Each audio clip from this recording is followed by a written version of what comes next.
Hello, everybody. I'm back.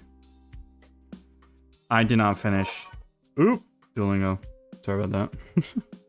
I did not finish what I needed to do at lunchtime. Been trying to edit a video for the longest time. It just takes forever. Severely underestimate how much it takes. It was supposed to be a video recapping everything I did in the first week. Yeah, I think it's gonna have to be of the 2 first weeks, or at this point, the whole thing.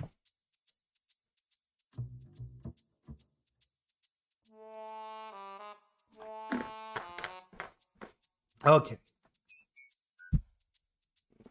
Where were we at? Yeah. So the geometry nodes for this. The position was fine. It was simply lovely. I think that's an F1 reference, I don't know. So it reminds me of it. So there is probably some rotation that is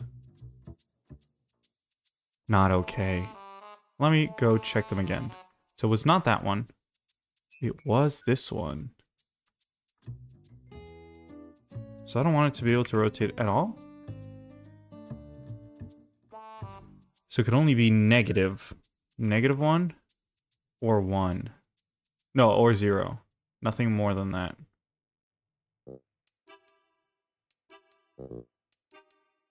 I'm guessing.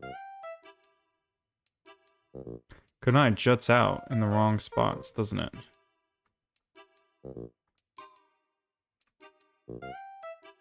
think I can finally tune it here.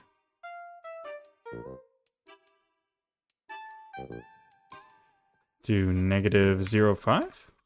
Try that. So I feel like that's going really high.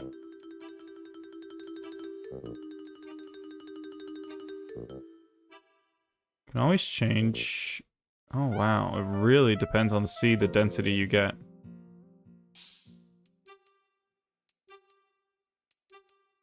Let's try random. Whoa. Because random overlaps.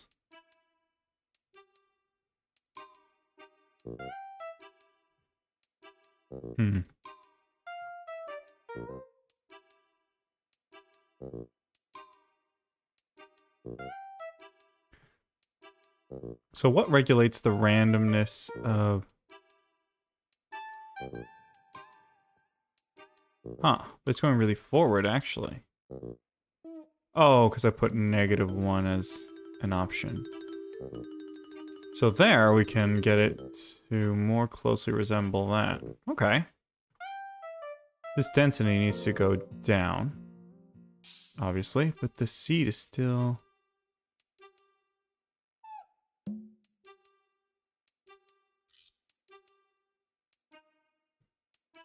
What is that one doing? See from a top view.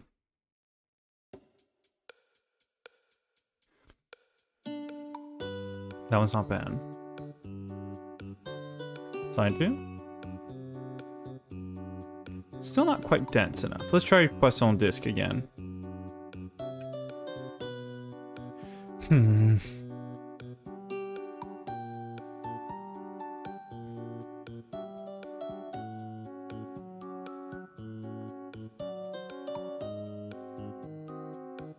That's a wild one. I feel like the scale is really big though, still. I got those that are unnecessary. And if I change the mesh, I won't be able to keep this part. That's the problem.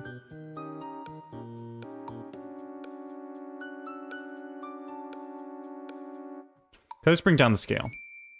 Or we can change the variation in scale. Right? Okay.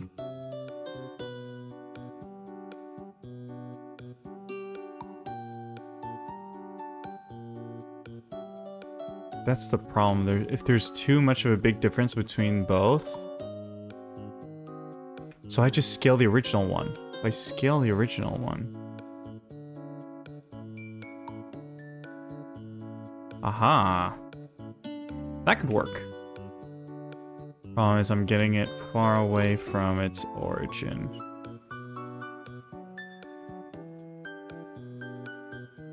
Let's take a look at them again.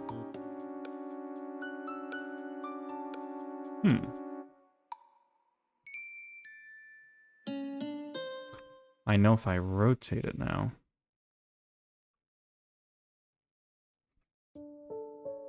Like that. Why am I getting such croissants? Oh, I do know why.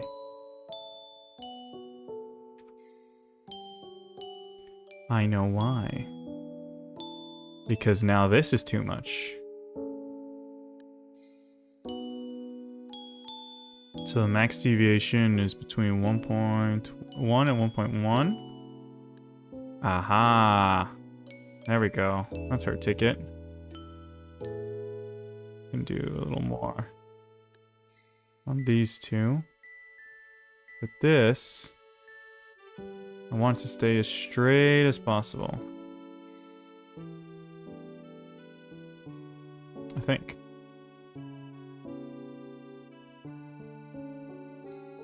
Something like that. And just up the density now.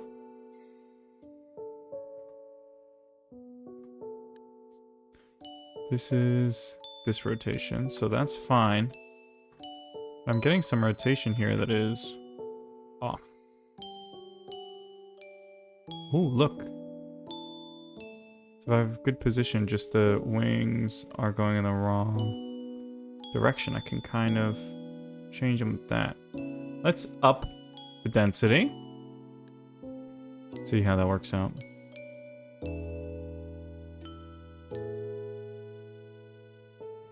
I feel like we've regressed. Oh. So I kind of like the big feather size.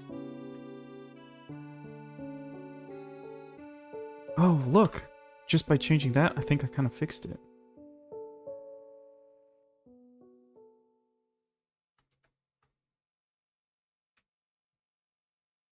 Just lower it a little. I can also change the seed here to better fit. Forget that I have multiple seeds to work with. Okay, let's up the density on this now. Whoa.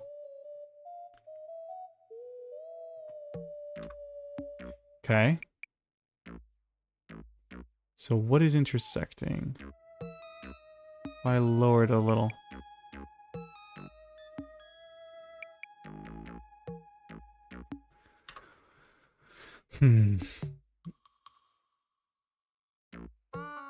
Okay.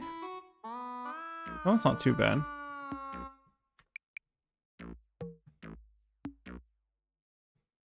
I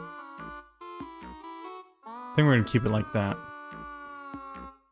Oh, remember to look at every angle. Yeah, because I think it's gonna fill out with these as well.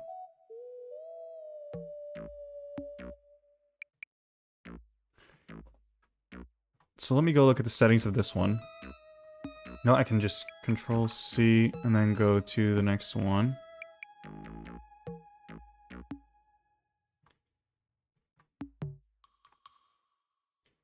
And just by changing this, I can...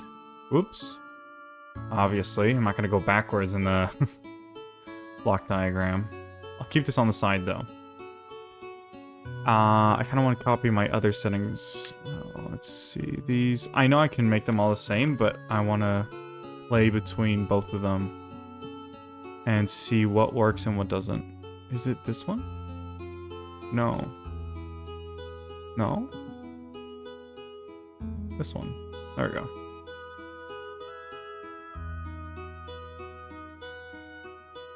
So this has to be connected. Right.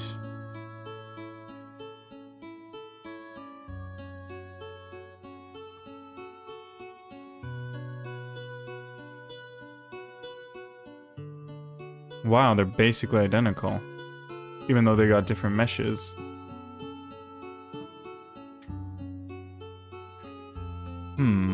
Interesting.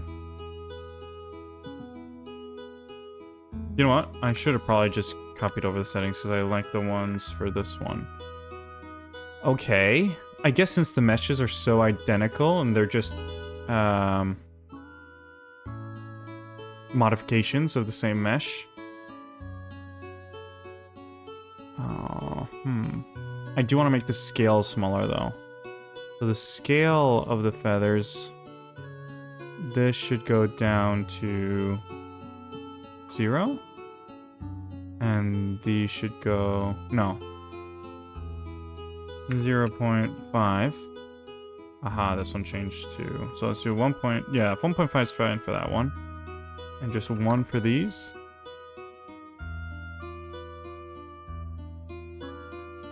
That's fine, but I want to change the rotation. So the rotation, I want it to go more downwards.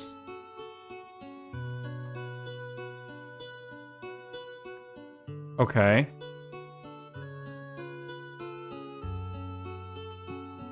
From front on.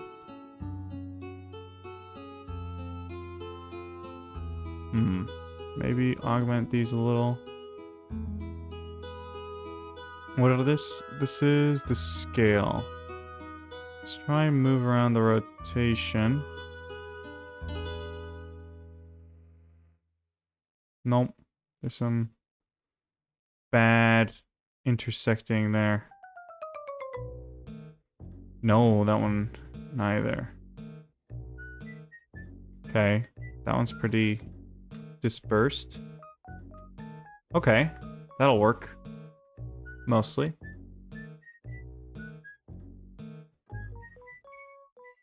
And how about this last one?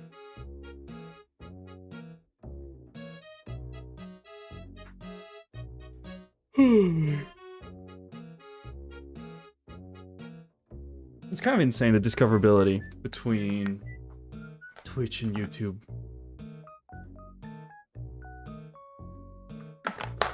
On YouTube, I only ever had one person, and it was the weirdest experience. So, for now, Twitch has been winning, in my books. Okay, let's just copy all the settings.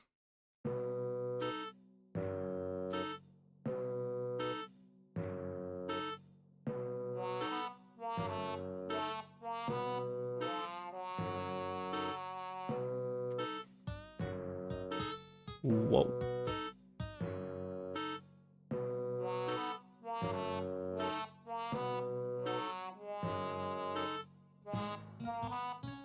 Got them more centered. So, front view. What's up with you? Obviously, you're identical as the last one as well. So, let's change your seed. That sounds wrong. Rotation is definitely going to go downwards for this one. More like that. The scale... that wasn't a problem. I think these two can go up to 1.5. And this one can go up to 2. And these can go up to 1. Actually, it was fine like it was before. Rotation. So that rotation is fine here. Actually, maybe...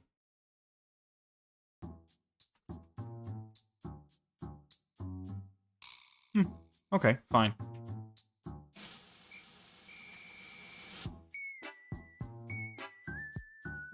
No, I'm not going to touch that one. Not gonna touch that one. And I'm not gonna touch that one.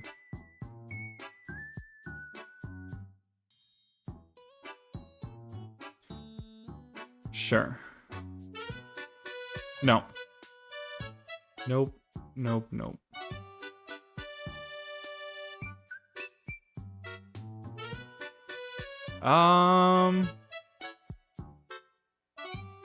Fine? I think? I feel like it's maybe a little weird that these are so small now. Let's make them bigger.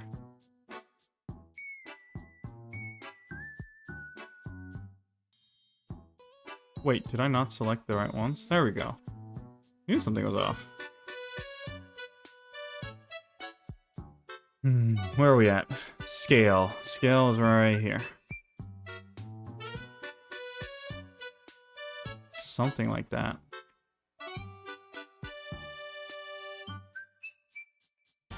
And rotation, I'm actually going to bring these down a little more.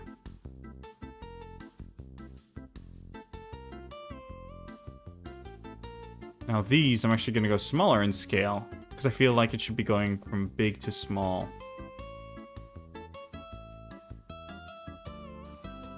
So something like that, and this, shrink it as well, a little more. So now, if I go into front view,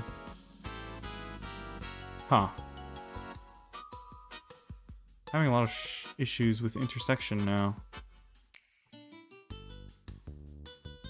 Oh, that one looks nice. See, from front view. Okay.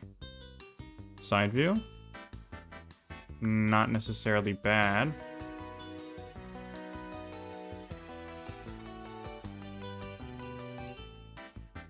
Okay, we'll leave it. And now the last one is this one. Oh boy.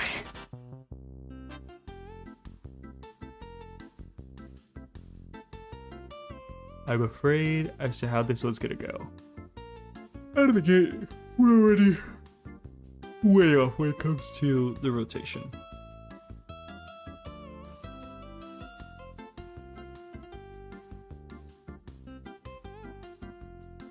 Okay, these are all rotating a little too much towards the back. That's fine. Okay, fine, a little more like that.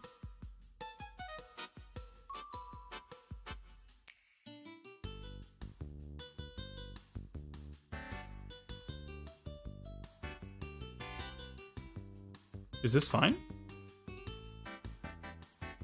I don't know anymore.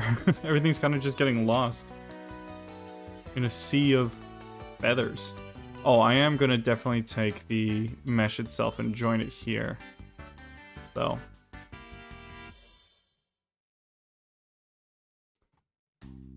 Okay. So is the scale too big? Maybe.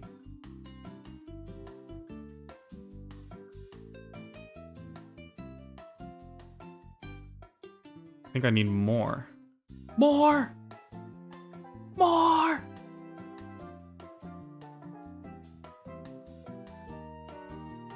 Whoa, why are they so small? No, they're just going inside. They're clipping in the... How about we get rid of the cape then?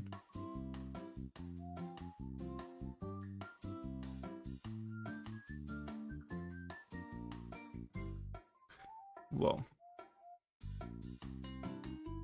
I remember when watching the Star Wars Episode 7. I was walked out of that movie theater. It was so bad. Oh no. It was so bad.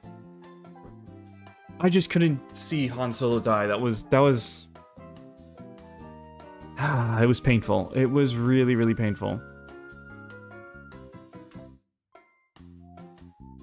Okay.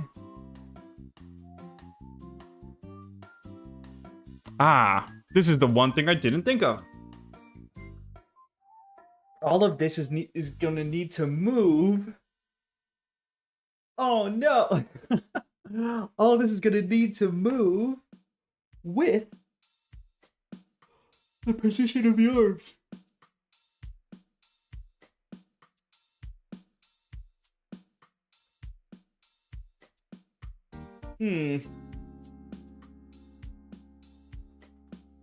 That's unfortunate.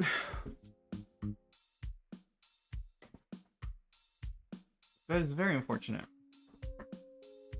I'll have to weight paint and stuff, but honestly, I don't really want to. I don't really want to.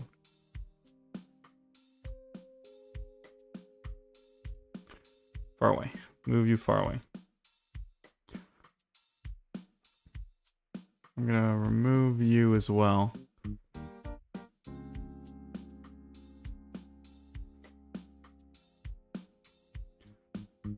I don't really know what it's gonna look like. Where's the camera? Where did I put the camera? There we go.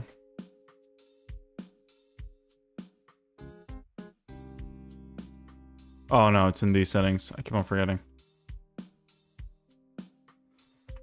Let's just see what it looks like when I press the render button, because maybe it all disappears. It happens pretty often. Where all the feathers are just gone. Okay. Okay.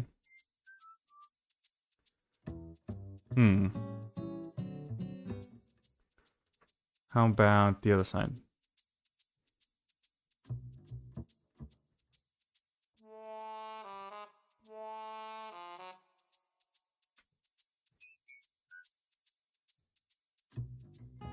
Control Alt numpad 0? Yep.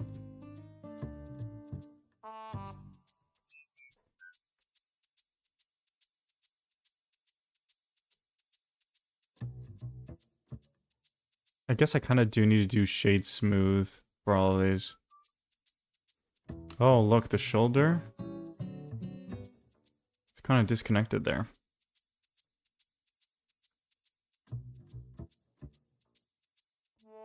I don't know, I'm having real second thoughts about this one.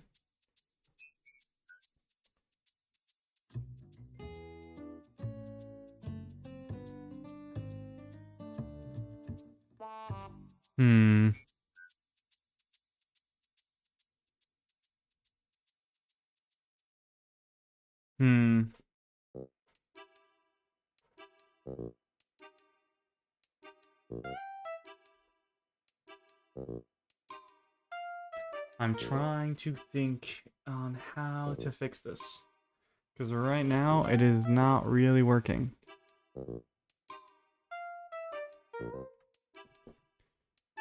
It doesn't really work.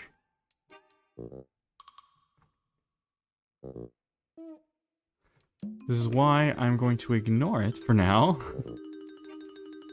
And put some edge loops here.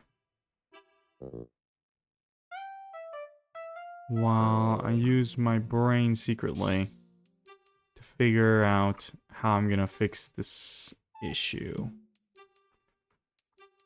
Whoa. Okay, we'll do that instead.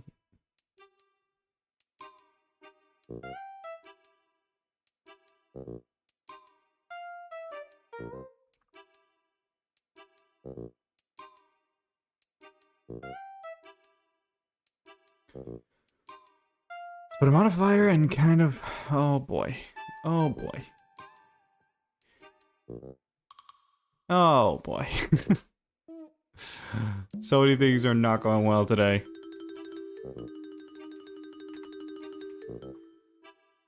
What do I need to add? I guess I need to inset this face.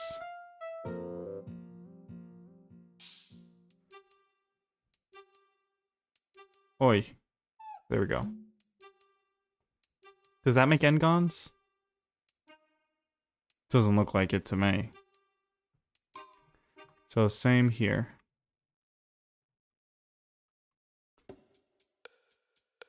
Something like that.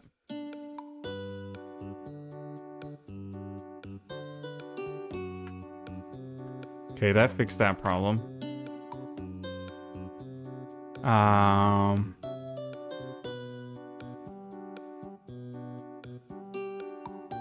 I thought that would have been enough, but I guess it isn't. We'll just have to leave it get rounded, because... No, you see? This is when you don't do stuff properly.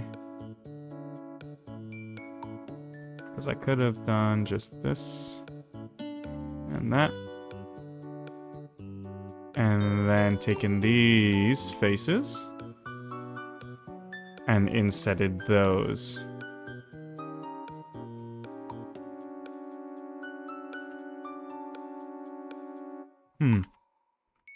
Still not quite.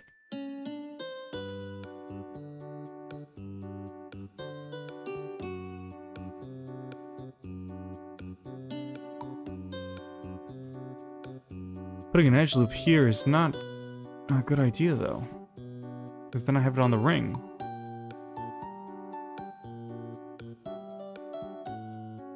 Right? Hey, well, actually doesn't look too bad. Don't mind making it more flat. It doesn't actually look too bad. Okay, we'll just do that then.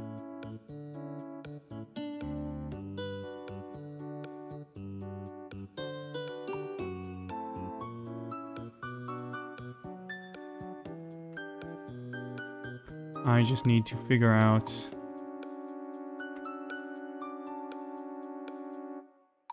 Oh. Okay. Guess not. Huh. I guess I could... cut here. How about I just take these faces, each one of these faces, and just inset them? Oh, what? Not what I expected. Like that. Like that.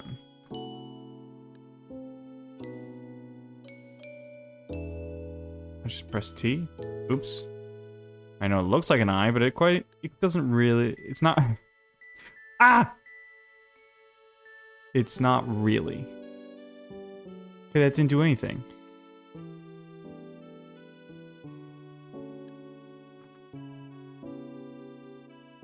I suppose because there's no supporting loops here.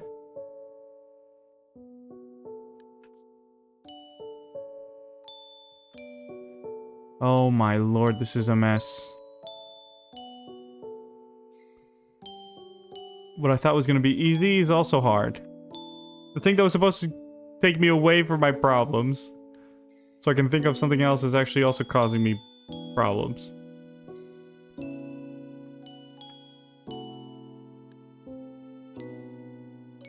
Ah, sure, it looks fine enough.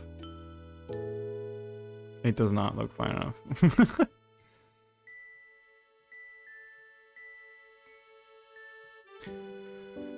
Well, that's gonna stay like that. This only makes all those smooth, so that helps somewhat. I said somewhat. This is not working. Especially because it's in front of the arm.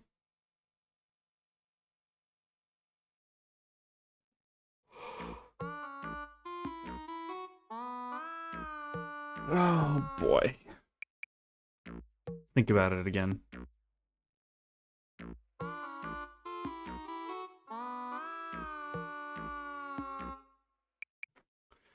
Let's think about it again. Where are these? This plane has to go. This one as well. That one goes well. Nope, Taurus can stay. That one as well. So we're back at square one. Is it harder to figure out these wigs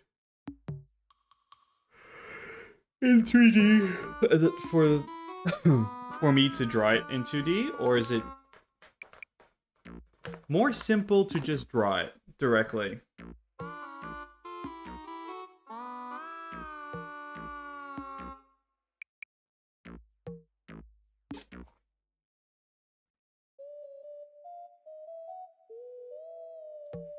I don't know what it's supposed to be.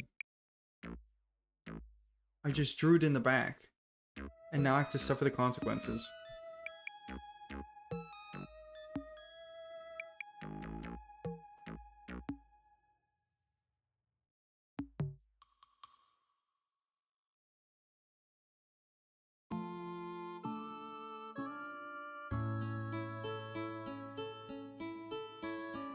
Okay.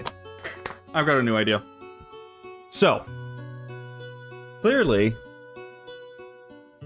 Well, no, not clearly, because if it was clear, I would have done it already. It seems like...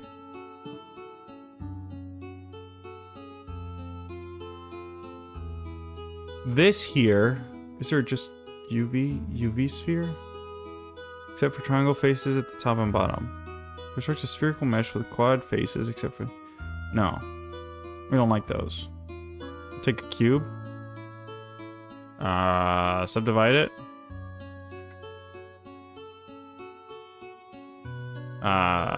Subdivide. Yeah.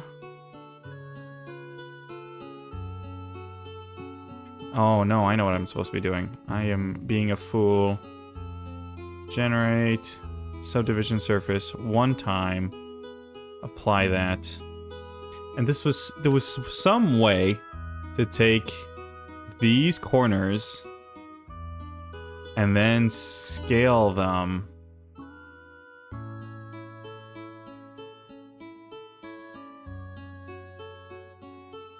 To make them a sphere. Don't ask me how, because I don't know.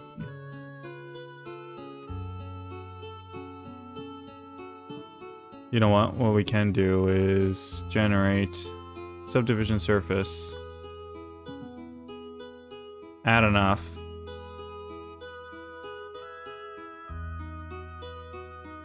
Okay, so you can kind of slightly see that it's squared off. Let's go in here and mess around with it until it feels round.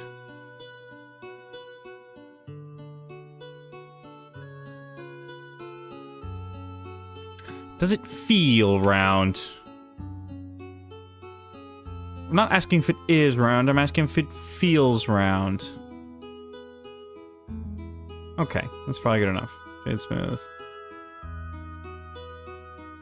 So, this is the idea I'm having. It looks like there is a ball right here. I'm the one who drew it, so I suppose, yes, there is a ball behind here. Like a Samus ball. There. So we have the ball, and from the ball spawns all the feathers. Right? Right? I think so. And maybe if I do it this way...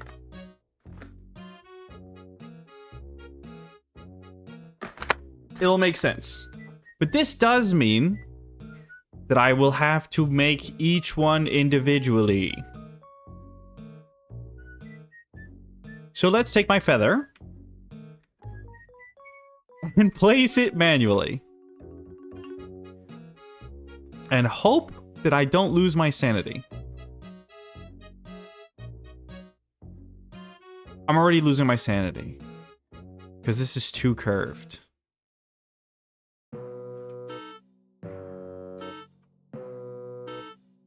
Okay. S. Yes. Yes. Sorry. I don't know what that game was. Like, the dog thing. I never actually played it. It was past my time. It wasn't necessarily... maybe it wasn't necessarily past my time, but just... I never understood the appeal. The My Talking Tom thing? No clue. Don't get it. I'm scared of things I don't understand.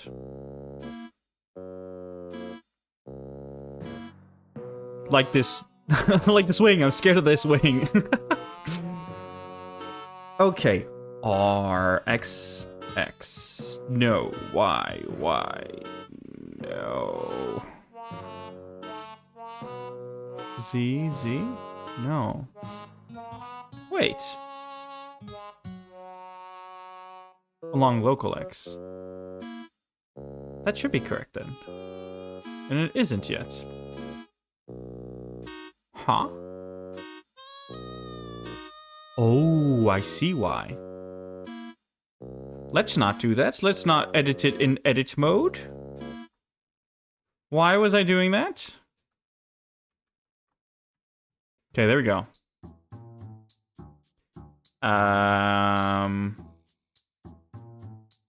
Let me just quickly move this way, because I changed the center of gravity in edit mode by accident. Okay, it should be fine. So you see that little orange dot there? That's the pivot point for everything. Okay, so now that we're in object mode, I'm gonna go place it again. It's just, it'll give me a huge headache later on if I don't fix it now. Okay. RXX. Okay. R. You see? That's why I don't want to accidentally screw it up. Okay. First feather.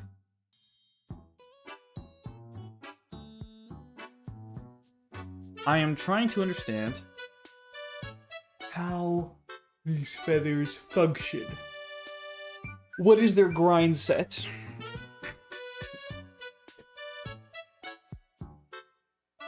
In my brain, they feel like tacos. They feel like tacos stacking one into another. They're spooning each other. Each taco spooning the next. Does that make sense? So maybe I shouldn't be rotating it, and I actually should be scaling the edges downward to have that U taco shape. No? No? Well, too bad. No one can stop me. Let's go. So we are not gonna rotate on the side to get that thickness. Instead, well, actually, I'm gonna rotate it first. In the y-axis. Y.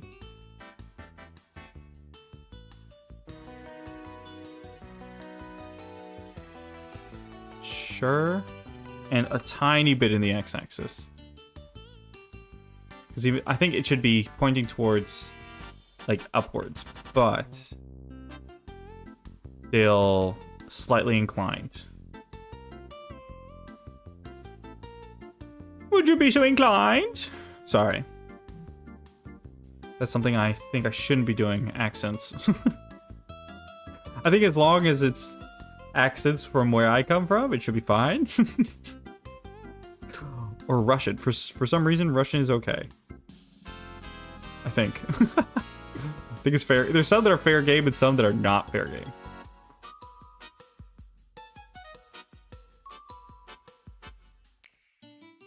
Oh.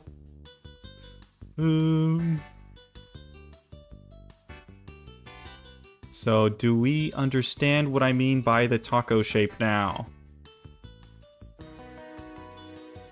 We're eating tacos. No? Yes? Yes? No? I think I'm losing it. I think I'm actually losing it.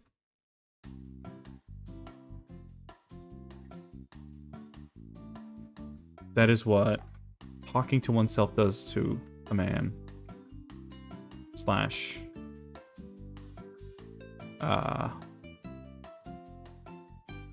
Anything. Okay.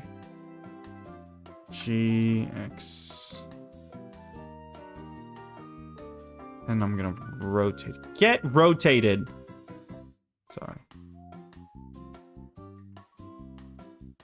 Okay. I would say this feels right, but it doesn't really. I wonder if part of the problem is the loop cuts. That is one sharp taco now. How sharp are they now? You know what? We're gonna leave it. We're gonna leave it like that.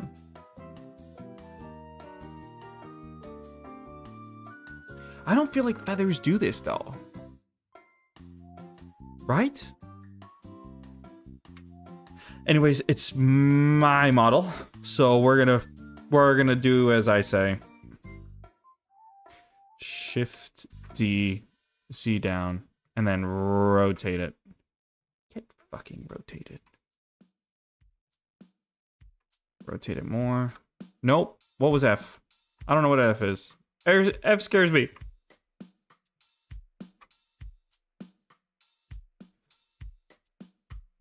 R.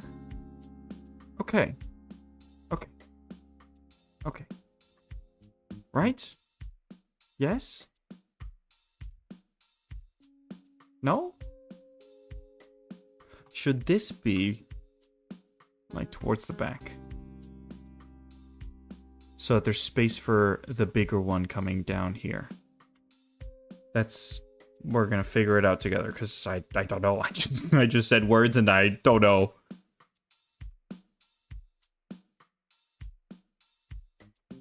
I think it can go just slightly lower, and then we'll rotate it down. And then this one's gonna be slightly bigger, right? If it's slightly bigger, I don't want them colliding, is my suspicion, let's just say. And I feel like these should start to go more and more backwards. And this should be more and more rotated like that. Yes. And then the small one that's right here on top, that's missing, I think it could go closer to us. But since it's a smaller one, it doesn't matter. I'm literally making up as I go. So take everything I say with a grain of salt.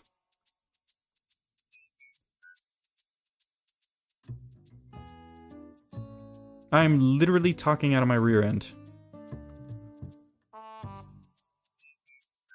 Confidently wrong.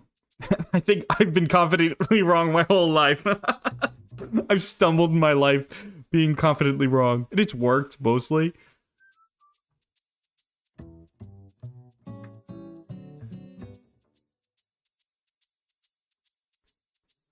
I still remember once someone was asking me, hey, should I put a deposit for this trip?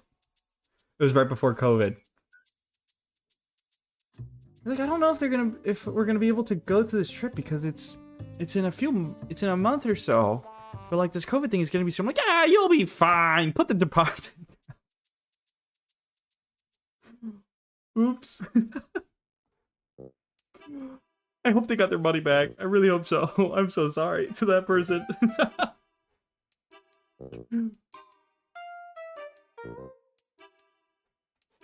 However, it was like two sides of the same coin. Because I had finals happening right during COVID. And I was doing terribly. Like, my studying was, it was not good. It really wasn't good. Things were not rosy in life, let's just say. Things weren't all working to plan, okay? I don't want to get, like, sad and everything, but, like, things weren't all right. And I knew that I was never going to pass my finals where I was at in life at that point. It was just not going to happen.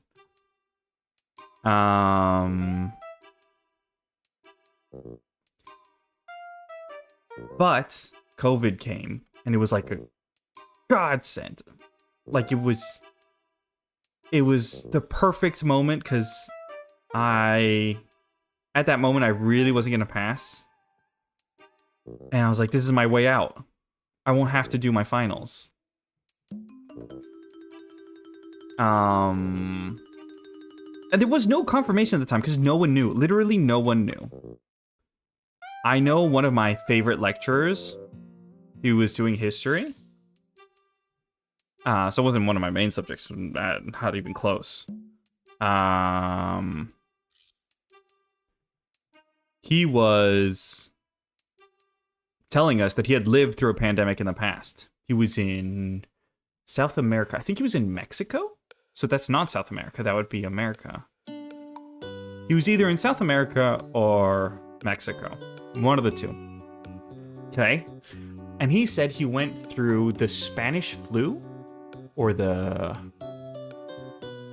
It was a pretty big flu, but only in that part of the world, really.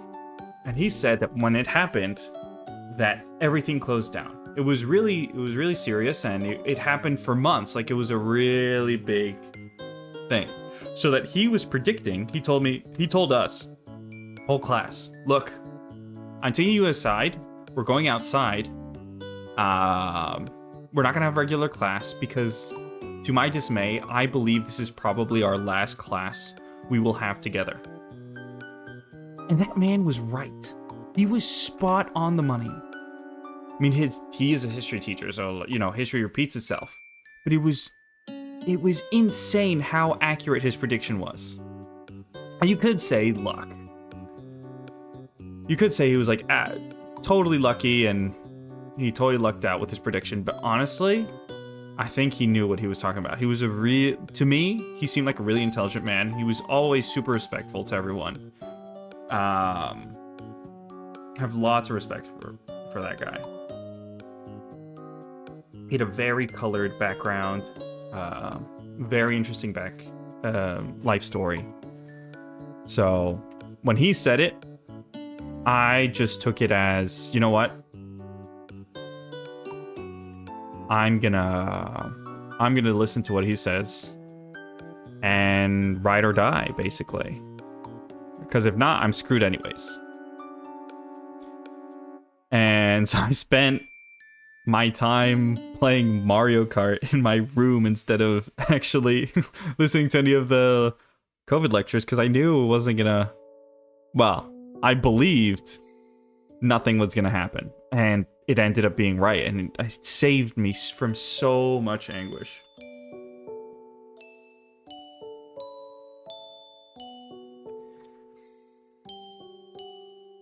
So I'm super happy with that lecture. He was top-notch. For some reason, mostly all the history teachers I've had in my life, they were all top-notch. Like, oh, actually, I'm thinking of, like, my modern times. Not thinking of, like, when I was a kid.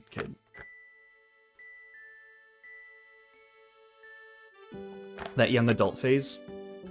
When you're like between 15 and 21. Yeah. History teachers / lecturers. Absolutely insane. All of them.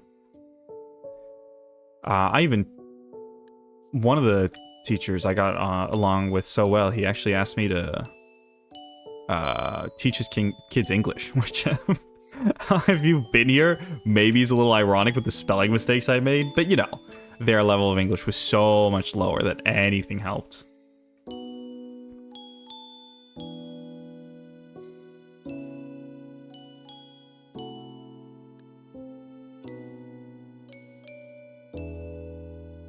There we go.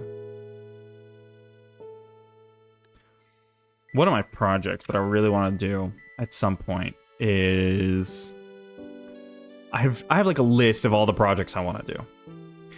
And one of them is to make a custom, let's say Warhammer inspired miniature.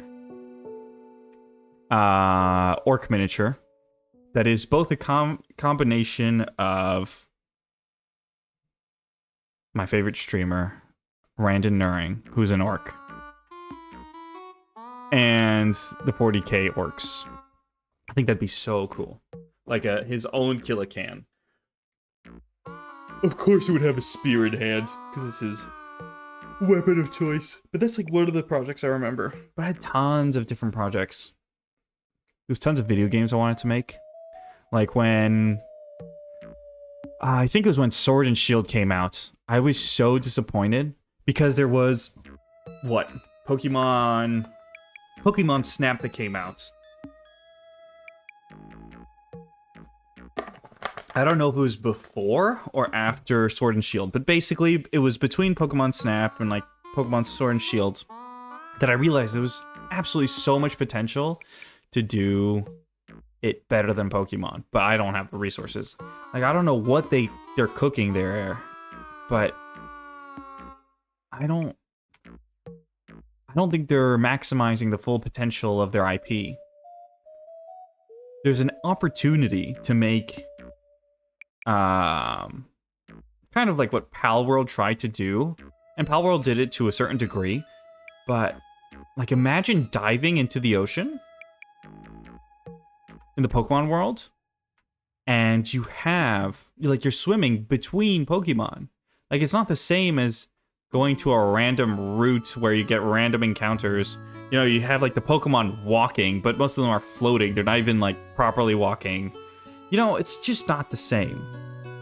Like, they've got no interactions with the terrain at all. It's not the same to see a Chimchar hanging from a tree than having a Chimchar just walk on his two legs on the ground, and when it notices you, an exclamation mark appears and starts charging towards you. It's just not, it doesn't feel the same.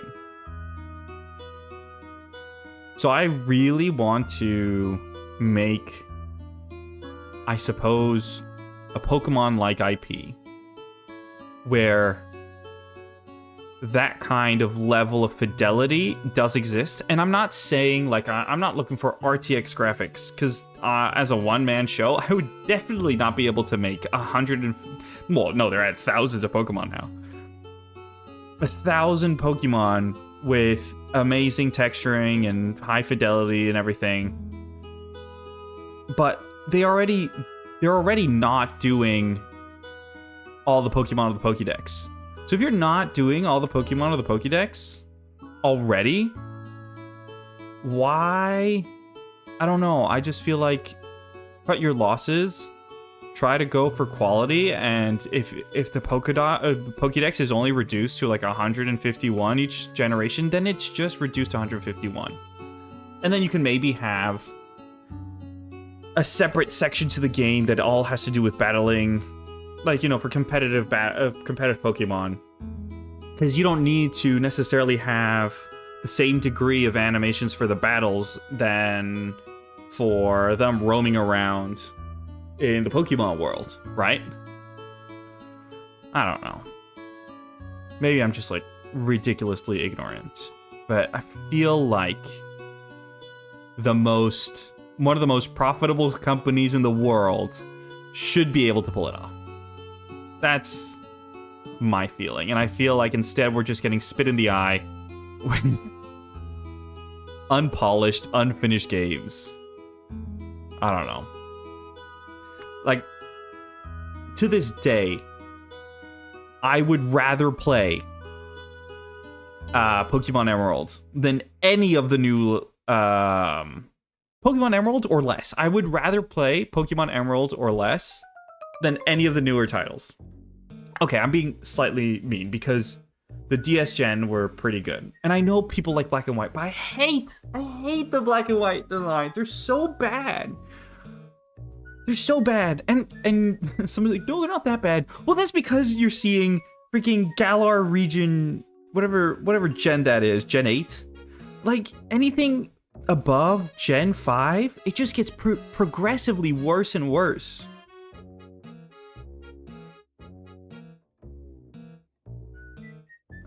Just because one is less bad doesn't mean it's good. I don't want to be a hater. I am being a hater, but I don't want to be. I'm being a total hater.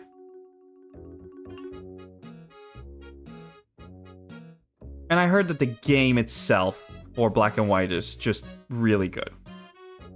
But to me, the design of the Pokemon is such a big part.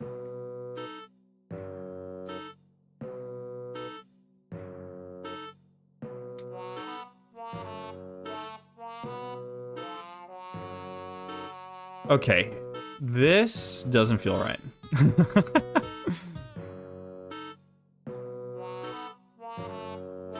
I think I just need to take them all and, like, rotate them slightly. That's probably the case.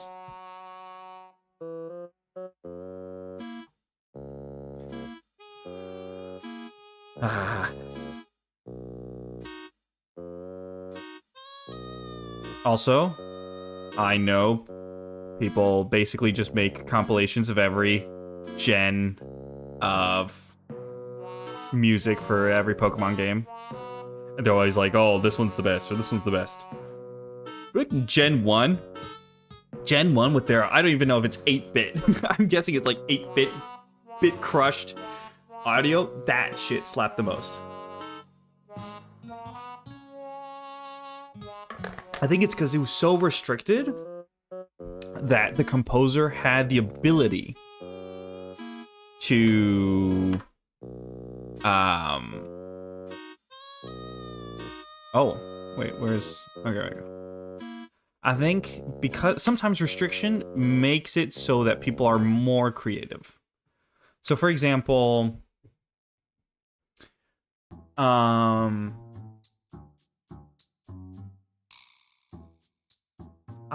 feel like if you're making a house in Minecraft, right? There are mods that will allow you to have a greater level of detail. Like, for example, chisel and bits, or some furniture mods. But sometimes, by adding too much detail to the game, you're actually making it look worse. Like, to me, putting the 32x textures in Minecraft, just because it's more, doesn't make it better looking. So when you see those like RTX videos and stuff like that, it doesn't look better to me. It really doesn't. And people who say it does look better, they're absolutely rage baiting. They have to be rage baiting. Because that means they literally don't have a functioning pair of eyes. They don't.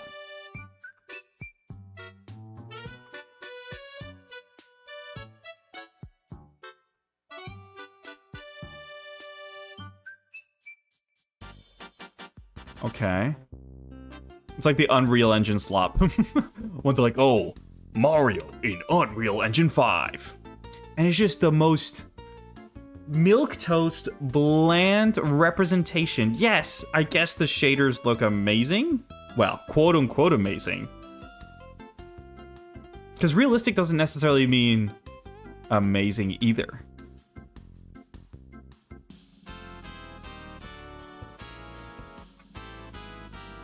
Oh, wrong one. There we go. I feel like I'm being such a hater this episode.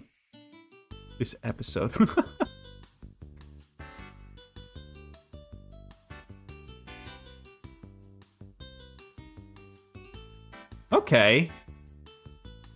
I think I've fixed many of the problems I was having before.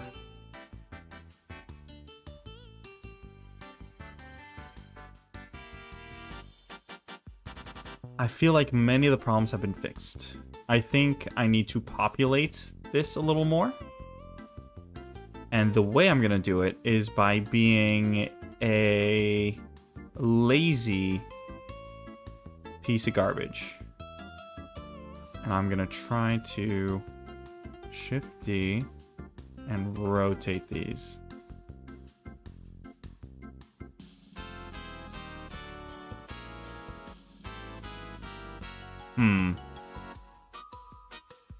Not quite. I think I have to eyeball it.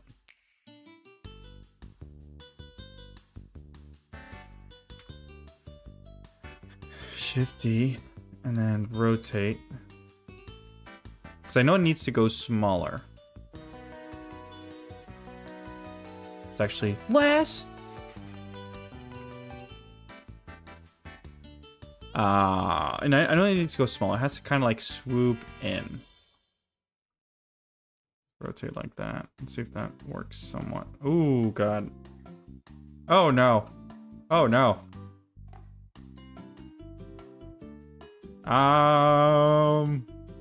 Something's wrong. RXX. Yes. Okay. Yes, that is right. That is correct.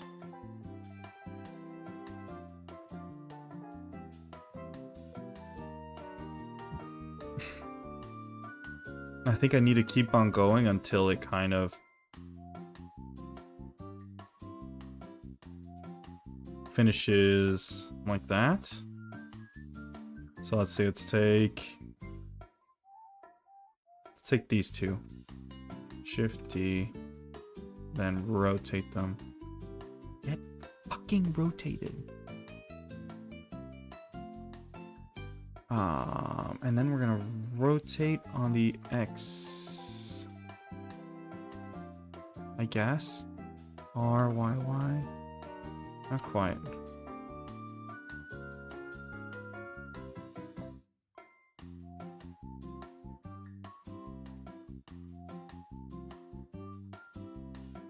How would I rotate these properly?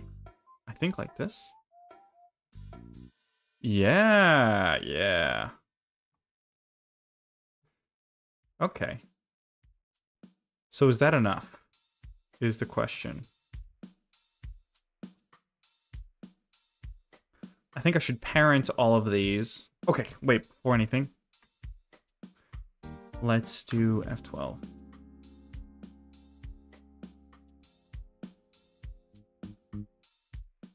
I feel like it definitely feels better than before, but something is weird. Let's take this one and modify it personally.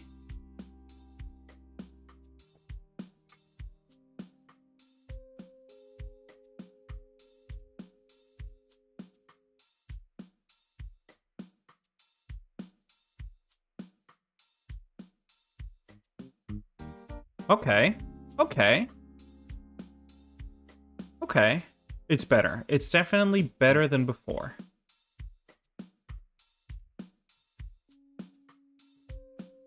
And I think I can take all of these, which I... Whoa. All of those? Okay, where is the ball? Where's the ball? Ball. Ball. Bald. Bald. My uncle is such a huge fan of SpongeBob SquarePants. I actually...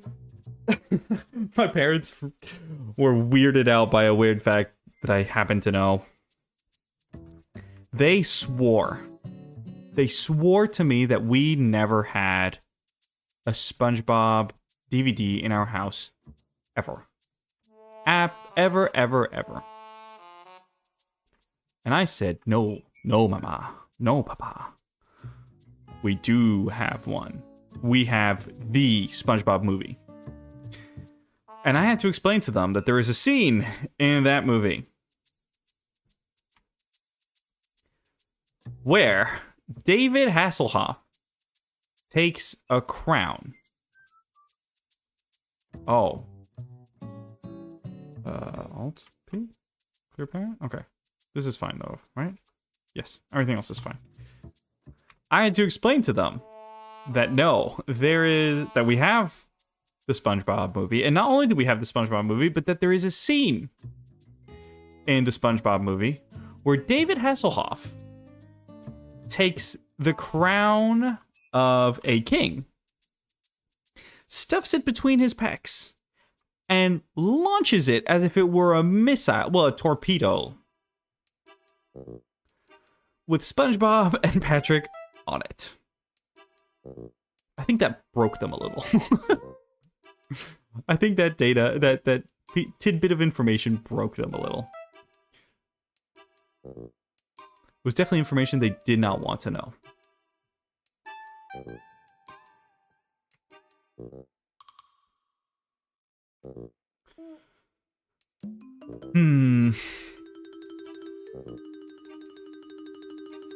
I'm gonna say that I'm not a huge fan of this concept in 3D. I'm just gonna have to bite the bullet. Just gonna have to bite the bullet and keep it rolling. There's not much I can do about it now.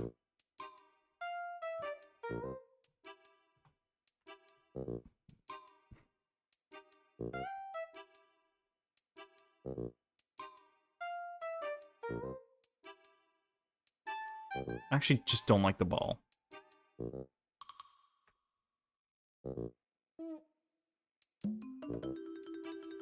I'll have to figure out some way.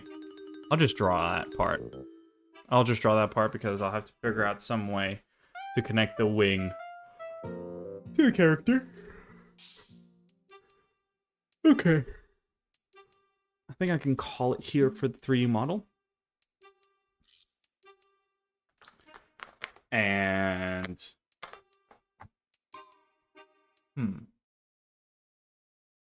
Start drawing.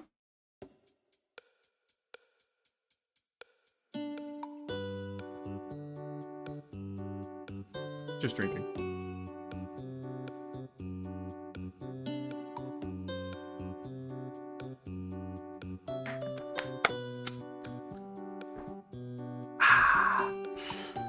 Okay. Okay.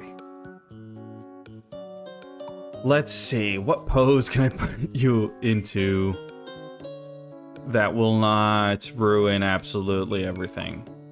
What pose should they be in? Should have I just kept the same pose as last time? You know what? You know what time it is? Pure F sheet. Nope. That is Brazil.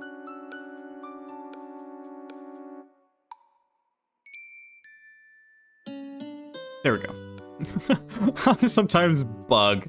I just completely lag while trying to read. Legacy content. PNG tuber. No, you see I'm lagging again. It's right here.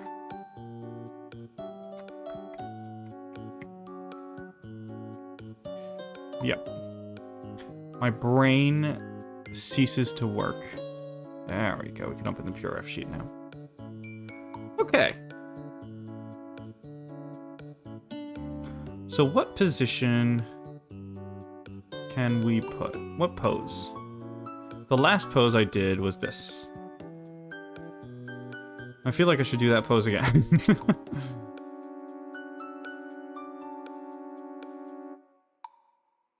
Because if I do this pose, I'm really skipping half of it. For this pose, I really need to show both sides. Both sides of the character. And you see, this is where IK bones would have been so useful. Because to get this pose, it would be really hard to do it with the armature I have now. However, if I had inverted kinematics, I would be able to move the hips just themselves, and everything else would shift naturally. Why do I do that to myself? Oh, I just heard someone. I don't know what...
I'm no longer home alone.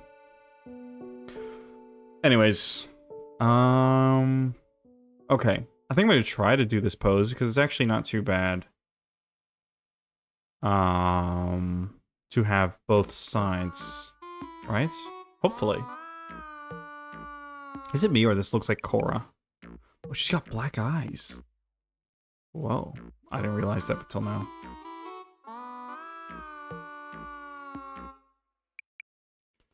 I think I'm gonna take this pose here. So for that, I should... How do I erase this now? Oh, okay. Just do that.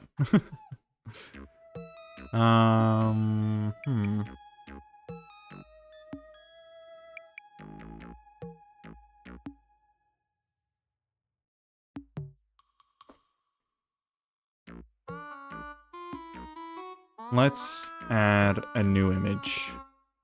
Mesh plane? No, not a mesh plane. A reference plane. For that, I should be more careful. I should be... There. Shift A. Reference plane. Oh my lord. Mood. Board. Yes. You. Okay, that is big. That is really big. That's what she said.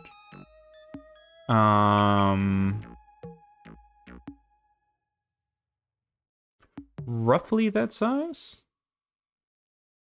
Yeah? Although I don't know if that's normal to have one in front of the other. Let me try to... We're gonna try to recreate the pose. I'm confused.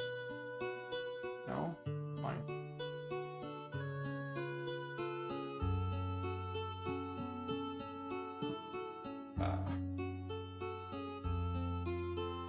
In any case, the pose doesn't feel natural. It doesn't feel comfortable.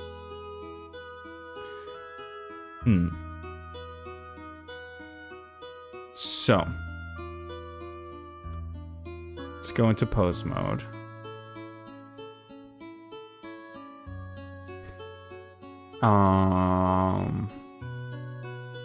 That is straight, I suppose.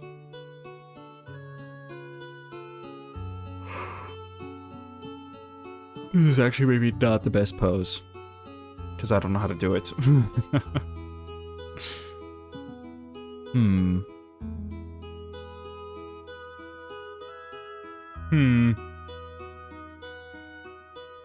we're gonna say that we're already like this.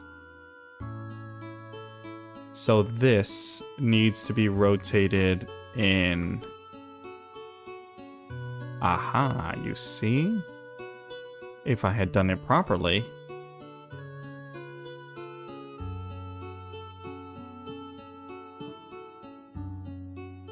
That one has to go inwards.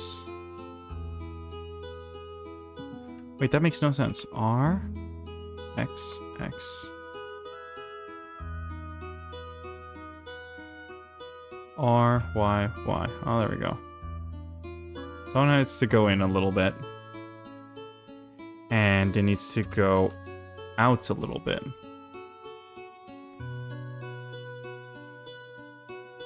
I don't think that's what I meant.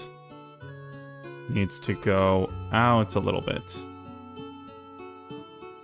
And this... Same. Feels like the thigh goes out, but the knee... doesn't. Oh, am I on... Not in pose position.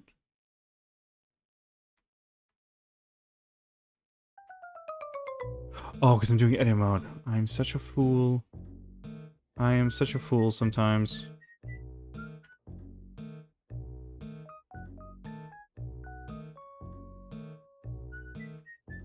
Okay, so this should go backwards.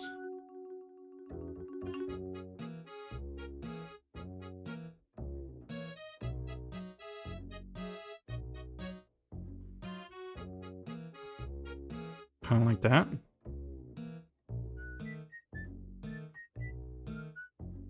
And then this goes down. And spins like that. Right? I don't know. I don't know what I'm doing anymore.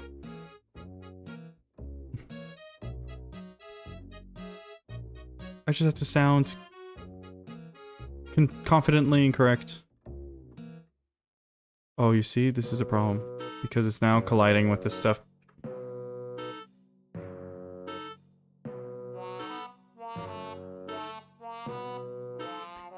Okay, but it feels like...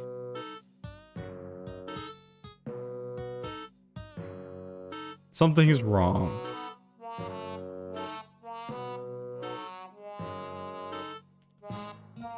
Aha. I do see a problem.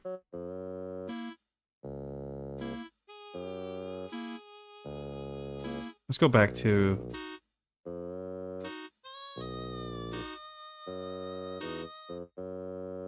if we're looking at her, basically, that should be going in that direction, right? But the feet are supposed to be coming towards me, because that's going in that direction, in like a 45-degree angle. So this should be at a 45-degree. 45. And this as well. But maybe not so much. And this... I think... I don't know if it's necessarily in front. I guess in this picture it shows it as in front. But their perspective could be wrong. And then R...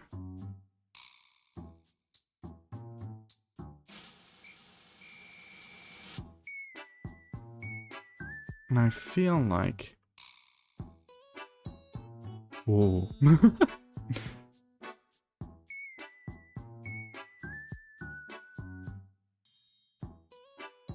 So the pelvis should be...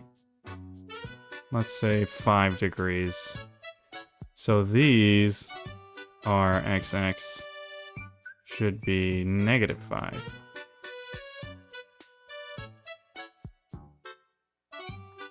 So when I arch the back like this, or no, I just did X. X. I'm gonna be honest, this may be above my pay grade. This may be way above my pay grade.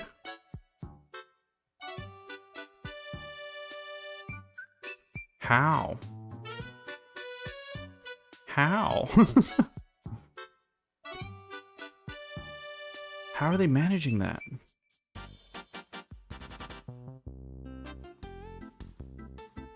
Okay, this pose is not possible for me. I've given up. Gotta reset position. Did I screw something up? Oh. Did I? Why don't these feel the same anymore? I'm gonna hope they are. I think it's just the lighting. Bummer. Real bummer, because I don't know how to do this pose.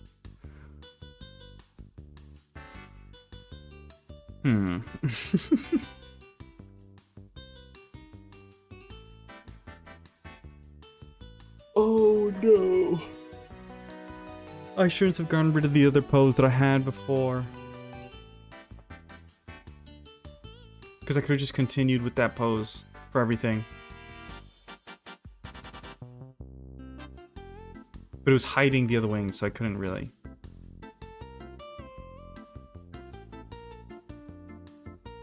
How? How is this pose? No, I have to make it work.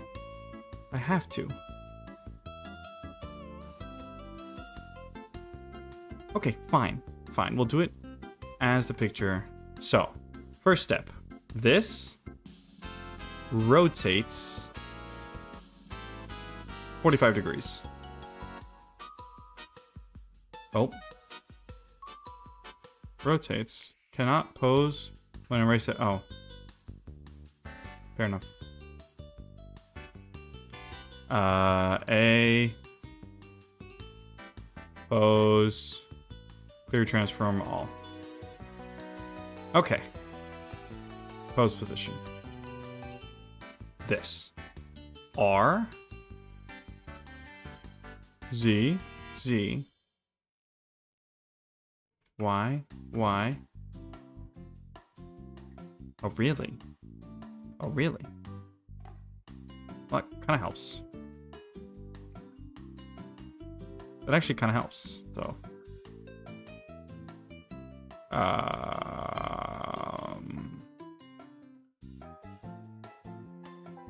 Is that similar? Also, the perspective is different. Like the depth of the sensor is probably different.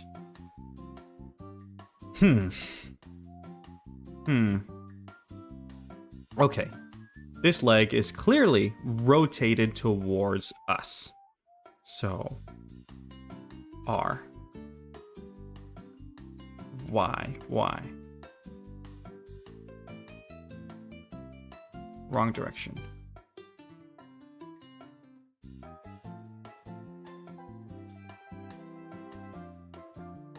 Ooh.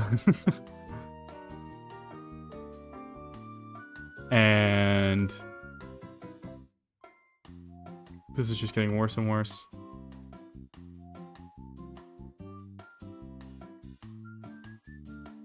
RZZ. Okay. So that's 1 foot. I don't know, guys. This doesn't feel right. RYY. Straight on. Right? And then RXX. No, it was ZZ. Aha. Get it going out like that.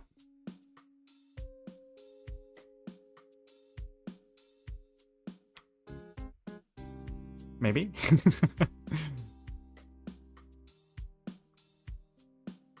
Okay.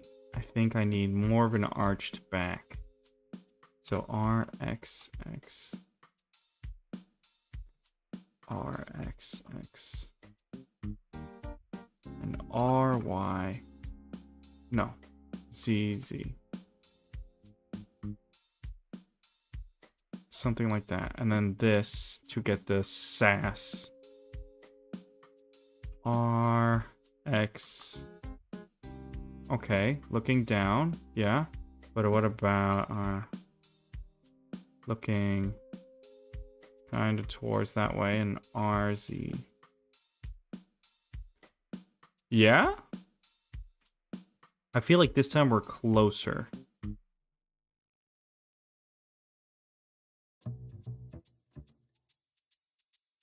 I kind of want to retract my current statement.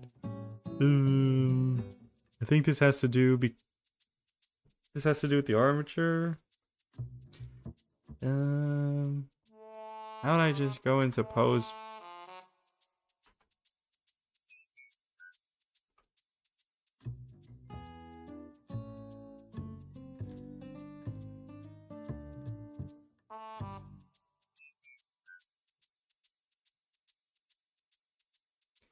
That doesn't feel right either. Okay, how about this one? Oh no, that doesn't feel right either. Oh no. Oh no. Oh no.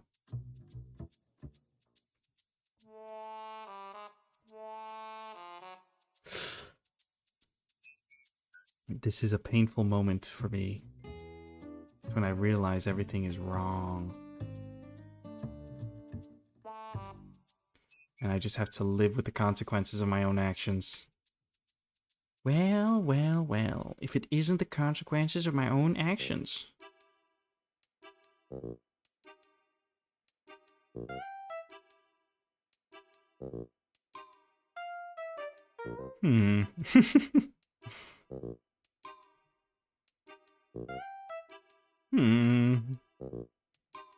Guys, I don't feel so good. Mr. Chat, I don't feel so good. Let's see. R.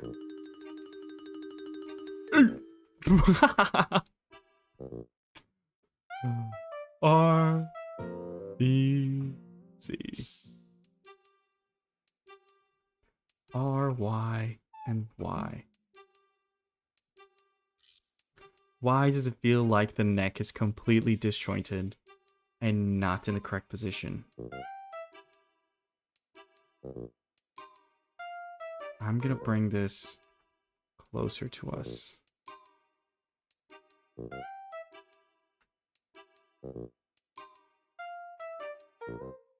Ah. Ah. Grazie.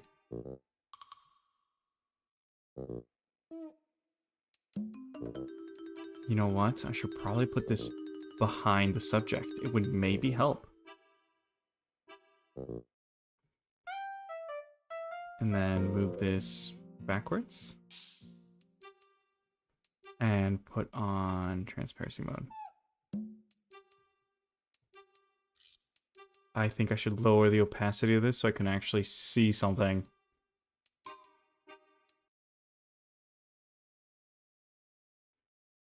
Oh, great. You can't see anything. Okay. We're not too far off. Right?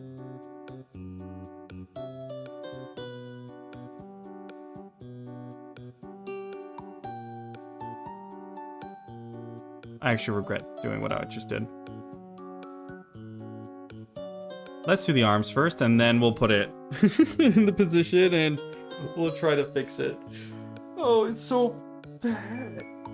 Why is it so hard? Ah. Another bot for the meat grinder.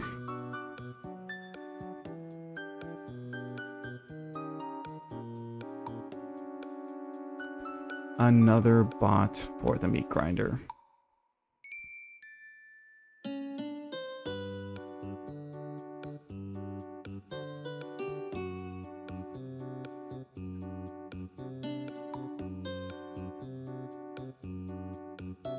Nom nom nom nom nom nom nom nom. Let's go back to the alerts. I actually have this tab probably duplicated.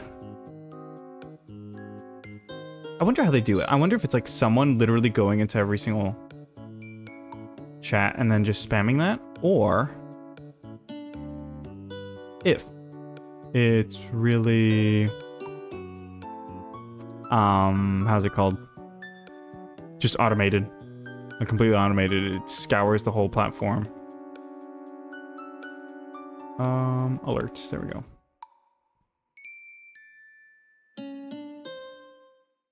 What did I just find here? Oh, that's so gross. What? Firefox has AI chatbots now? No. Why? Firefox, you failed me. Anyways. Let's get into pose mode.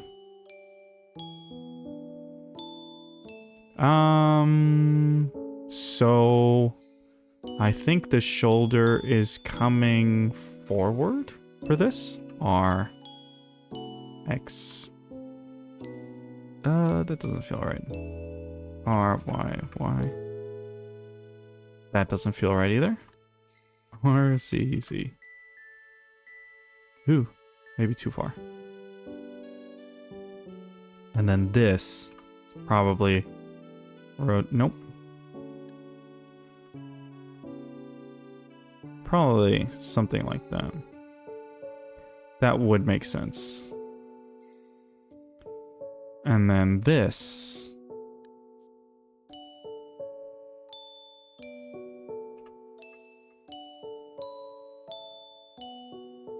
It's probably just going in the back.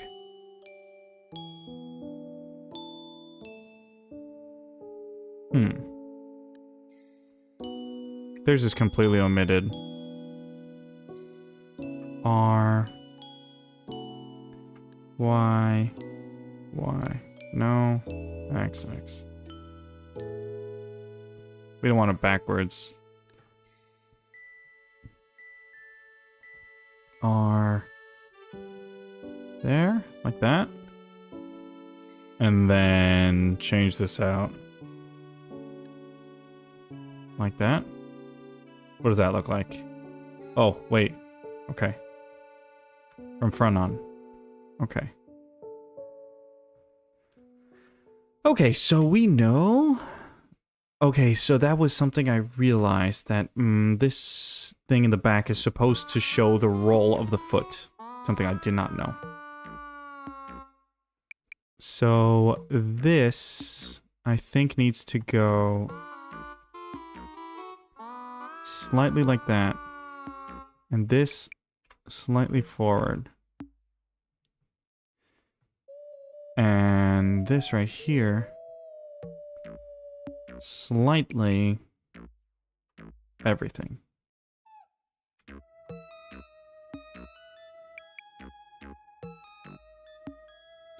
Sorry, I just heard something. So now, oops, if I bring this behind it, hopefully it matches up somewhat.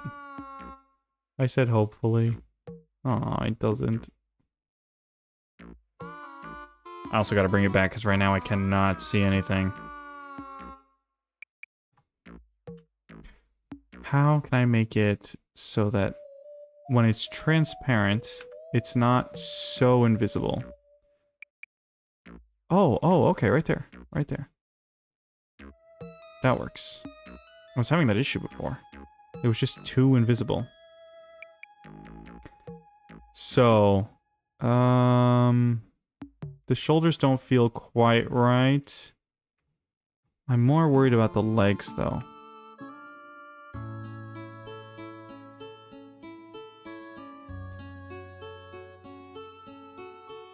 Feels like the back is arching a little more.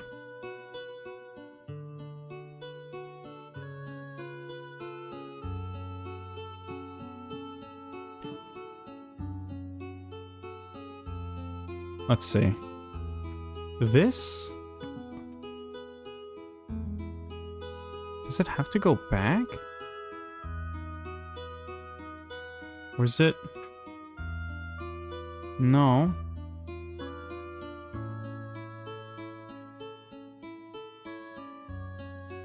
Does that make sense?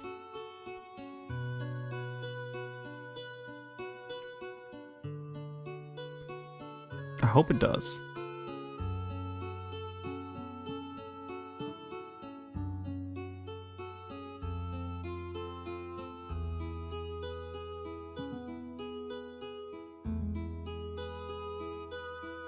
And then this. Oh, that doesn't feel right either.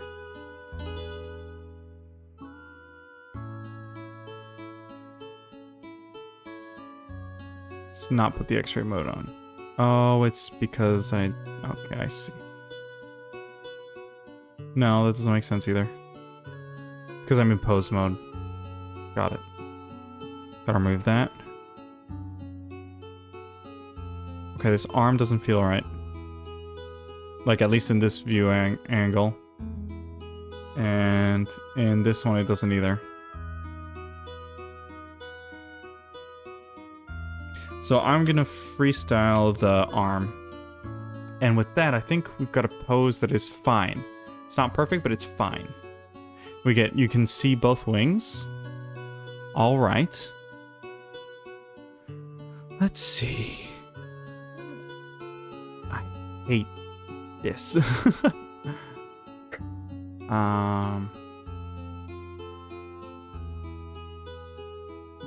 There's gotta be a way to fix the X-ray outline. It's not necessarily that. It's really the bones that are so blocking everything. I have a hard time posing it because of that. X. So if I go into object mode now, that looks fine. I think it looks fine. I'll just move the head to be more natural, like look at the camera or something. R.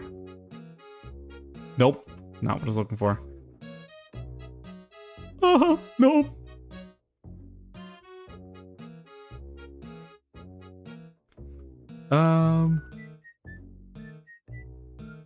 Okay, that's neutral. Maybe not too neutral.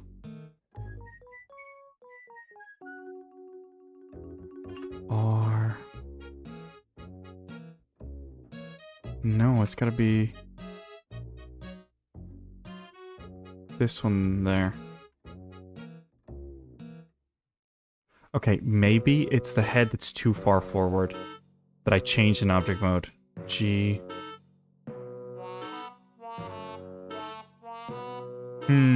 For some reason that didn't feel like it fixed much.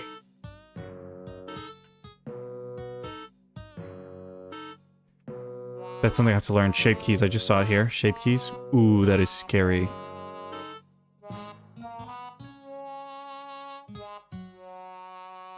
Okay, the head. You know what? I can kind of just hide the head because I'm going to be using...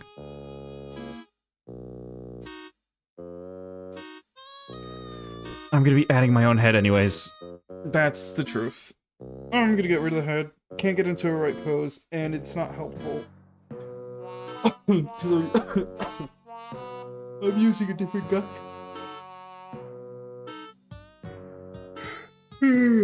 Anyways. Okay, where's the neck? Same for you. Fine, we'll keep the neck. No, we won't. Oh. Oh, that's a problem. Okay, these two need to be rotated 45 degrees. Everything needs to be rotated 45 degrees.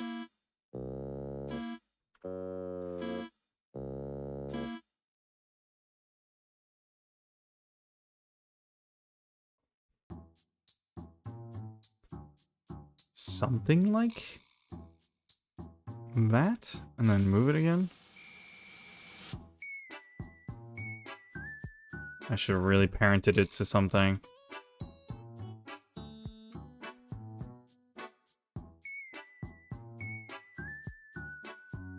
There we go.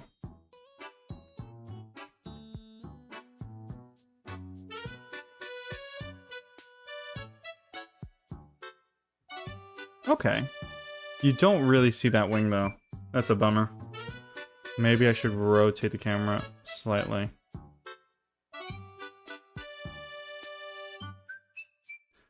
Yeah, that works. And the head? I think I can take it from the other one, from the other concept art. I think. Okay. I feel...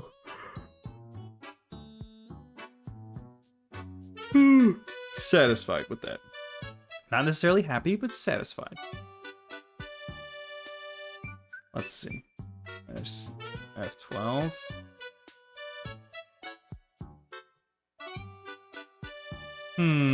Methinks I may not have disabled the head. There we go.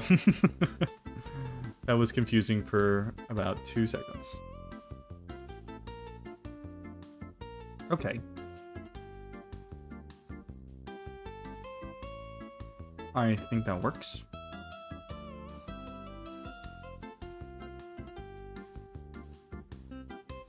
Yeah, should work.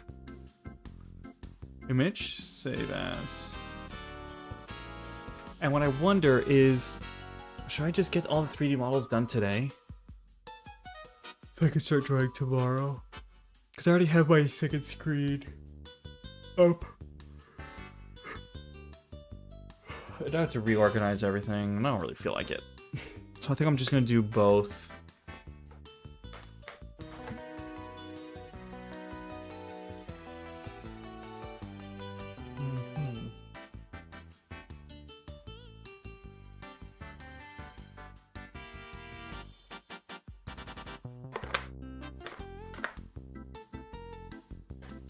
Let's see.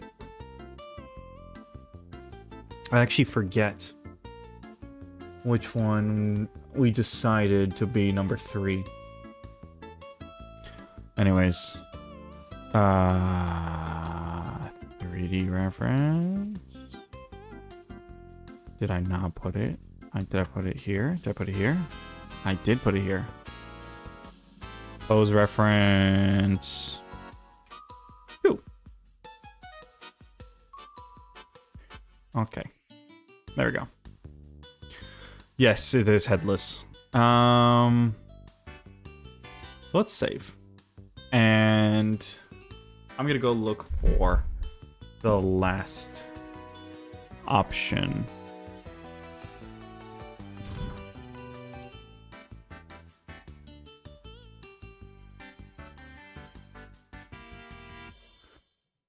Open. I gotta go find the silhouette one. Oh, nope. Let's not look at that for now. Stream assets. Commission. Nope. Commissions. There we go. Silhouettes. So I definitely chose that one second.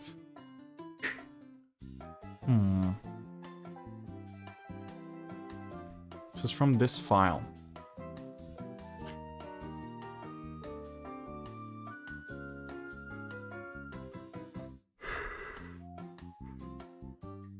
So we were deciding that 2 and 8 were too similar. And I didn't like... What is that? 4? I did not like 4. And I didn't think this one was appropriate for this one. This one felt too generic. Like, not a distinct enough silhouette. And so it was probably a toss-up between... What is it? 5 and 7. It was a toss-up between 5 and 7.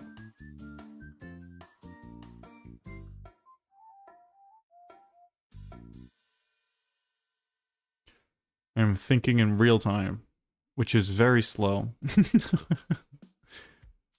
Need to update the... Need to update the processor up there.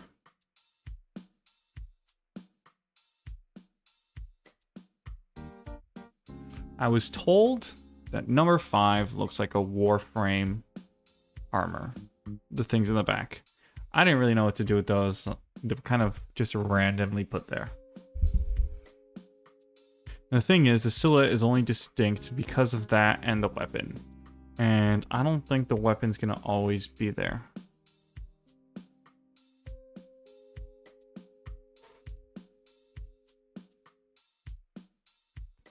So seriously, every single one of my options gonna have wings? That doesn't feel right.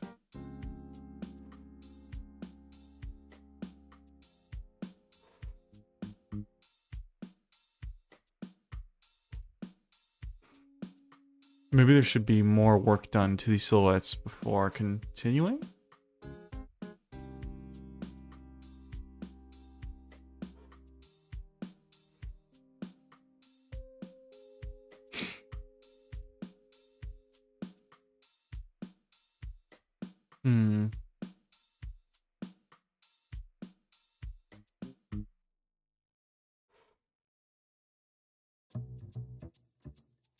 Really thinking. I don't know. I don't know what to do. Because I've already done 1. And I've already done...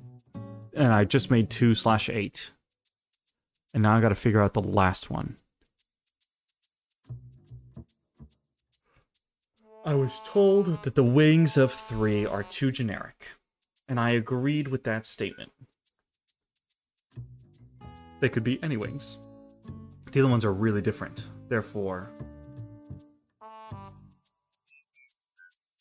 distinct silhouette.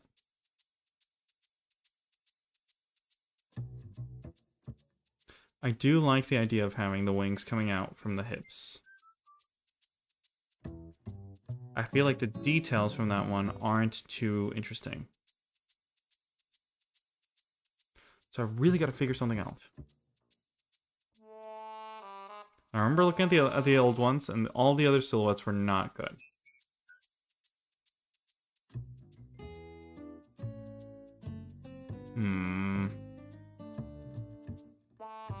For some reason, I am gravitating, and I know it's bad because it's gonna have wings in every single one.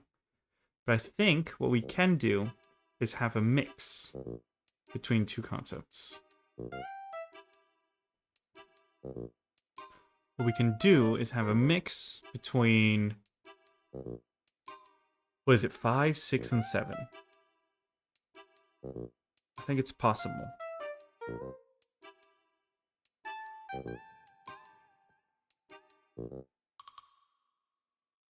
I think it's possible.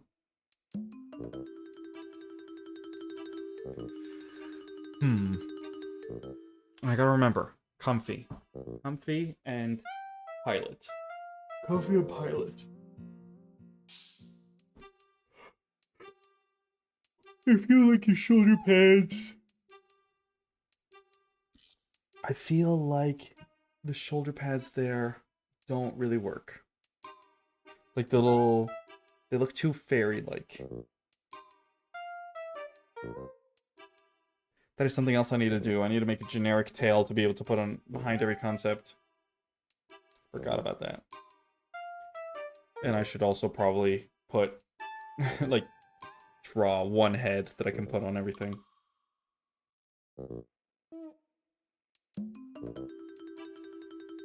Man, this is hard.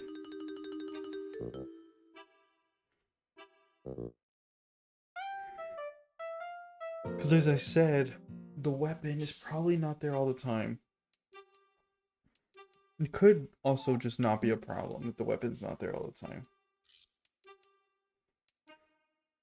Okay. I've had an idea. And I'm gonna do it. I gotta go find every silhouette now. This is what happens when you don't name your concepts. There we go. So, no, not that one. Not that one. There we go, this one. So I want this one. I can get rid of the text. Okay, that's good. This one. So what I can do is just take this and move it into here, right? Move it. Oh, you see I'm using Blender shortcuts in here. I was trying to use the G. G for grab? I don't know. G for moving. Okay, I gotta try to get it centered. Roughly... there? That doesn't feel centered. There. That's centered. Okay. And now I can go in ahead and erase some of the things I don't like about this one. For example, for instance, this. So you're gone. And stuff that I don't like from this one. So I can get rid of this. Huh.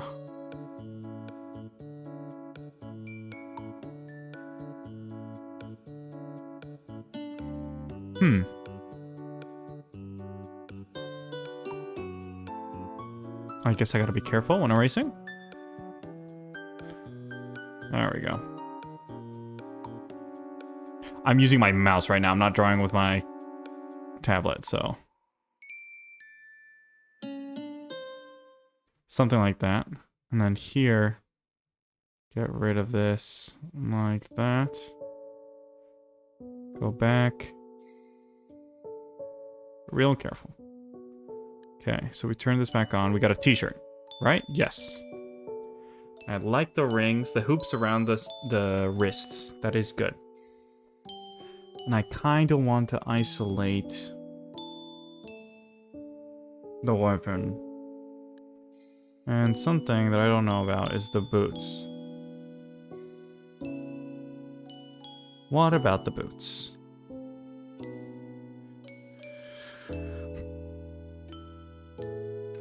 I remember my other characters. I didn't necessarily Like, I chose between big boots and not big boots. So I'm going to remove the boots. I'm going to remove them. And I think it'll be a later stage whether I add them or not.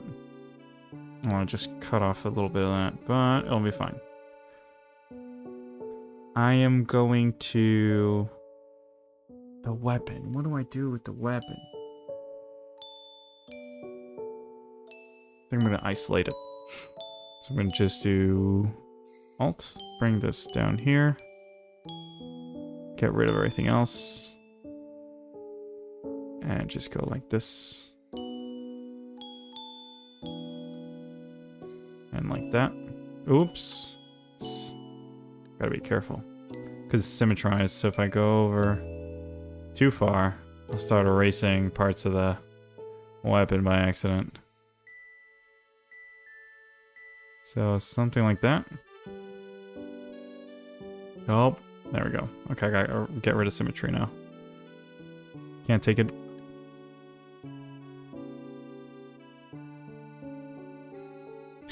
Gotta get rid of symmetry now. Can't. I have to take advantage. Oh, wait, what? There we go. Oh, I got rid of that as well by accident. Whatever. It'll be fine. That's something I should have probably realized.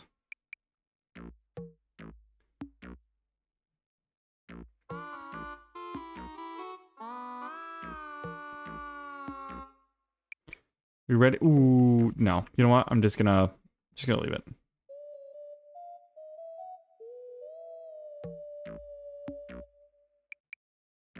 Okay. So now on this one, I can get rid of the weapon.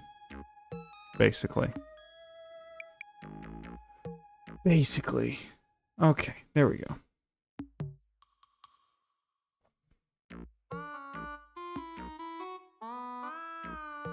Okay, just being careful. Just being careful. I don't think it's really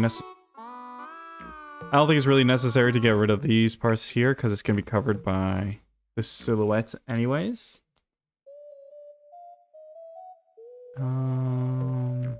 Something like... sure. I think I got rid of a little too much.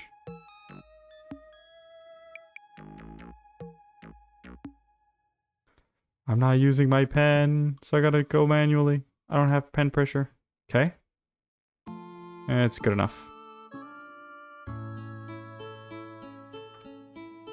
There we go.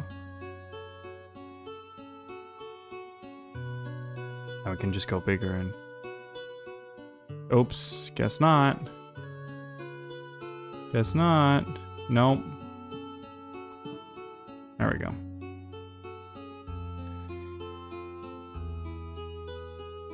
Okay. I can just go with the select tool and get rid of everything now.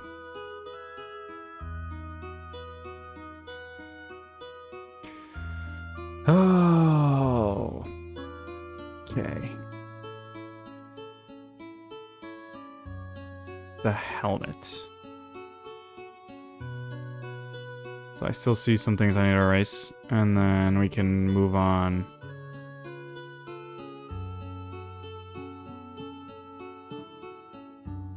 Okay. Okay. Finally. I think this works. I think it's a compromise that I'm willing to work with.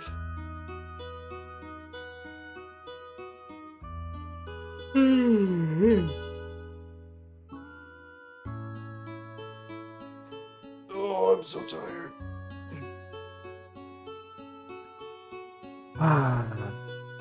I'm willing to work with this compromise. It's between multiple, and I have the weapon always in the back just in case.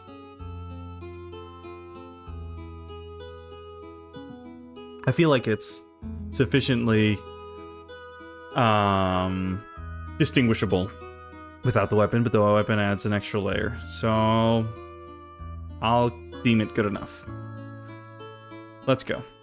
Let's get rid of everything else, resize the canvas, So this is the only one I need to keep. I can get rid of that. Close that folder. That. These two.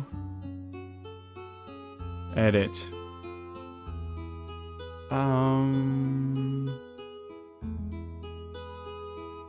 Check this out. Nice. Nice. Done. And we can export this as a PNG, and Bob's your uncle. Save as PNG silhouette. What did I call the other one? Best 3. Love the file naming convention.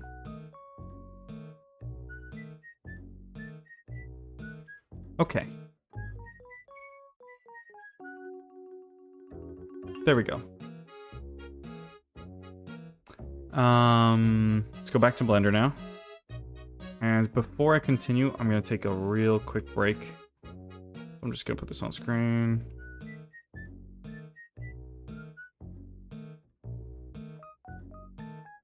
Whatever. Let me go mute this, and I'll be right back.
Okay, I'm back. And I just remembered another gripe. Another gripe I have with the games industry. You know, games nowadays. AAA. Of course I'm talking about AAA. You can't compare AAA with AA. AA, there's some really interesting stuff going on. But it's really common to have games that are basically unplayable. Think of your Cyberpunk 2077s, for example. Like, you need to have an insane system to be able to play that at the max resolution. And it kind of sucks because there's some computers that can run games like Half-Life, let's just say, right? Half-Life, Half-Life 2, which are amazing games. But since they're considered old games, they're not, like, newer generations aren't necessarily playing them.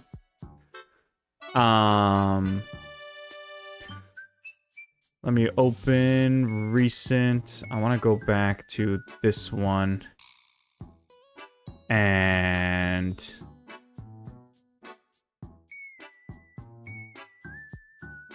save, copy. No, cancel. Save as. I didn't mean to make it go from 3D to 4D. It was Blender itself that just decided when I pressed save as incremental to change it to 4D, which is funny. Okay, saved as 5D. So what I was trying to say is there are games, there are classics, right? And they are not necessarily played by the younger generations. Also, some games that are old that look amazing, they hold up till this day. For example, Portal and Portal 2. Portal 2 doesn't necessarily run on every potato machine, but Portal 1 will literally run on anything. And my idea is that there should be a way to have it so that you can have the best of both worlds, where there is a setting not only inside the game but outside of the game. Because I think Fortnite did this for people that had low-end PCs. They would be able to download like the really low-res version. Well, I think that should be more common, where games should be able to provide different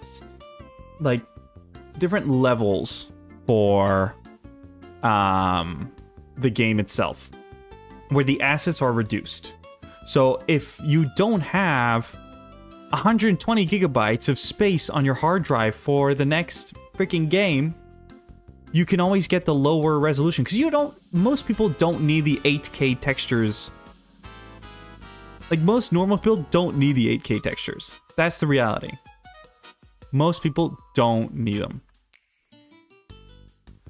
So if there's like a trimmed down version where you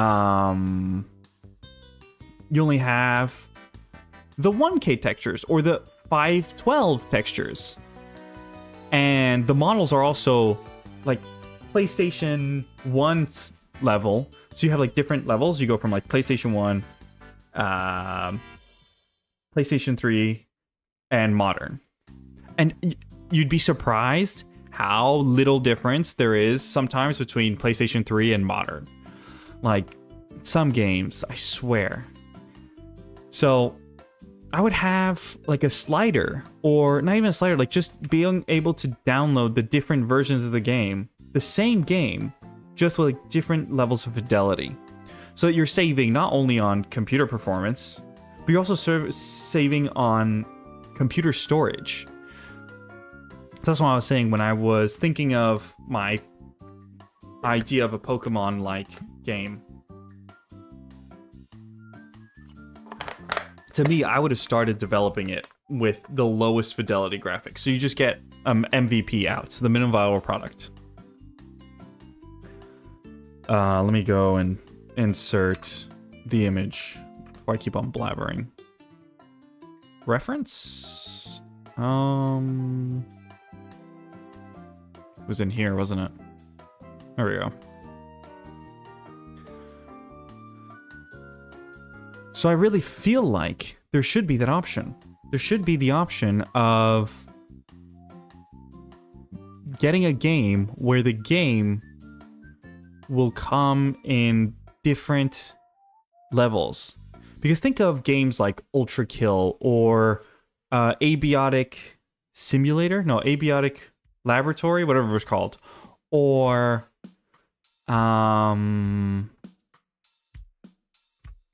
Mouthwash. Those games didn't necessarily have ridiculously high quality graphics, yet they were amazing. Absolutely amazing. Abiotic Factor, I think it was called. I don't remember. It's been a while.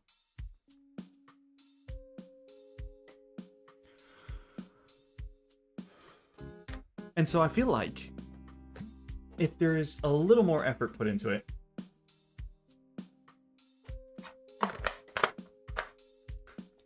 you can have the same game with different graphics at different levels of detail. Still have a great looking game. But I guess AAA just doesn't care. Okay, so for this should be fairly simple. I just need 2 rings around the arms and some wings and a new pose. And I think the rings, I should parent them to the hand bone. Yeah, so that when I move it around, the ring moves as well. Let's see. The easiest is going to be the wings. Let me just get this reference. Get it out of my face. Get out of my face. Let's add 2 planes. I think I'm just going to do planes. No need to make any thickness or anything like that. 90? There we go.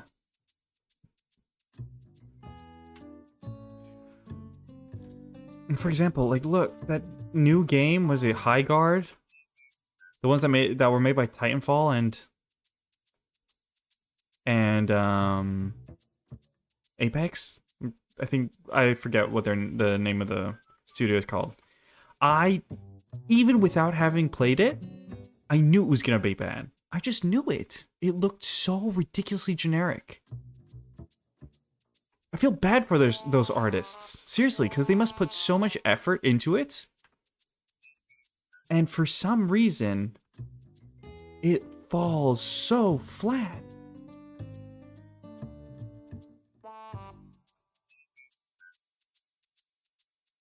I wonder if it's like higher ups just telling them, no, we need this.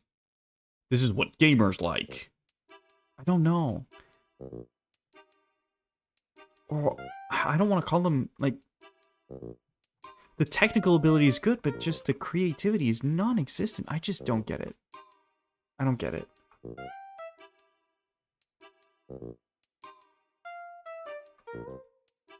They just all feel generic shooters.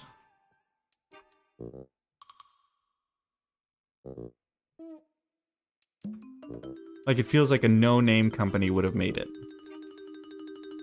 While Titanfall had so much character. Even Apex has character. I am not a huge fan of the visual aesthetics of Apex, but even Apex has more character than High Guard.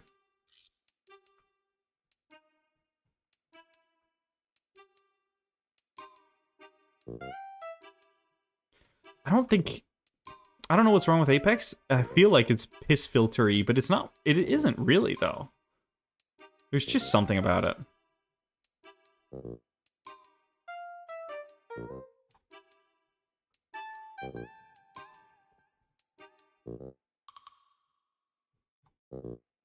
It feels some of the character designs are really good, and then some others fall a little flat. I think it was like Mad Maggie probably felt too generic to me.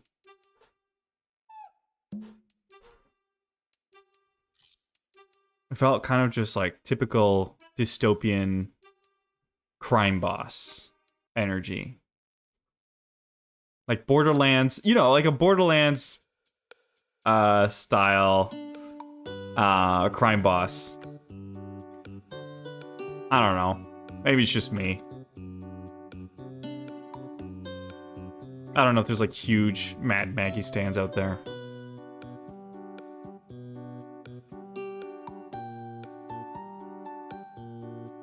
I used to play Mirage. I thought he was hilarious. Not necessarily what he would say. I mean like the kid. Just a total coward, a total weakling. No, please, no. It was terrible. It was terrible for team comps. I don't think Mirage is good for a single team comp. I don't think it ever worked. But when I played with my friends, it was amazing. It was amazing how... it wasn't good. It was just tilting for them. It was really funny.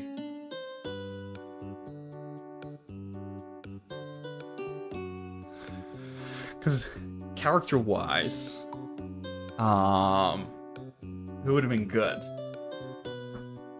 We did play a lot of Bangalore. Bangalore is really, really strong with the... Yeah, I guess Hound... What was he called? Bloodhound? Bloodhound's really good. Bangalore's really good. Who was that Valkyrie girl? I guess she was kind of like in a suit as well, like a flight suit. I don't know if she was good, but it was definitely fun to be able to suddenly fly. I don't think we ever won any games with her. If we won games, I think it was mostly with Bangalore and Bloodhound. Those two have really good powers. Since this is mirrored, I could just use a modifier, right? Generate, mirror. That was, I know Revenant is a ton of fun, but I never obtained Revenant, so I never had the opportunity to play with it. It's a robot. I guess it's an it. Are they straight? I can't tell. Not really. Let's just duplicate these. And rotate. And scale. And it should be just done.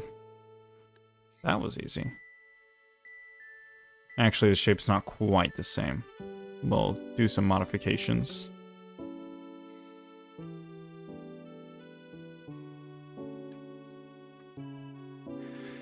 Let's see.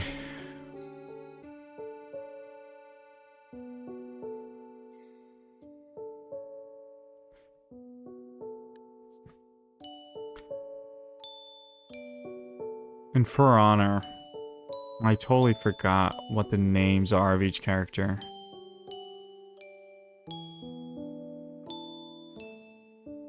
I should probably look at it. Like, I remember, what was it? Orochi was super annoying. Is that the one bladed, like, samurai? Not, I think Kensei was the big one that would do, like, the opposite attacks. Those, like, once you get used to them, it's easy to parry. But when you're a total noob, damn, I hated that. Where is... Okay, these planes should not be in here. Get them out. Get out. Skedaddle. Go. Why can't I drag him? No, that doesn't make sense. Why can't I drag him?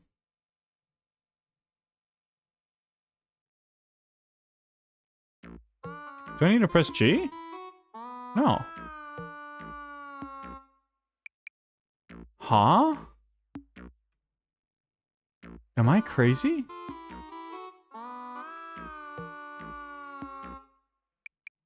Or are they already out? Oh, they're... No, they're not. What? I can't select multiple and move them? That doesn't make sense. I don't think that's correct. I think I'm just getting trolled. Yes! What? Why? If it's what I think it is doing, this is what plans and not curves feel like a crime. I am not sure what you mean. If it's what I think it is, doing this with planes and not curves feels like a crime. This is for reference. For me to draw. So I'm just making it 3D and that's it. I guess I could have used curves instead of mesh, like a mesh, but I just need this, like I need a quick and dirty model that I can export. To be able to draw. And this is your first time here. Oh, hello. So right now I'm just doing a... wait, that didn't work out right. Oh yeah, it did. I was just blind. I'm just making a 3D... Well, right now this is a really basic 3D model to get some reference so I can draw later some concept art for a 3D VTuber model I'm doing. For a contact I have. She's called Dreamy Luna. I don't know if you've heard of her, but that's what I'm working on. And this is not really my area of expertise. I'm actually more well-versed in CAD packages based on my background. I think the position of that is fine. Just fine. But feel free to chime in if you want.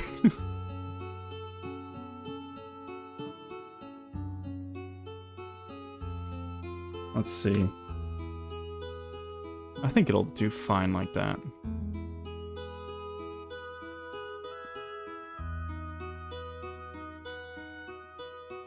And I don't really need to add any other details. Oh yes, the rings. I need to add the rings and we're good. I can start posing. Let's find some Tauruses. I think I just need a 4-sided.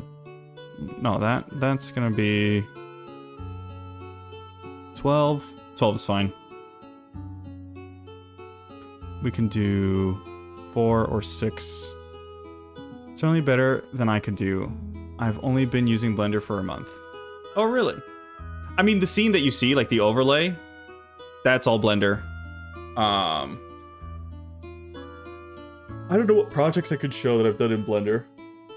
I did participate in the Clint Jones Eternal Ascent, but that's on my PL, so I'm not gonna share that. But if you look on that video, I'm there somewhere. Just on my PL account. So this is I didn't even make this base mesh here. This is one that was given out with the new update, Blender 5.0. So you can, if you go to the Blender website, there's a folder. There's a folder download where you can get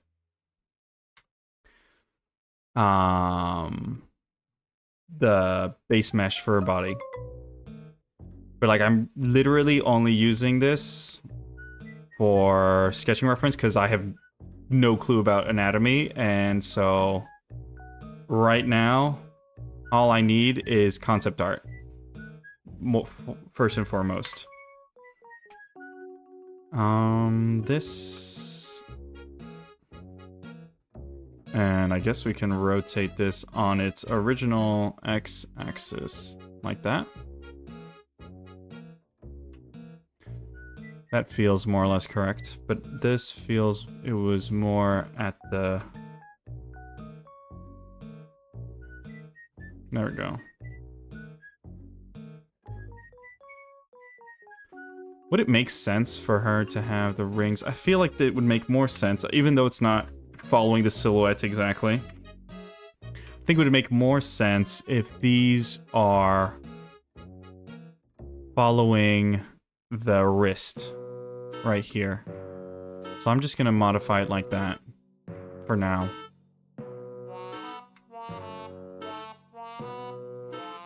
And if you have any of your work that you've done in Blender and that you would like to share with everyone else, you can feel free to put it in the chat, but it'll have to be like an Imgur link or something like that. If not, I have a Discord that you can add me on and send it to me there. I've had Kill Ashley show me their Warhammer figures, and Sun Avatar show me their Minecraft mods and some of their 3D models they made for video games. That's all I've had for now. I'm just gonna put a mirror modifier on this, and then we can start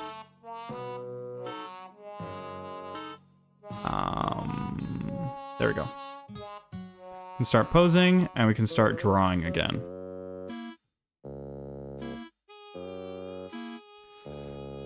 Let's see. Also, I think I'm gonna add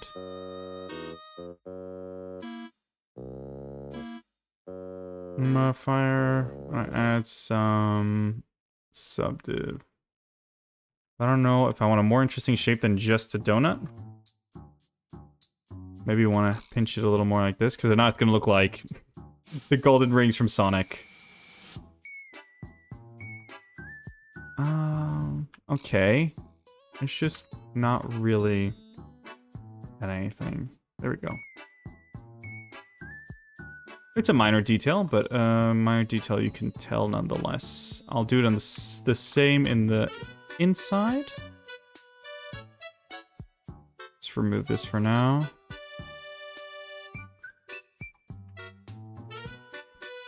And like that. And just scale that in so we get a little bit of a lip. There we go. Okay. Shade all these smooth. And I can actually also add modifiers to these, so that they're more rounded out.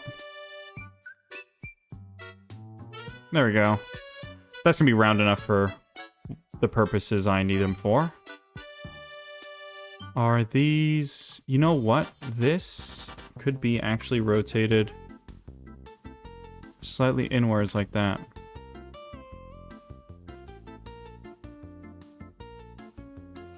And since these are just really thin 2D planes, I'm actually going to add a thickness modifier as well. Well, I think it's called solidifier now. Solidify? It's called solidify now, isn't it? Let's do that.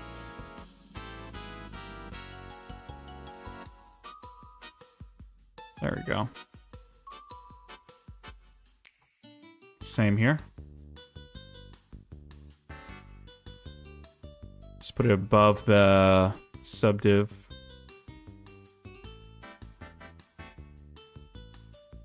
What did I choose for this one? Okay. So 17 roughly. There we go. So with that, I think that's enough detail for me to be able to pose it, and then I'll draw all the rest in Clip Studio. Right? Yeah. I think the main things that were worrying me. I guess these calf parts, but those calf parts I can figure it out. I'll figure it out. And the head, I'm not worried about the head right now. If you had seen the render before, I'd literally rendered it without the head, because I have a what's it called? I have a reference for that in Clip Studio already. Okay, I need to go find a new pose. For this one, I feel like this would work. And since it's symmetrical, I shouldn't be too worried about losing a side. Yeah, I'm gonna go for this one. Try to get that pose. So let's just shift A, add a reference image. Let's go find it in our mood board. It's gonna be...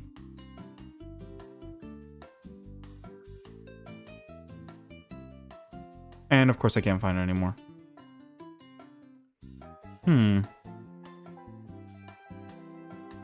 There we go. Found it.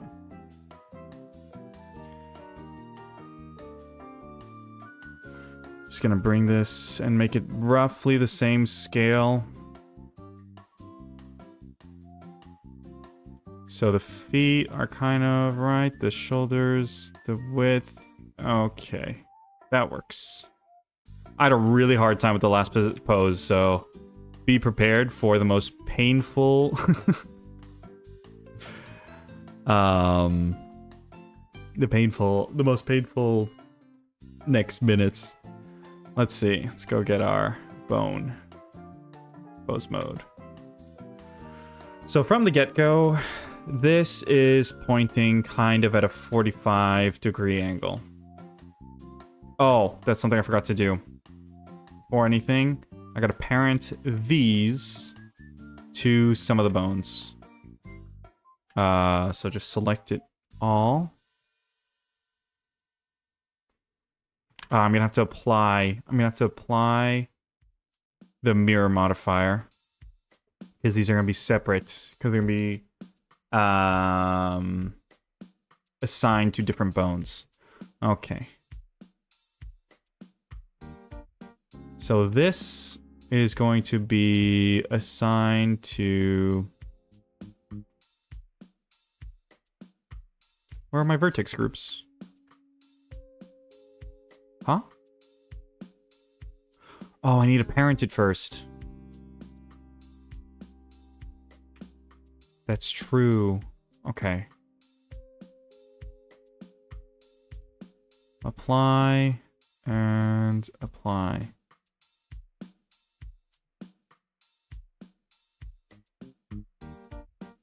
Wait. Oh, because I have to separate them as well. Oh. Control L. No, not Control L. You just need to press L to select everything that's linked and separate by selection. So now it's a new entity. Let's go and edit. L. Separate by selection. So it's a new entity. And the same for the rings. L. Separate by selection. There we go. That is working now. So now I have to take all the different items. So we got our 4 wings and our 2 rings. And last click the meta rig, which is it's an add-on. There's an add-on called meta rigs. That makes it easier to apply armatures to characters. I would recommend doing your own. But if you need something quick and dirty, this works. So, now that I have all of this, I can do Control P. And with empty groups. I think that's going to be the more sensible option. So we go back into object mode, and now we select a ring. There we go. We've got our vertex groups. I was very confused for a little minute there. I should also enable the bone names. That way.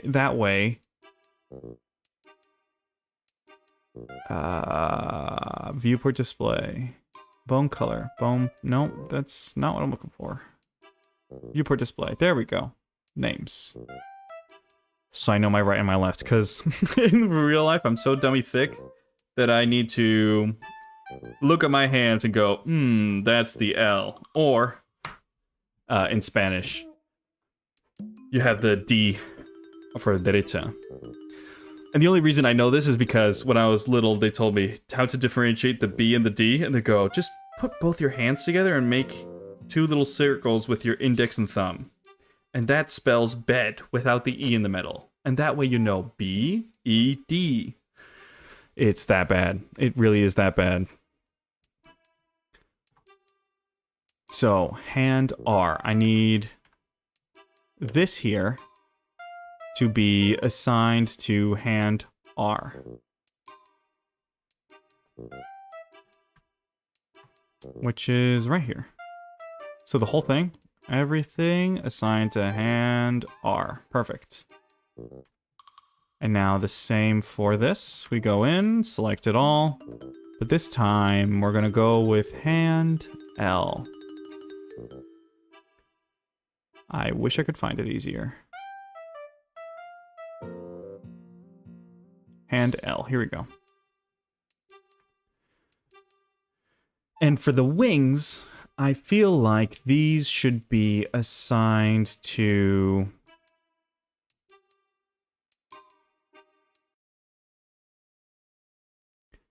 Probably. I could probably get away with just having them assigned to spine. So I'm just going to select it all, and spine is probably at the top. Yes, it is. There we go. All of it. Spine, assign. Now I'm pretty sure everything will rotate with the spine. Just assign that. Select it all. And go into the spine and assign that.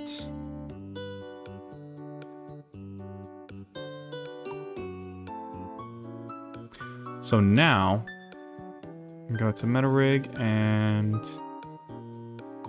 drop the names so we can so we're not so confused. And let's move this image behind. Whoa. Hello? I'm in edit mode. That always happens when I press tab with the armature selected.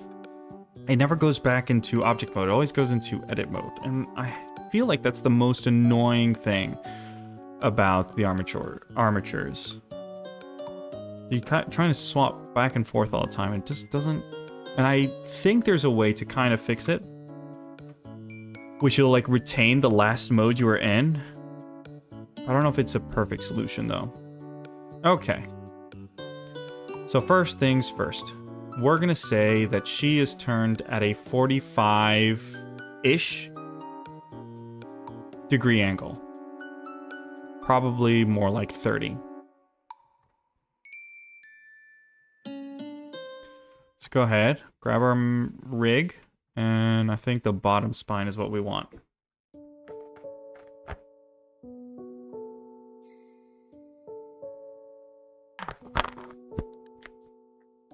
Okay. Sorry, I need to hydrate for a second. Or I'm in reset position. Okay, there we go.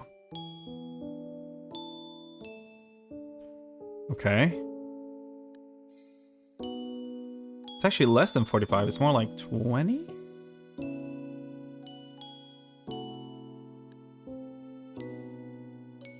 Something like that.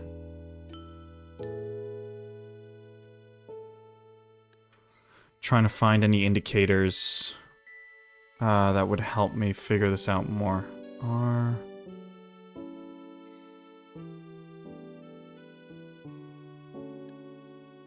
Because the other shoulder is completely obscured by the jacket that they drew. So I can't have like a line there. Because normally you'd be able to kind of line those up. And I feel like I've overcooked it a little. There we go. That should be fine. That should be fine enough. Okay.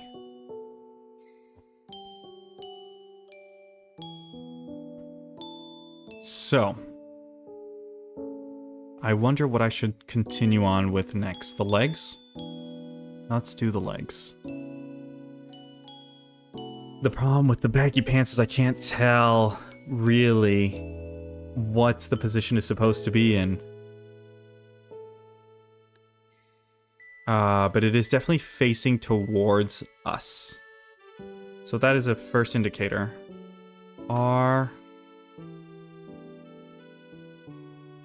So it's gotta be something like this. And the same cannot necessarily be said for the other one. More so, this should go back. And this should go back. And this should actually go in a little.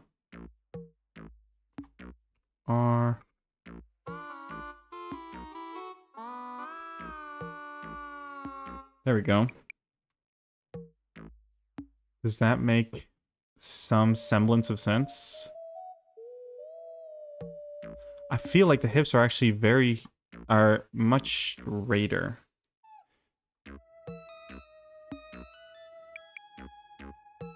And it's just the back that's arching that much. So let's see.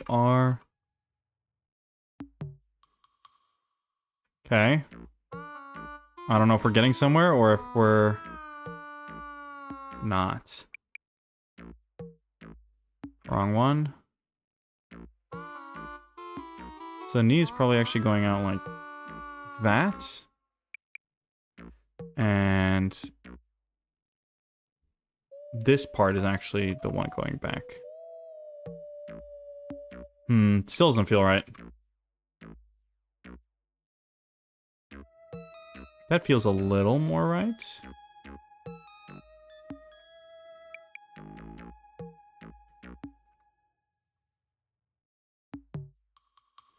I hope I hope the way I'm moving the bones are all natural. No worries. Hello, Lady Tragedy. How are you doing? I didn't even see your message, so I was too focused on the posing. I'm just trying to get the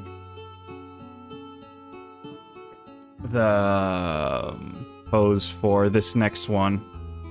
And it's a little tougher than I expected. Did one match of For Honor 1v1 hit 2 light parries, dead comes the door?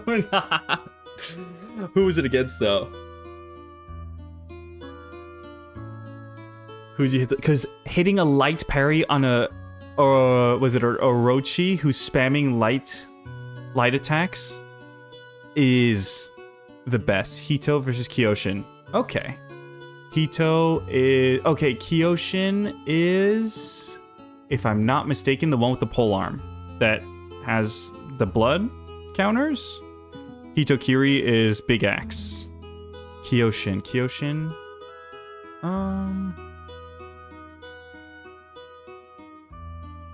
The blindfold guy with the infinite guard. Oh.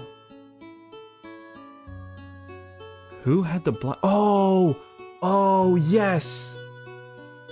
Wait, but there was like 2 of them like that. There was the one with like the stereotypical rice hat, and then the other one that would like parry everything if they just maintained a guard. Like, no, they would just like block everything if they maintained a guard. And I forget which one was the blind one. The one who spins his sword around. I think I know what you're talking about. I'm gonna really quickly look up...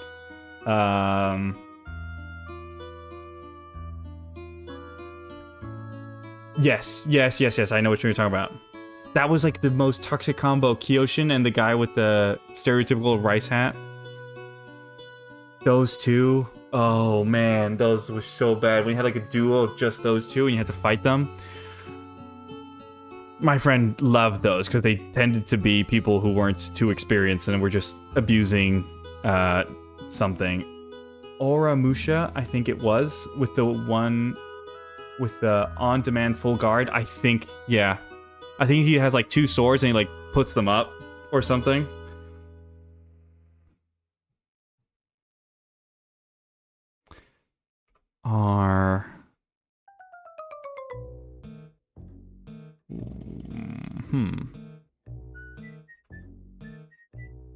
I think that kind of goes like that. Of course, this character has skates on, so it's not quite the same.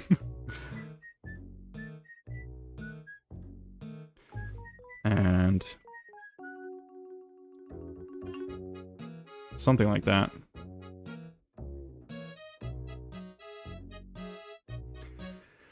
Yeah. I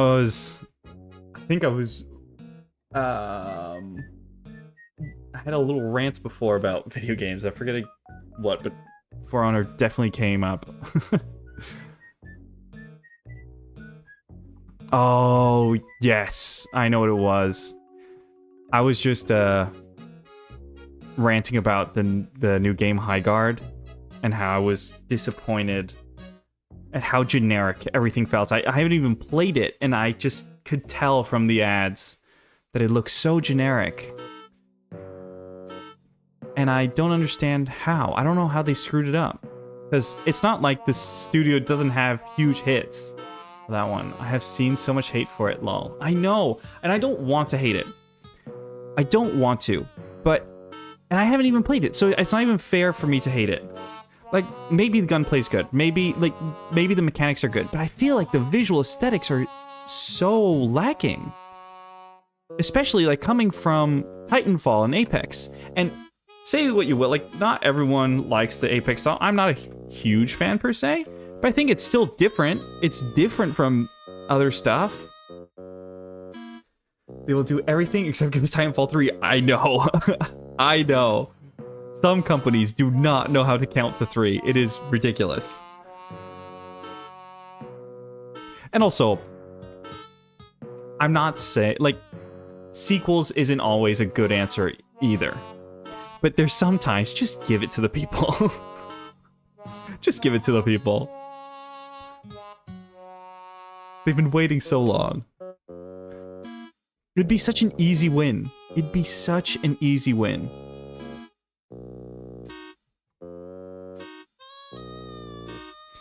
So yeah, high guard, disappointment. And I mean, I think Doki's Doki's reaction at the Game Awards kind of said it all. That was so funny.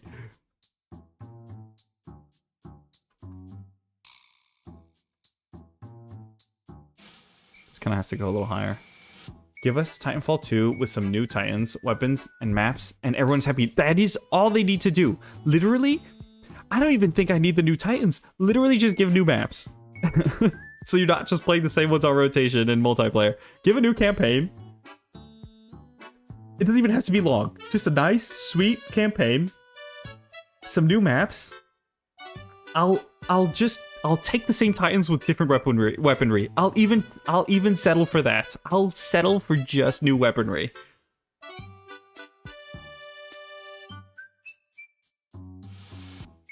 It really, I don't know. I don't get them. I sometimes don't get them. Yep. Just freaking, at this point, DLC update. Just literally DLC update. It doesn't have to be more. That was part of the rant. I was saying that I feel like lots of these AAA studios have it in their heads that they need high fidelity graphics. So like in the Game Awards, they were talking about High Guard and like, oh yes, it's running in Unreal Engine 5. I don't care. I don't care that it runs in Unreal Engine 5. I could care less. Some of the best games out there are literally PlayStation 2 graphics or like PlayStation 1 graphics. Ultra Kill, mouthwashing, Abiotic Factor. There's just so many good games that don't even have the latest and greatest. But no, Unreal Engine 5. Just slap any random assets in Unreal Engine 5 and call it a day. I don't get it. I seriously don't get it.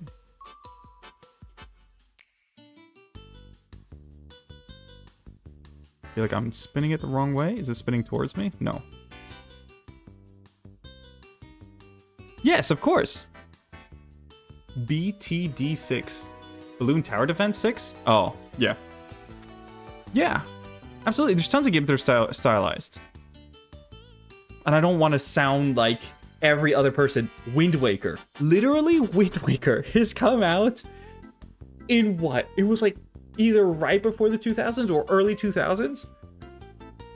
And it still holds up. It still holds up.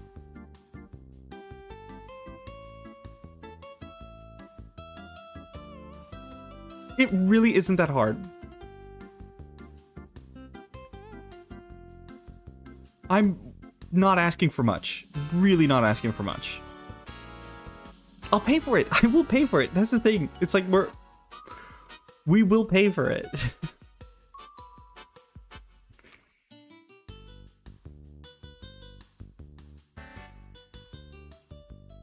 I think I've roughly got the right pose. The head, I'm just gonna remove it. Because the head is not correct. And the rings actually feel like they're a little out of place. They're maybe too high. Back to For Honor, TND got such a good hero skin this season. Oh, really? I do know who TND is. We call it El Viejo Cachondo in Spanish, which is like the handsome old guy. Yeah, I know who TND is. I remember. Oh no, I made a mistake. TND is the one with the sword that kind of dances. Or no, that's... Oh, they all kind of do that. Because there's the one with like the grapple sword. Oh man, I'm so old. Because the one I'm thinking of is the one with like the long pole with the sword on top. That has the long beard. TND is the younger guy. Yeah, Chinese heavy armor. But I think TND is the one that kind of dances when he attacks. I think it's the heavy attack. It's been so long. The problem is we never really learned the character names because we always kind of use nicknames.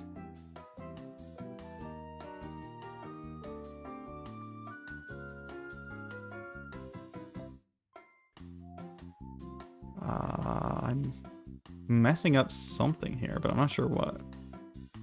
There we go. Oh, no, that's not right. This needs to be rotated a little.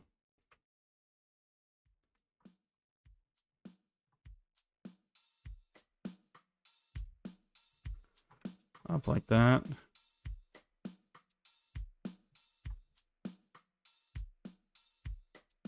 I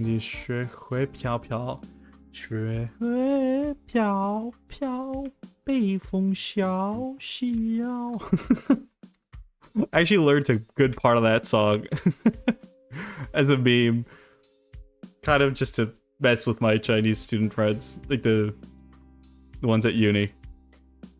I was kind of like their circus animal at their events. I was the only one that kind of knew, because of connections I had, and I had visited China and stuff, so they like adopted me in their Chinese circle, and everyone was just speaking in Chinese. I had no clue what was going on, and so they went, oh, there was once that was really scary. They're like, okay, we know where to go. There is a karaoke bar. It wasn't a karaoke bar. It was a karaoke booth at a casino where everyone was really scary. Like cash only. Oh, your credit card's not signed. We have to sign those? I didn't know that. Okay, sorry. It's like, okay, what if I sign it right here? Nope, not valid. Oh, okay. So if I go to the ATM that is inside this casino right now, and I use my card that is not signed, and I withdraw money, and I take that money and give it to you, then it is fine? Yes. Fair enough? Fair enough. And it was really bad because they were super strict about us bringing our bags in. And everyone was loaded to the gills with cans. Like, they had cans of beer, they had bottles of wine. And while I was talking to the lady at the front desk, a beer literally falls out of someone's sleeve. It goes funk in front of everyone. I don't know how it was possible that no one said anything. Literally, the staff didn't say anything. I don't know how that's possible. Ridiculous. Absolutely ridiculous. Okay, this pose is probably fine. I'm actually going to move the camera. And I was so confused the whole time. Because they were all singing Chinese songs that I didn't really know the words to. To me, like, they all have a very similar style. For some reason, it must be really in fashion to have like slow-paced romantic music, like pop romantic music in China. Or at least my friend group happened to all be into that right at that moment.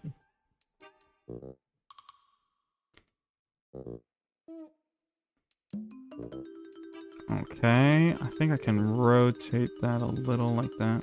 No, I think we're good before. I'm gonna hide the head and the neck because I got my own head and neck that I can use. I just gotta go find them. But yeah, that was a scary situation.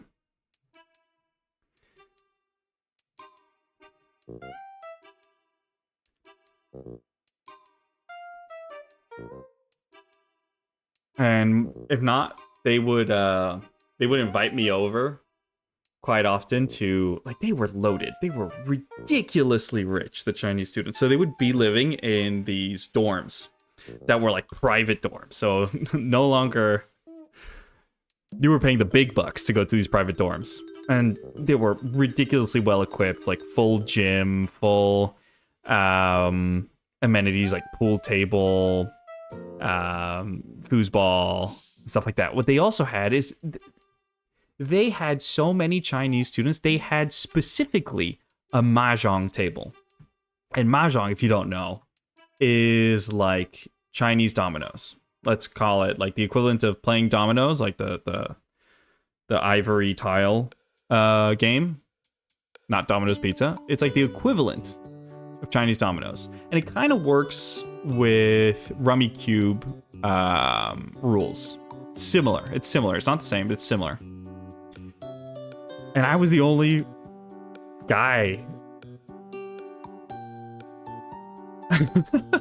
Well, so you see, there's two different types of ways to play Mahjong. Well, I guess 3 if you're eating them.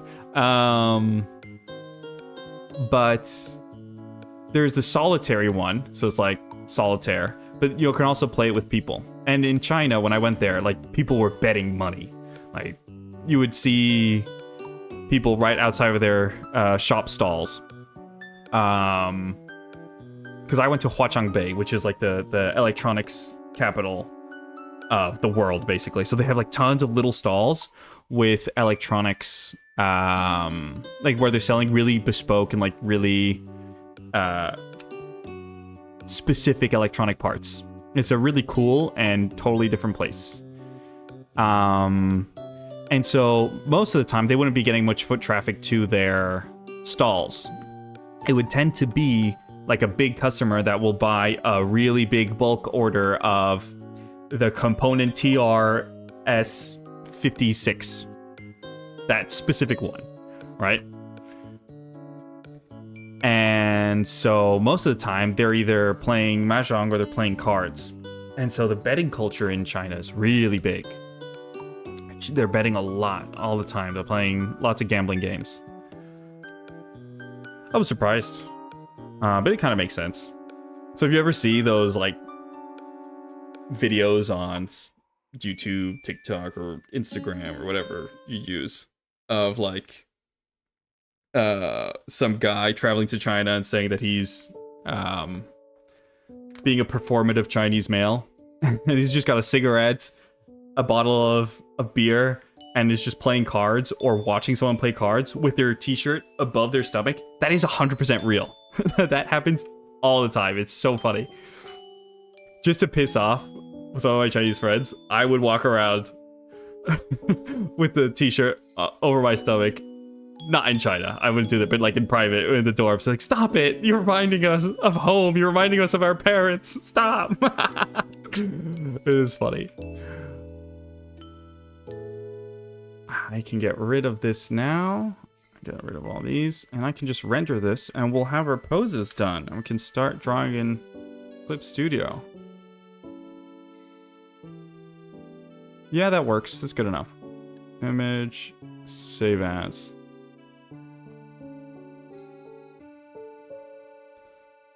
A really, really interesting place. It was, I think, the best trip I've ever done in my life. I was so lucky that someone paid for it. They invited me. I was like, wow, super lucky. Once in a lifetime opportunity. I was looking for jobs at the time. And they were like, hey, do you want to come? I'm like, I can't. I gotta look for a job. They're like, we'll pay for it. What? You'll what? I mean, I guess I could take a month gap and just go to China for a month. That works. Okay, I'm gonna have to remove the display capture. I'll be right back. I'm just gonna swap some stuff around.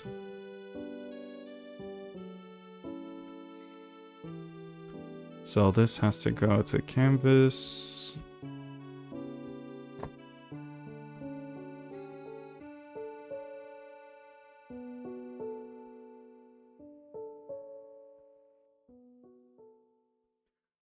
By the way, when you're playing For Honor, are you playing Dominion or are you playing like there's the short form and the long form. I forget what the long form is called. 1v1 or 2v2s. Okay. I think I can. Yeah, there we go.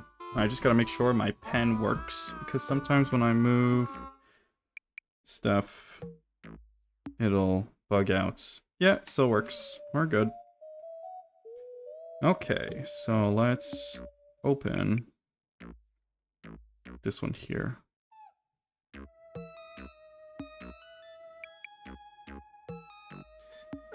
Oh, wait.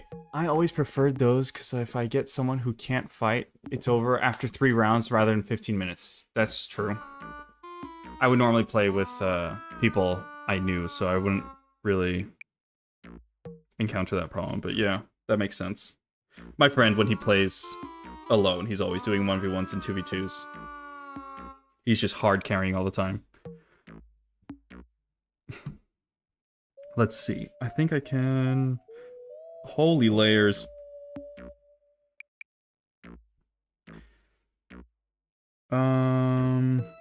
There's so much going on here. I gotta reorganize some stuff real quick.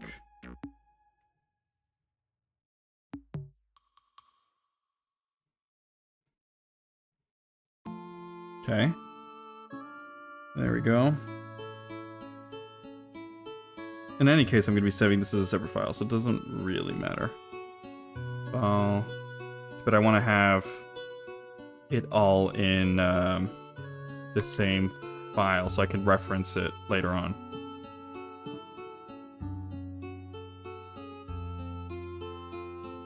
So let's put this all in one folder. Call it concept 1.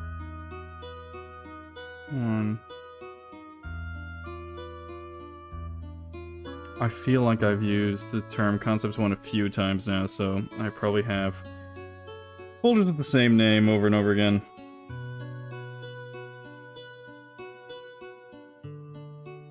Actually, I'm gonna leave this one out. There we go. All nice and tidy.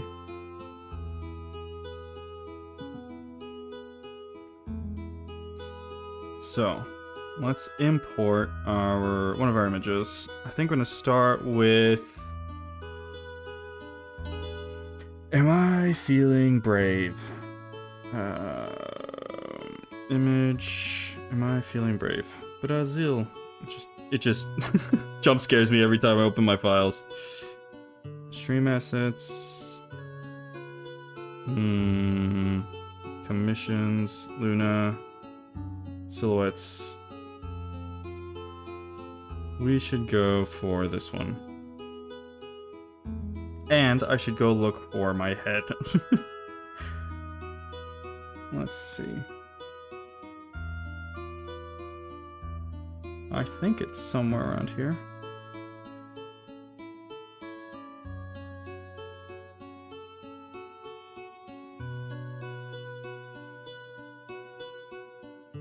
I feel like this is probably going to be not the right angle for this head, unfortunately, but maybe we can flip it.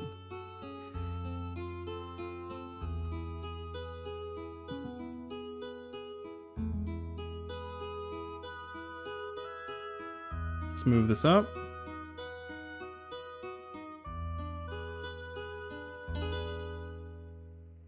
Okay, close it. And we're good. So this, I should be able to flip it around. And this is smaller than it's supposed to be.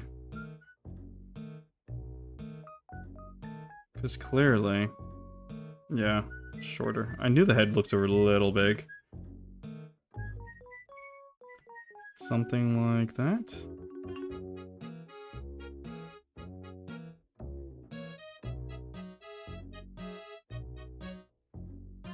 Actually, I could have the head in that position. It's not necessarily incorrect. But I am gonna try to flip it around and see if that works. Yeah, that works. That works better. Okay, there we go.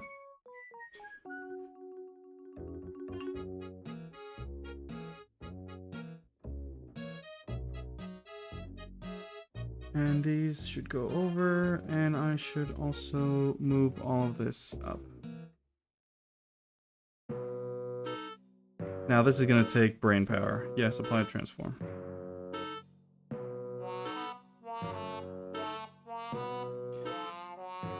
I'm going to call this concept art. Concept art. 1. Even though I've already called it something else like that as well, but I'll put it in a different folder, and that way I won't lose it. I will definitely lose it. But one can dream. Oops. Okay. Let's make a new folder outside of this one. Concept _2. And put this in here. Put this as well in here. Put it at the bottom. But outside of the folder. There we go. That should work. Okay, we're ready. We're ready to start sketching the top. Okay. So, let's see. Let's get a new pen. That's too thick. Is that fine? I'll say it's fine.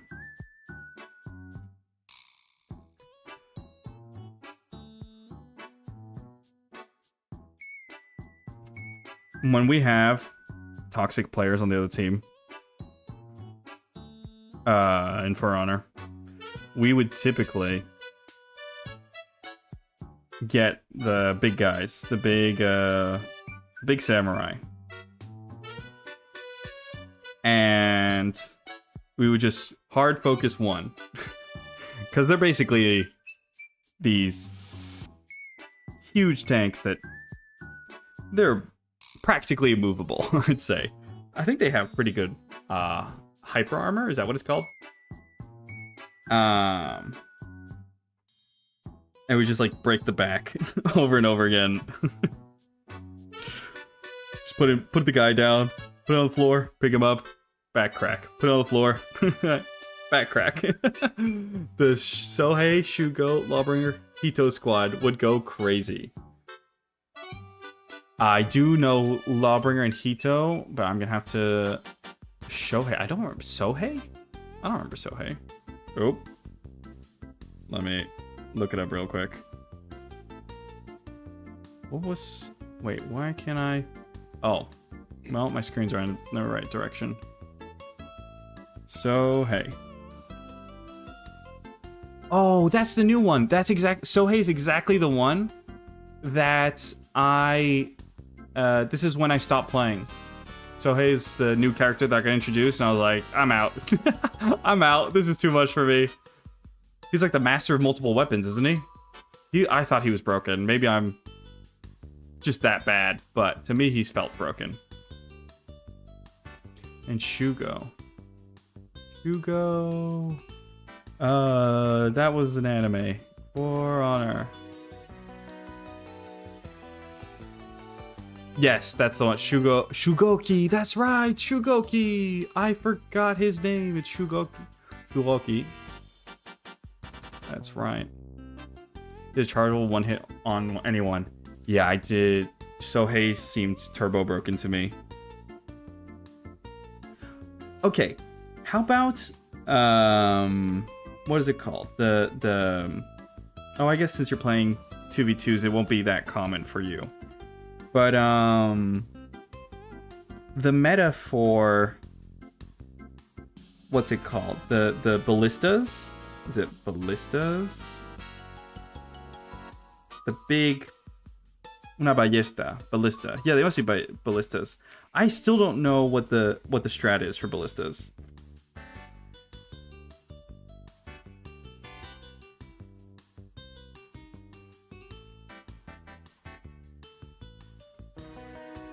Chuo gives the best hugs. Yes, he does. Well, it depends how you have him set, but yes.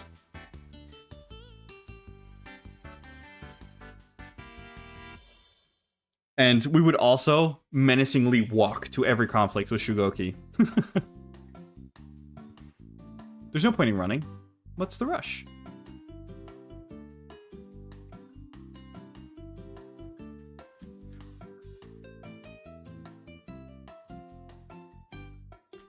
Menacingly approach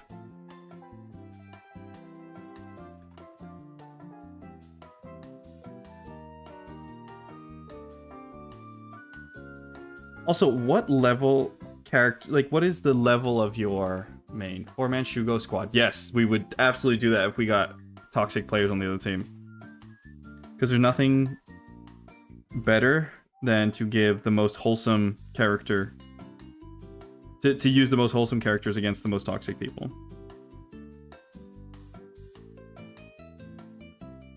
Because I don't think I have anyone past level 20 in For Honor. I would also refuse to use the XP boosts, because I feel like if my level was too high, people would think I'm actually better than I'm supposed to be.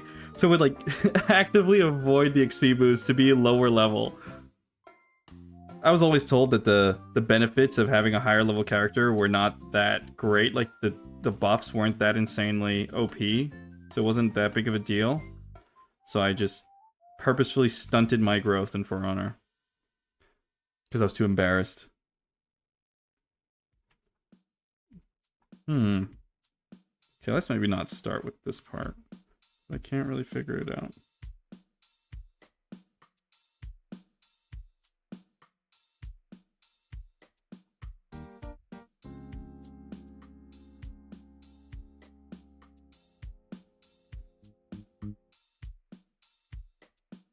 Like, you know, you get those missions that you're supposed to do. Like, I guess they're technically dailies or something. Well, no, because it would last more than a day. Try to never take them.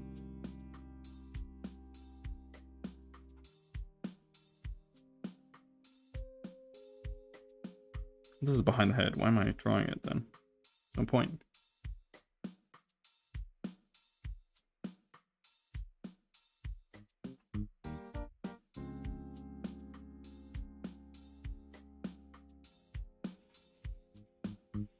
I should absolutely go check the list of people that I have blocked on For Honor, just to check if you're one of them. That would be so funny.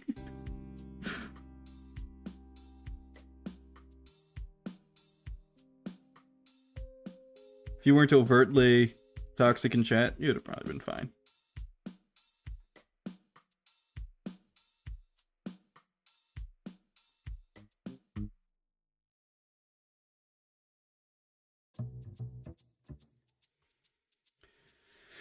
I really don't know how I'm going to be doing these wings.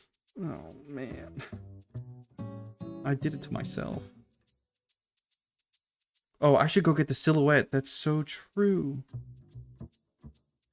It should be in here somewhere. Of course, if this is removed, I won't be able to see anything.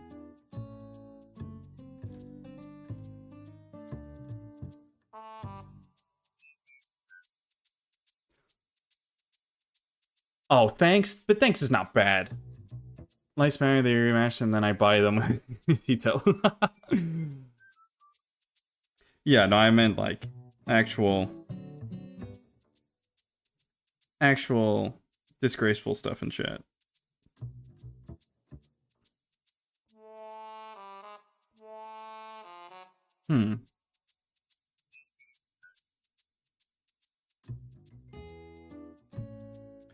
Where are the silhouettes? I can't find them. No, not that one. These feel like all the old ones. Okay, that's... We're getting there. Not that one. Not that one.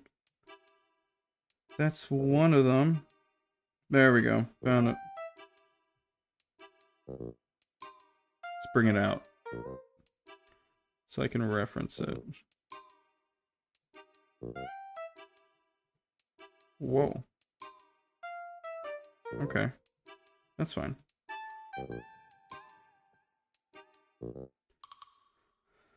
Let's see. Okay. Rep 5 on Glad. Varangian and Hito. Varangian? Varangian. I don't know who Varangian is. I think that's the... my mouse, it keeps on going on the wrong screen. Varangian. Guard for Honor. Yes, yes, okay, that's what I was thinking of. Okay, what faction is it from? Varangian. Are they Vikings? Are they knights? Or are they the random, the last category? Anything and anything. That last category seems a heavy lifting.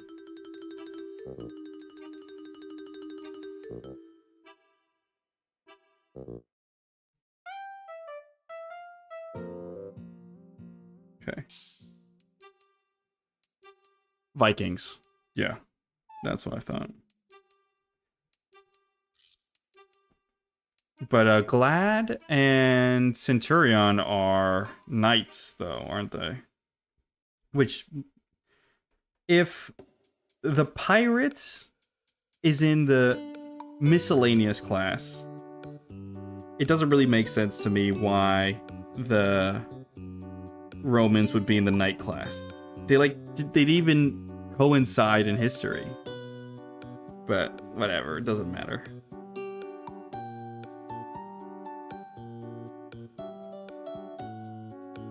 Okay, so I had long sleeves. Okay, we can do long sleeves. Can I? They should have been moved to Outlanders after the group got added. Yeah.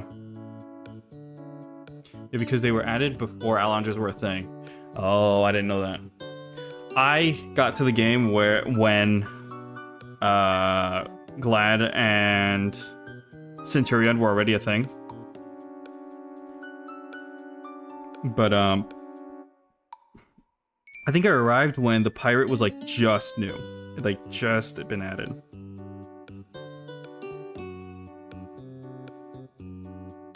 I think that's when I started playing. My other friends, no, they had started way before then. But they were like playing on PlayStation and on PlayStation 4, I think. Which I didn't have, so couldn't even if I wanted to.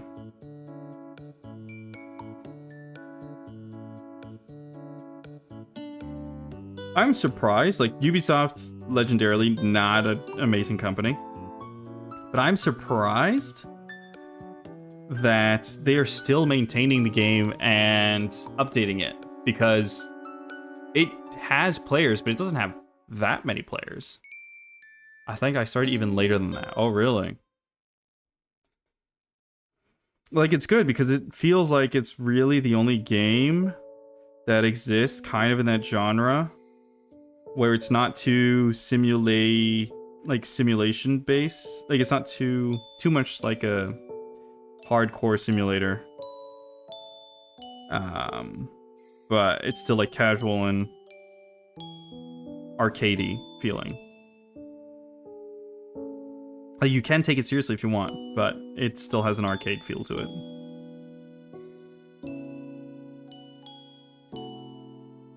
Yep, how For Honor is still alive is a complete mystery. Absolutely.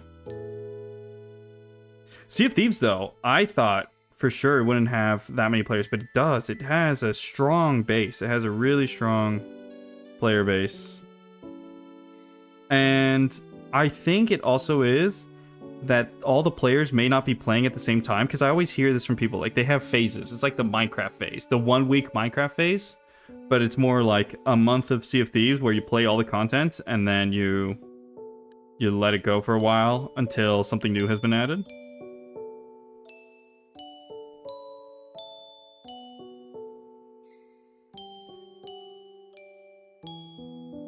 Or at least that's how it felt in my friend group.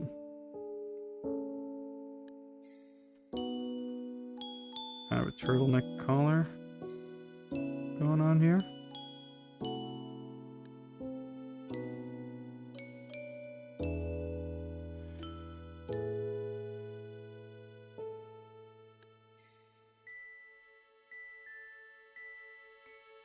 I think I should do kind of the same as last time.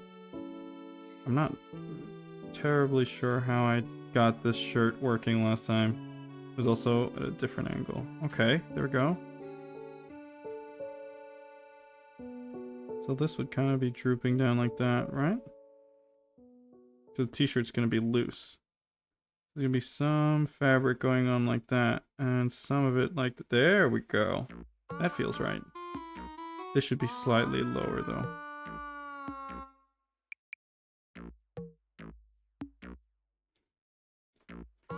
droop down a little.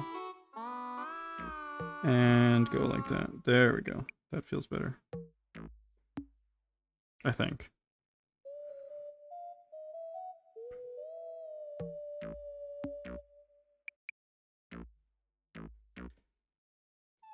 Let's see.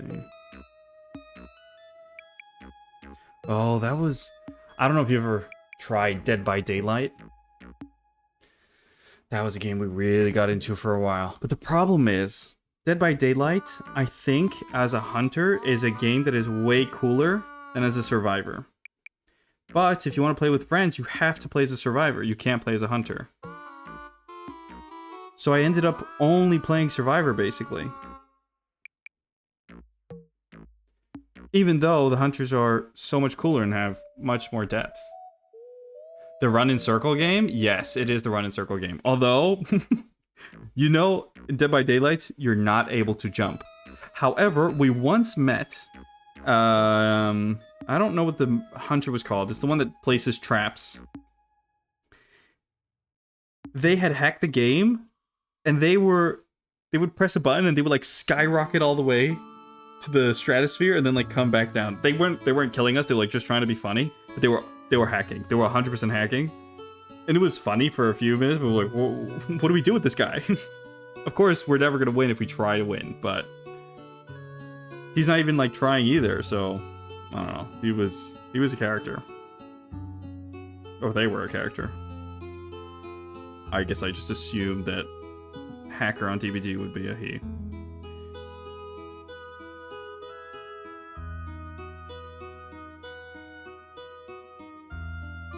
I'm surprised how those hacks just got through no problem. I played Sea of Thieves. I can't really complain considering that the ship combat is also just sailing in circles. If you are not following them till the edge of the map. Because many times, it is a straight line where you're not even hitting them and you're just wasting your time. That's why I would much rather, like, try to cut a corner or something and get in front of them. And then be able to drop onto their ship and be able to lower their anchor. That's not always possible. Most times it's not possible. So I've got the baggy top. I also wanted the baggy bottom.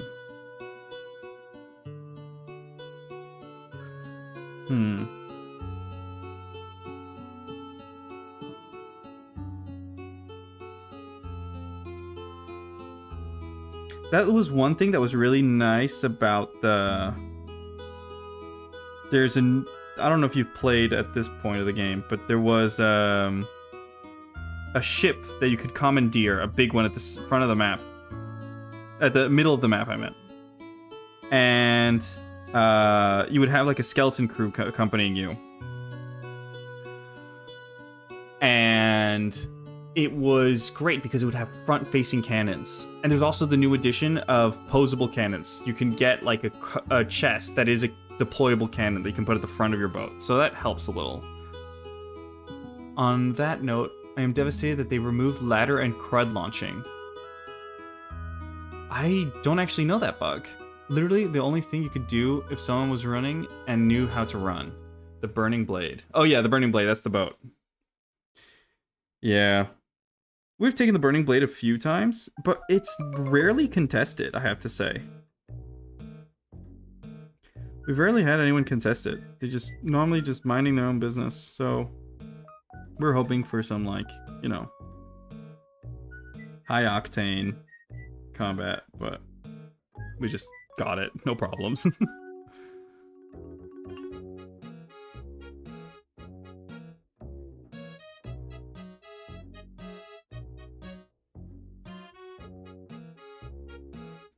That's not correct right there.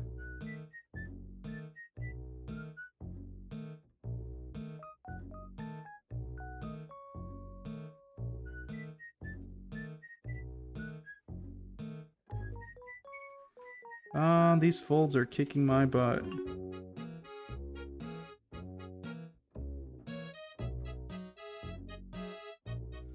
Maybe that'd make more sense for the folds in a pair of baggy pants. Yeah, but the mounted... Well, it kind of forces you into doing very specific things if you want gold. For the Burning Blade, I suppose. But I guess we're not too concerned about the gold anymore at this point. We're just kind of seafaring for the fun of it. Oh, let me get the hands delimited so that I'm not...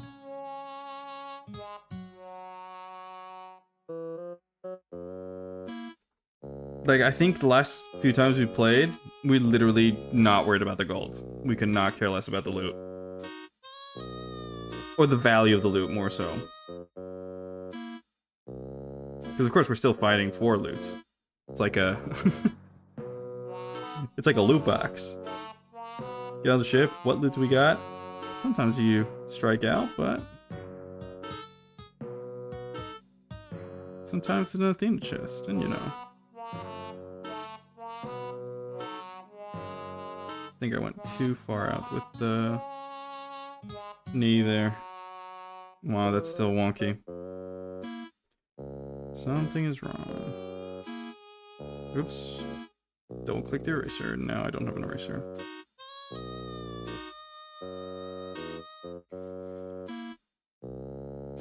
Fair. I noticed that I also have like 9 mil lying around, so I can afford exactly one Dark Adventure cosmetic. Is that what the sales? I think that's what the sales with the cut were called. Were they Dark Adventurer? Yeah, they were. Yeah, that's the only thing I've spent all my doubloons on. Well, actually, not doubloons. It would be the gold doubloons. Did you hear they're removing doubloons? I'm pretty sure it was either you who said it, or it was one of my friends who just said it. I recently heard, I think it was one of my buddies in Discord chat the other day. He was telling me that there's an update and they're going to be removing the blue doubloons. I would fact check it. I would not trust my... I would not trust me ever, but I'm pretty sure that's what I heard.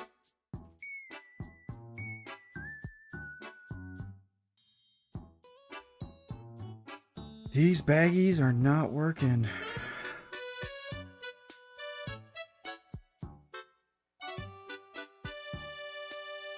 Fine, I'll just leave it like that.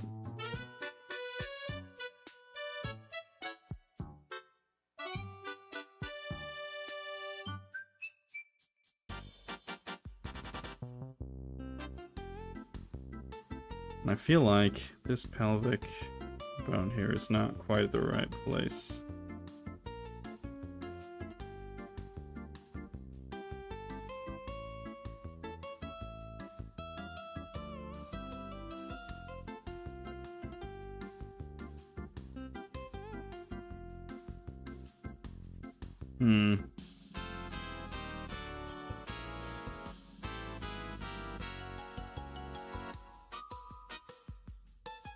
Actually, oh no, they had, the pose had a skin tight suit, so I can't check those pants with that one. Oh, I forgot. Pants means a different thing in British English than American English.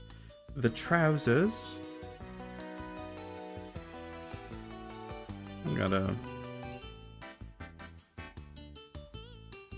That's definitely something. My vocabulary is going to be a little bit of both. Yeah, they want to remove sunset them. My vocabulary for English is going to be a mix of both. So I'll go like, oh, I'll go to the restroom instead of like the bathroom or the toilet. No, the toilet would probably be British as well, wouldn't it? I have no clue anymore.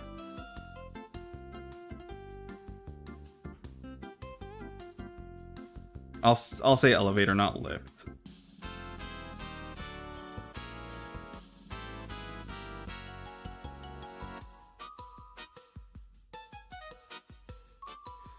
So if I accidentally say pants, I am absolutely referencing trousers, not underwear. Or am I?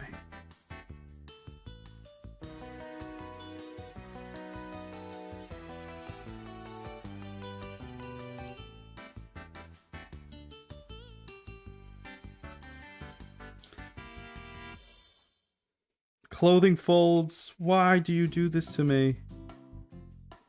The lavatory. Oh, that's true. I forgot about the lavatory. But I thought people would use restroom as well. Or the loo. I heard the loo quite often.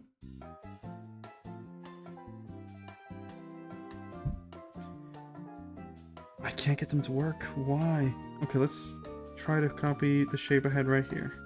So it's one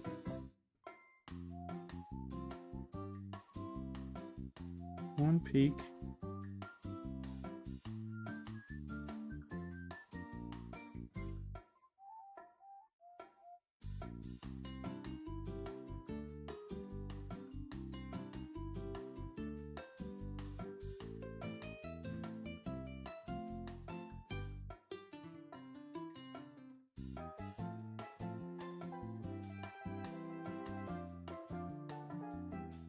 I got roasted once. I was at a pub with people that I didn't necessarily know, like they're friends of friends.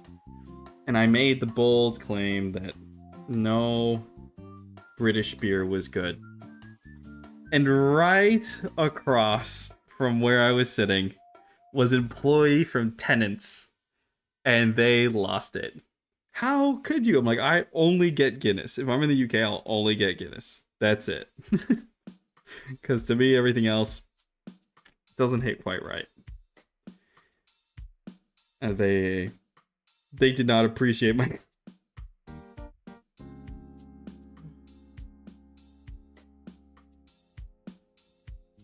Let's see. I can't get these to work. I'm going to seriously start moving on to some other part. Because I can't get the trouser to work.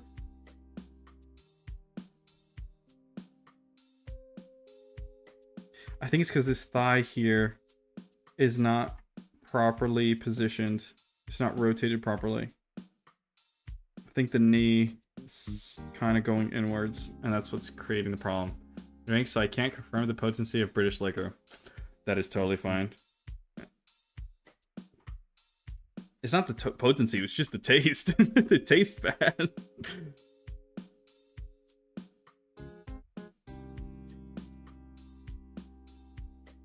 But I just...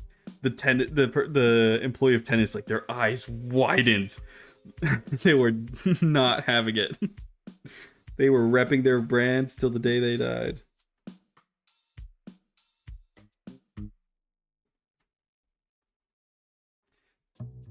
I've given up. I've given up on the pants. I'm doing something else. I'm gonna go and start sketching out the bodysuit. Because this, I'll hopefully, maybe tomorrow with a fresher set of eyes or something, I'll be able to do it. I've been on those pants for so long. Trousers, on those trousers for so long. Okay, wings.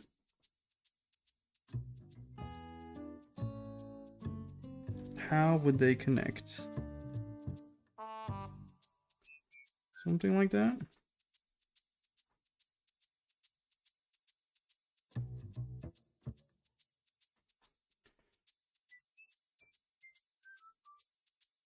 I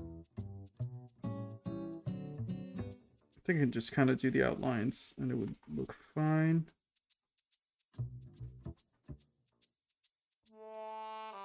Oh no, I got some nice lines before. Maybe I gotta flip the canvas again. Ooh. Yes.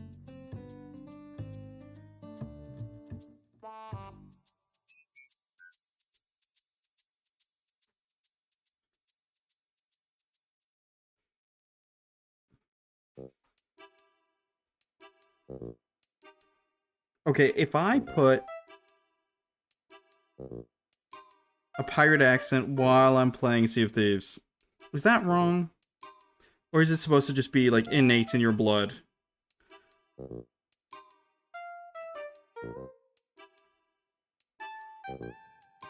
I feel like I have the Pirates of the Caribbean soundtrack on in my brain the whole time. And when I'm talking on the on the voice chat. Depending on who I am confronting, I will put an pirate accent, like an English pirate accent, or I'll put a thick French accent, or a Spanish one.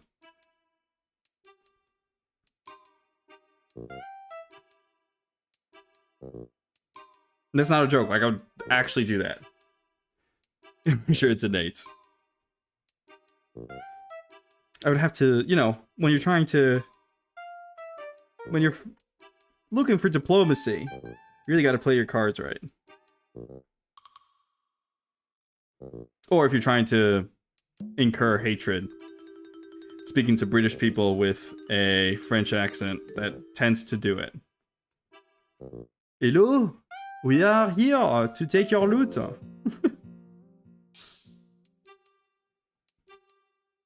And also, it helps to later have the hate towards the French community, the hate's diverted from us to a different community.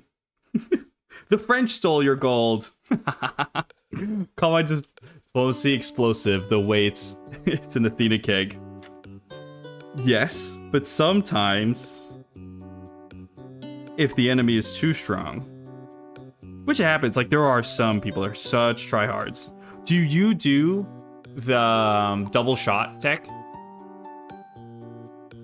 Because if we're confronting people that do the double rapid fire tech, we know we're cooked. Like, we're good, but I'm not gonna give myself carpal tunnel just to win in Sea of Thieves.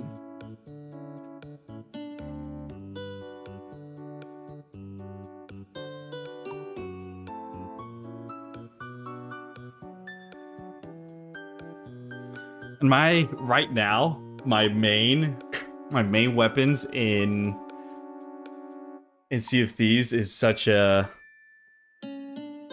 meme comp. It is throwing knives and harpoon gun.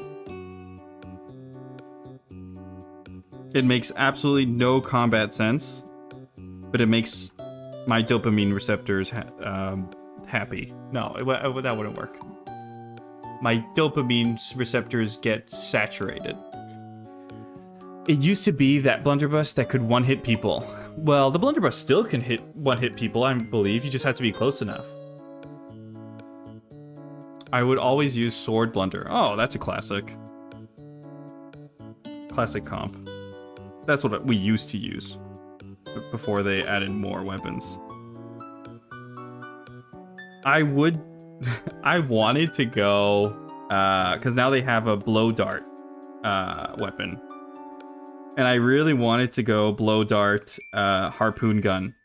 But you have no damage then. Literally zero. Because the blow dart gun can poison and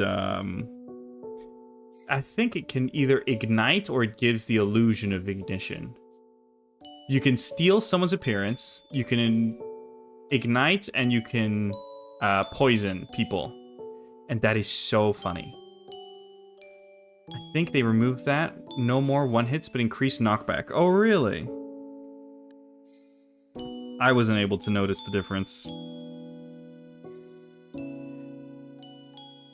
But copying someone's appearance, that leads to some really funny opportunities. And as well, they added so much items to be able to, like, you can hide as proper chests now and stuff. And walk around and stuff, and you can change the appearance of the chest. Awesome. We love those additions.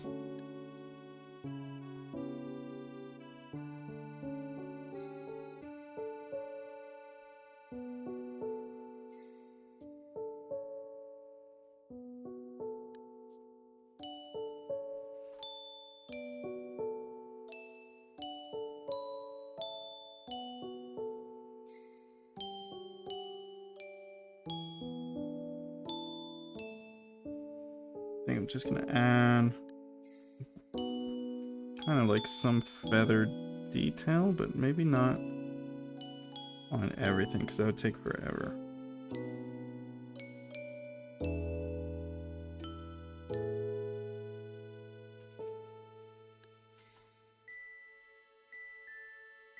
I'm not totally sold on the idea of it being feathers either. Something to catch runners. I mean, catch runners. I think with the new cannon that you can place on the boat in any part is a help. And now that they have the harpoon, like the harpoon gun, it's easier to board. It's way easier to board because you can harpoon in two different ways. You can harpoon the sides of the boat to try to get to the ladders, or I think you can autocorrect. Like you can shoot yourself with the cannon and then try to autocorrect with the harpoon gun. But if I'm not mistaken, you cannot harpoon the top of the deck. Like you can't harpoon the deck of the boat. So it is not, like, terribly broken.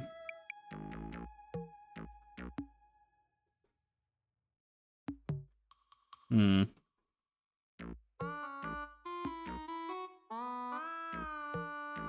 think I'll deal with the feathers later.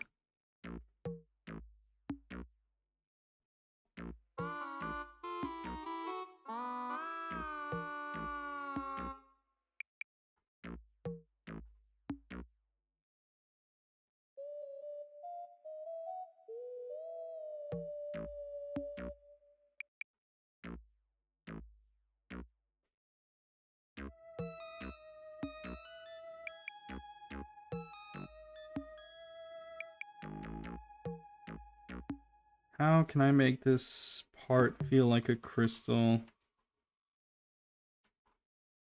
I know I'm supposed to be adding some sort of line. That kind of works. Gives it some width. Okay, that kind of works. We'll leave it like that.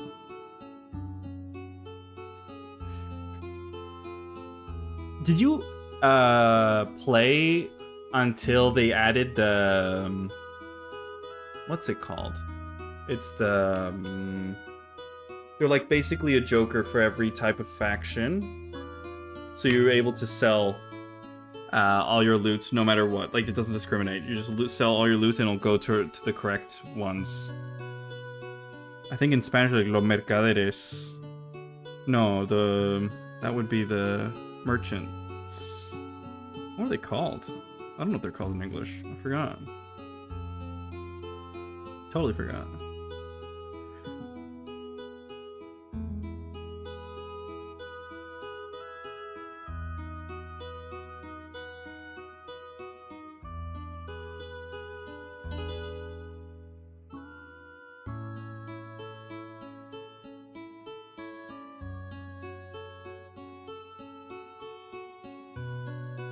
We once were playing like late at night, and so we weren't finding servers. Like it was taking a while, and suddenly we loaded into one with like 200 ping. No, the Sovereign. Yeah, that was what it was called.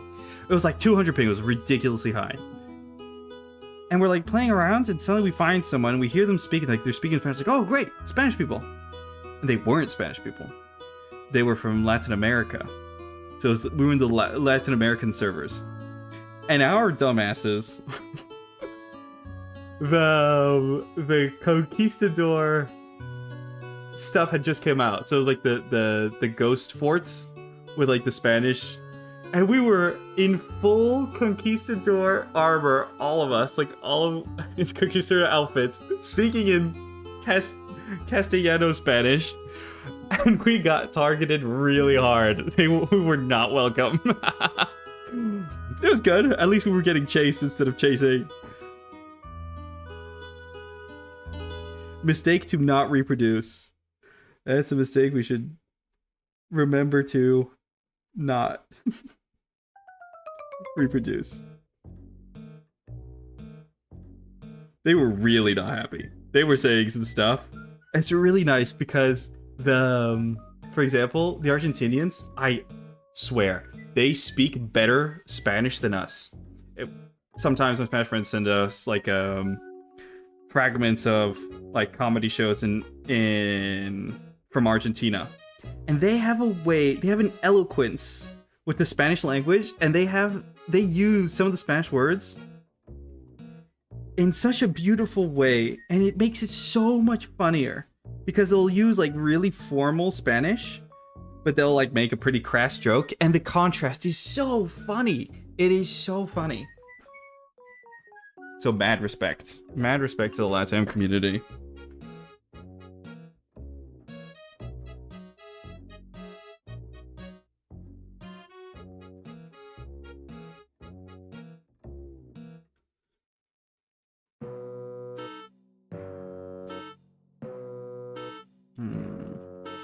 These crystals aren't crystalline.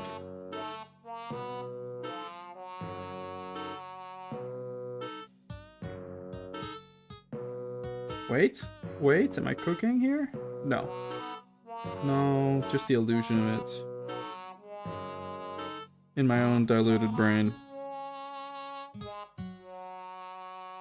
I'm gonna have to say that's fine enough. What if I put like a chip in it?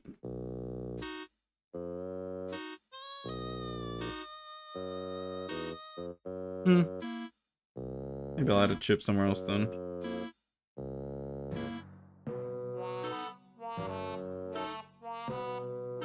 Something like that. Got one last one here.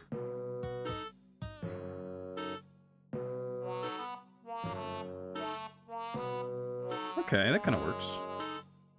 If you squint and look from far away, it kind of works.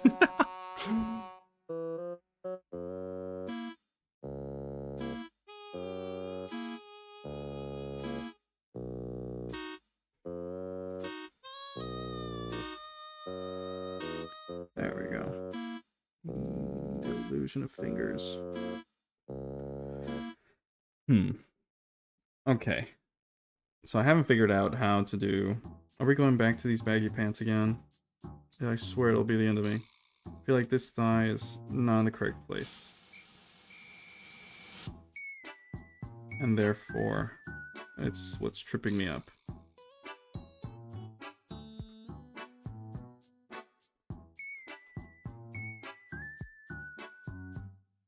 Oh, you know a good prank to pull on your own teammates in Sea of Thieves? There is a cosmetic for cannon flares. And for some reason, there is one cannon flare that is basically just a what is it called? A flashbang. It's literally just a flashbang. So if you manage to change the cannon flash when you're playing at nighttime, without them noticing, you will have some you will definitely have some unhappy campers on your squad.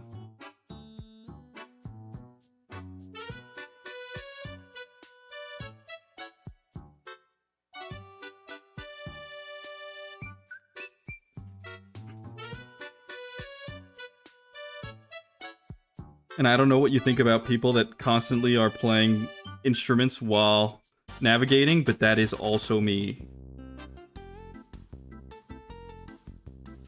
Why wouldn't you want to?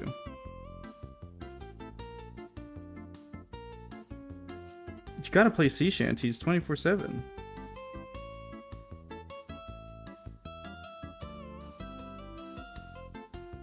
Maybe that makes more sense? Like it's gonna be bunched up if it's amazing. I always have instruments out. Really? Okay, mine is the hurdy-gurdy. That is my favorite. Hurdy-gurdy is my go-to.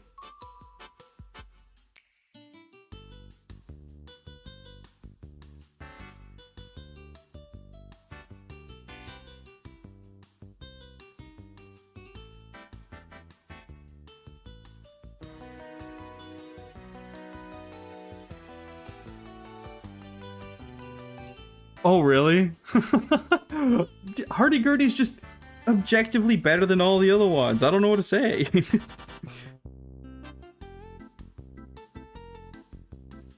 it's a good example of adaptive music.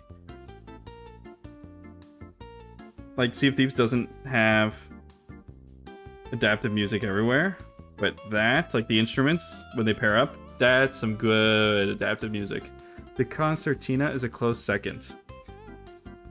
I'm guessing the concertina is like the... Wait, which one's the concertina? Is that accordion or the... Something I gotta look up again. Concertina. Which is, since I have the game... Oh yeah, it's the accordion. Since I have the game in a different language, it trips me up. Yeah, concertinas. Yeah, I think I'd probably go stick with concertina. Banjo third, and tambourines last. Sorry, tambourines. I know there's supposed to be folds here, but I don't know which ones. There's clearly something wrong there. So I'm just gonna ignore it and make believe it doesn't exist.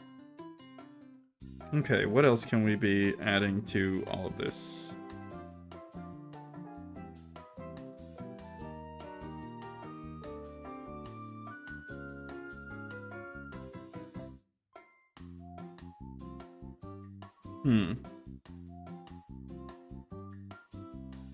I wonder, how detailed did I make these?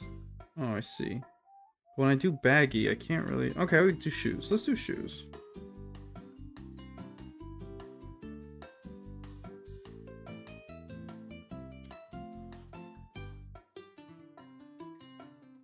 Yeah, you can whistle with the drum. I think for me, drum is third and banjo fourth. Oh, really? Also, it depends, because it depends if you're the main instrument or the secondary instrument, because the instruments change based off of that. That's what I was saying, like the adaptive music of Sea of Thieves, nice. And it's good because Rare has a history of adaptive music. In Monkey Island, the whole track of Monkey Island was adaptive. And not only was it adaptive, in the sense that when you went in one zone, it would slowly, like the melody would slowly transition into the melody of the next zone. Or like there would like be different layers to the instruments, and they wouldn't just like fade in, fade out. They would mishmash the melodies, and I am not that well versed in music, but they would mishmash the two songs, and you'll get a mix. It's kind of like in Banjo-Kazooie. Banjo-Kazooie also did it. So you'd have, there's like, I don't know, but it was a ridiculous amount of music because it was on the go, like on the fly, it was composing the music basically.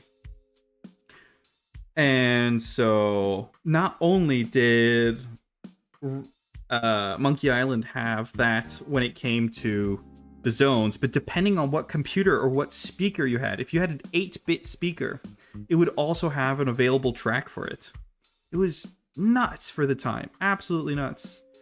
Okay, I want to make thick boots. And I'm gonna go get some reference for it, because I know exactly what I want to try to get. Did you know that Mario 64 has a full composer? Like, part of the code is just a music composer entirely. So you can compose your own music within Mario 64. You can even program a video game with the composer of Mario 64. There was a video about someone, I think they made Tetris with the music composer inside of the code of Mario 64. Ridiculous. Because of course, back in the day, you didn't have that much space to store the games. You were talking about like kilobytes at most. So it would be music, it would be like MIDI input. So it'd be, they would have a sound and then they would tone it up or tone it down. So just like modify the sound to make it sound higher pitched or lower pitched. It was nuts. I love that. I love the niche, like the niche workarounds that people had back in the day to make stuff work. Where are the boots I'm looking for?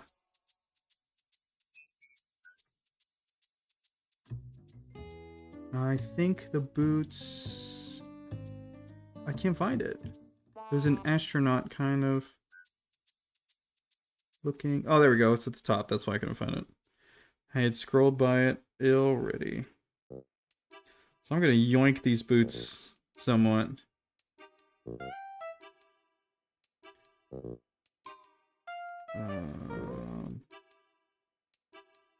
How do I... Oh, it's here. I forget. There's so many programs that I'm working with that I forget.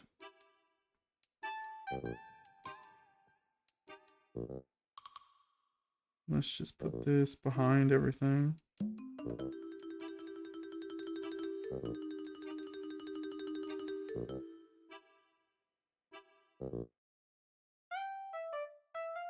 When I was at school, I used to have, like, my first phone was a smartphone, but it was like the lowest of the low smartphone. So it was a LG Optimus 3. It was the size of the palm of my hand. It was tiny. It had this tiny screen. It was so funny. It was really funny. Like, the proportions were all weird. And it was able to run emulators for the Game Boy Advance and Nintendo 64, which is insane to think of. Like, back in, it was early 2000s. Like, we're talking kind of not much after the iPhone 4 came out. And so what I would do is I would take there was a plastic case for pens called Stabilo in France. And it was a plastic case that I would carve into. So I'd carve a slot into the plastic case and it had like a transparent part on the lid and an opaque side. So it was like two sides. So on one side I have the pens sticking out from behind, and so you would see pens on the translucent side, so it looked like nothing was suspicious. But on the other side, I had this part that was carved out, and I would slide my phone in. And so I would be with a Bluetooth controller under my desk and my phone in this plastic pencil case resting on my regular pencil case, and I'd be playing a game. And I'd be playing Mario 64 or Pokemon Emerald. Those were the two games, my two go-tos. And when the teacher would come behind me, like when I could tell that the teacher was suspicious and was walking towards me, I would just simply turn the pencil case around. And so the phone, like the screen of the phone, was facing down on the table, and the pens were only showing at the top. And I never got caught. My friend, who was playing on his phone normally, with no contraptions or anything like that, he got caught multiple times. He got sick of getting caught, so he just started reading books in class out of protest, basically. And when the teacher caught him reading a book, she was like, I don't even know if I should be mad at you anymore or not. I don't know what to do. It was French class. It was so bad. We were not prepared for French class. It was the worst. It was in high school, and we would have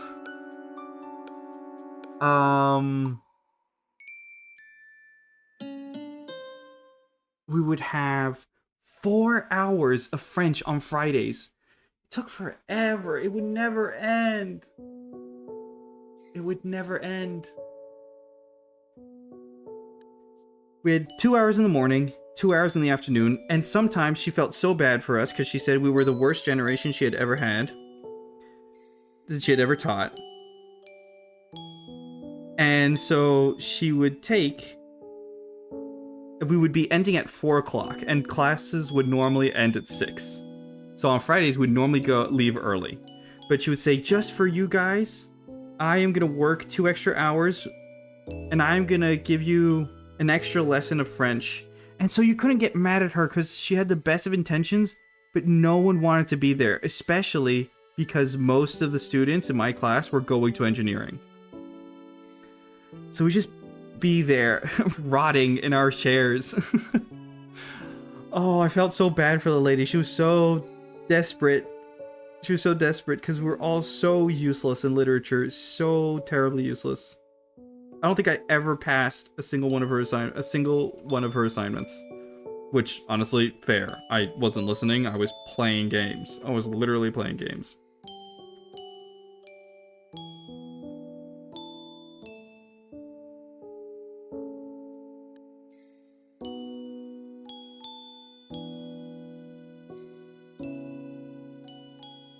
But I felt really bad for her. She was nice. What was even worse is she had a son that was roughly a year older or two than us. And one of the girls in her class was dating her, and she was a piece of work, that girl. She was my friend. But I have to say, she was causing trouble left and right.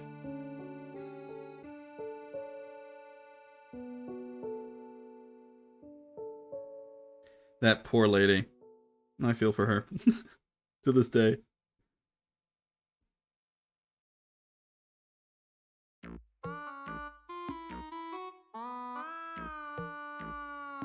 Actually, I feel like this would bunch up. So you wouldn't really see the top of the boot because the pants would bunch up. The trousers would bunch up.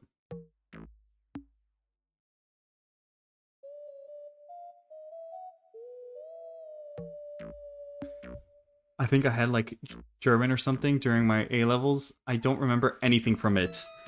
I took German for 6 years. 6, and I can't speak it. So I don't blame you. German was ridiculously hard. To me, it is French on steroids. Because not only do they have genders for everything, but they also have the neutral gender.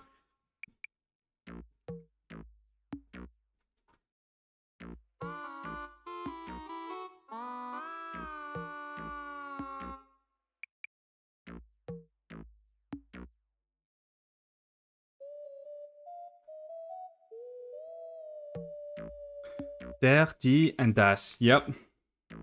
Das Kartoffeln. Die Kartoffeln. Der, I don't remember. I think it's das. It would make the most sense. It was die Mädchen for pencil case, or is it Mädchen was girl? Die Mädchen. Mädchen. Not even worth trying. It was a lost battle. And my mom was not really happy about it because she really wanted me to learn Italian. But I was always of the mentality of, if I speak Spanish, Italian is too close to Spanish to be a priority to learn. So I'll learn German, like my older brother. None of us learned German. Des Kartoffel Sonn. Sonn? What is Sonn? It's such a weird language. Absolutely. I'm pretty sure we said German was goofy the last time.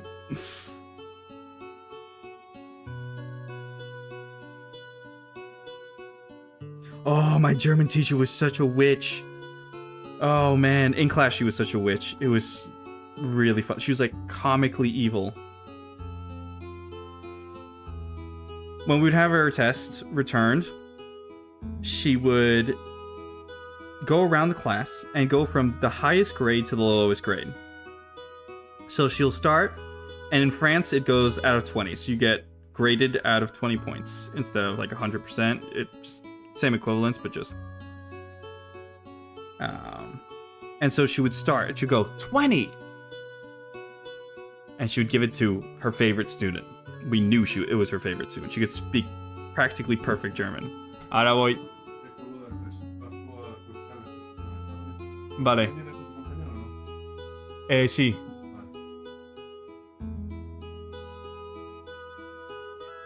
So, she would go around the class, and she would go from the highest grade. So imagine, say, 100%, if you give it to her favorite student. And then she would slowly go around the room, one by one, lowering the grade slowly. You're like 100, 80, 76, 75, 73. And I would say like half the class probably passed. But at some point, you would get to the 50%. And in France, if you have a 50%, you still pass. Anything lower than a 50%, you don't pass. And when you heard that 50%, you were praying. You were praying to anything above. It didn't matter. You didn't even have to choose, just anything. That you were the students that happened to have 50.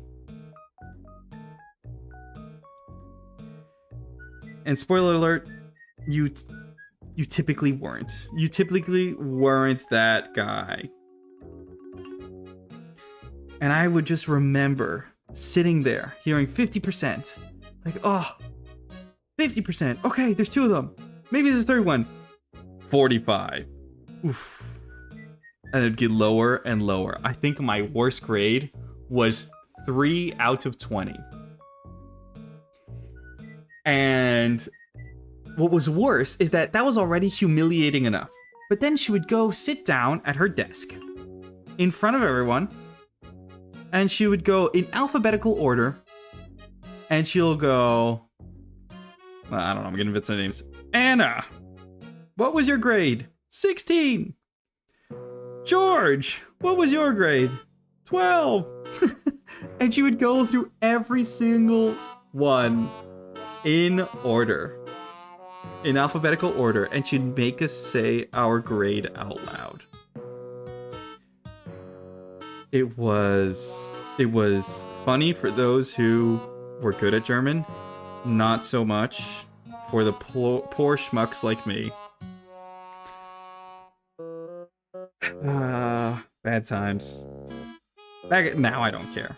I was so bad at German that my mom asked the German teacher if I could get extra help, like if I could get some after school German activities or something. And she's like, okay, yeah, I know what I can do. And so she took me in.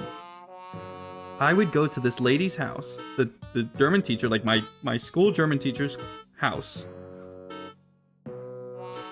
Yes, it is some supervillain shit. So I would go to her house. She would smoke a lot. Like a lot. And so I would go in and she would basically just prepare me for the exam. She would basically just give me a mock exam. Same questions, but just different wording or stuff like that, or like different characters or whatever. And she would always offer me, man, the shoe is not working. It would always offer ginger, like the not just like raw ginger. It's like treated, and it's like supposed to be a sugary treat, but it's like super spicy. I think spicy is the right word. It's like spicy and sweet at the same time. It's very German treat. I vividly remember that. And the saddest part is that she had a dog. She had cats and dogs, okay? And on one of my last lessons with her ever, I get into her house, and there's a foul smell. An absolutely foul smell. And the lady comes in, like, oh, mais merde! It's like, oh my god! What the heck happened? And the poor dog had gone to the toilet in the middle of her living room. And so she yelled at her dog and, like, you know, wasn't particularly nice to the dog. No abuse necessarily, but like, just, you know, after your dog shits on your floor, I feel like it's fair to be mad.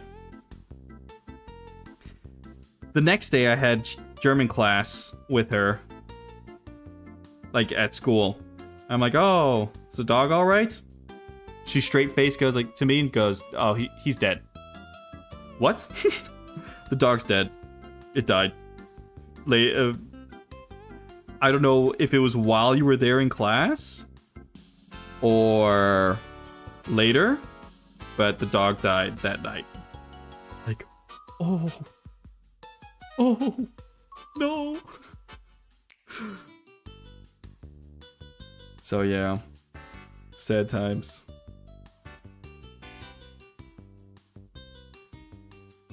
She also said one of her cats saw it was either a squirrel or a bird out on a tree right out the window, and she had like a small balcony, and the cat zoomed out of the balcony and fell like 4 floors because she was in an apartment building, and the cat like slammed 4 floors down. And apparently she said the cat was fine. I guess I have to believe her, but she had to go get it back and stuff. That must have been an experience to see your cat just drop all the way down.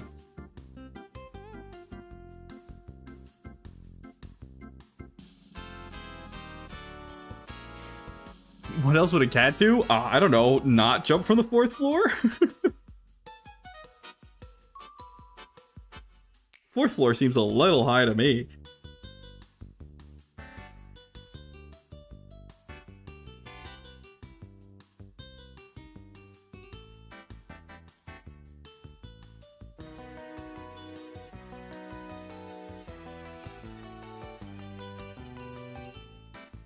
I actually have to flare these out a little like that, and then kind of go like that.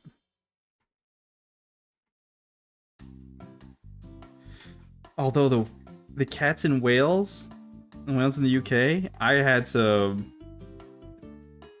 like what does the crab from Monsters Inc. say? Because I know in Spanish he says sustos que dan gusto. It's like frights that are I'm gonna go look that up. The expression.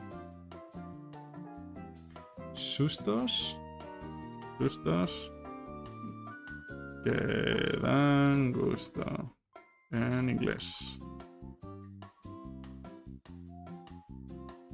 I guess it wasn't in Monsters Inc. Monsters. I guess they may not say it.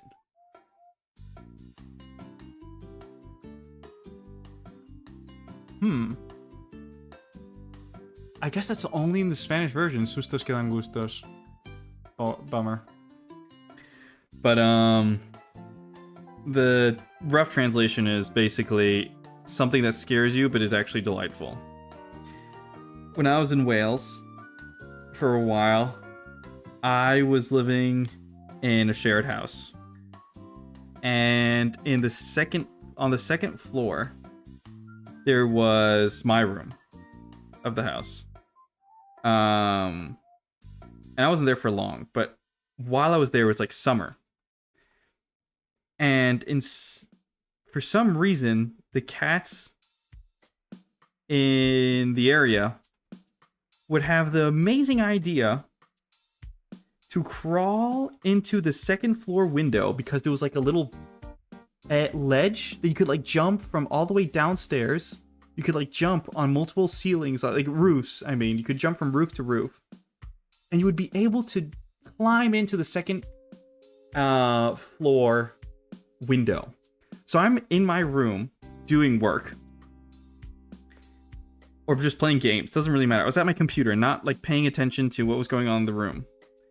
And the house was supposed to be empty. Supposed to be. There is nothing more scarier than feeling something brush against your leg when the house is supposed to be empty. At that moment, no matter who you are, you will jump 2 meters into the sky.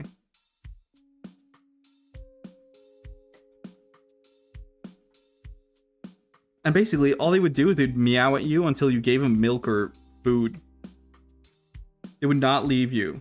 They would just like stick to you until you gave them something. Like, they wouldn't let you carry them or anything. Like, nope. You'd have to attract them with food to get them out of the house. Because it's not my cat. I don't know where it came from. That was scary.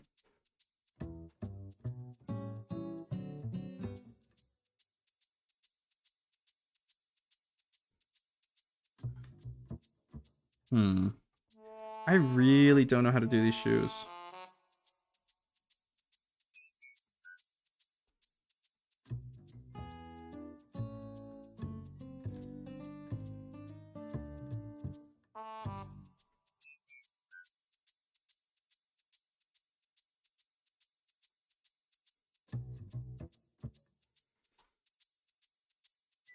What? This is not right.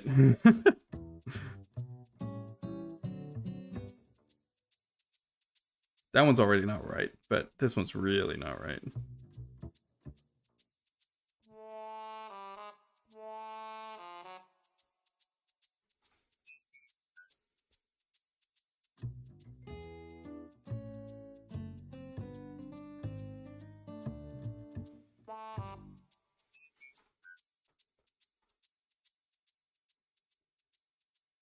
No, it just looks like a hoof.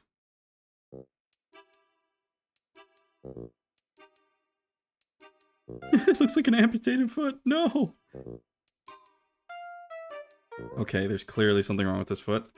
I may do like in the other one, the other concept, where I just didn't even draw the second foot. Just called it quits. Gotta move on to a different part because the boot is not working out for this one. I just kind of leave the hard bits to the end so that future me hates me.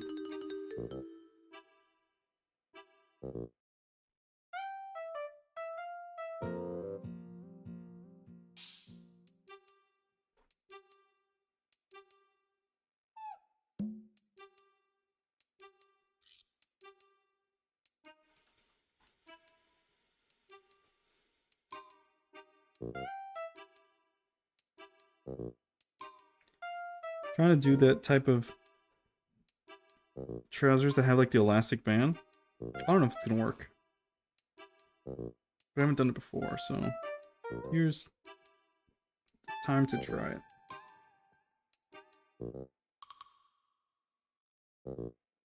Okay. So here there should be tons of lines, but not necessarily uniform, because then that would signify something else.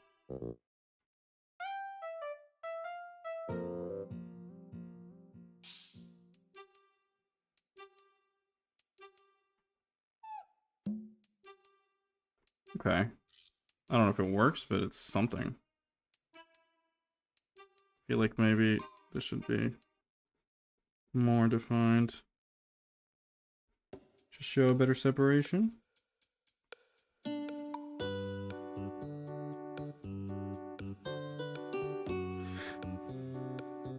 Yeah, that kind of works. It looks like what it's supposed to look like, I think.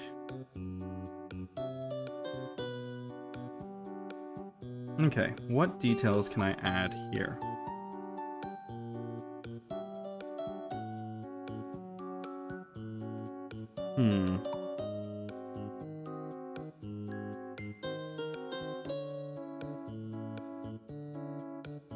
So I have that round collar thing. Let me go look. I'm gonna go look at some of the reference material. Because I feel like I've done that kind of collar already on something else. So if I am gonna do the same color, at least the jacket portion must be somewhat different.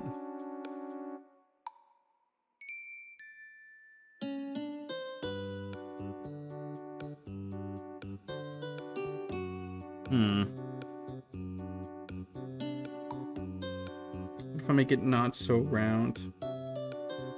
Because here I made it really round, but maybe I can make it more of a straight cut.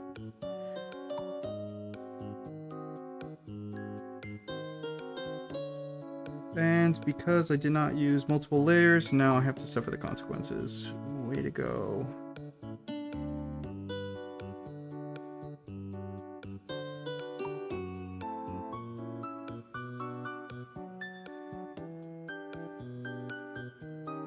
There we go. So, I'm thinking of more of a straight collar, kind of like that.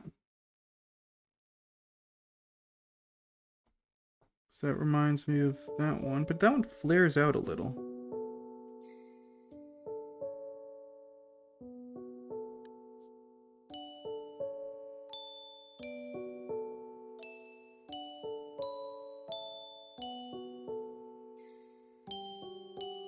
Kind of like that.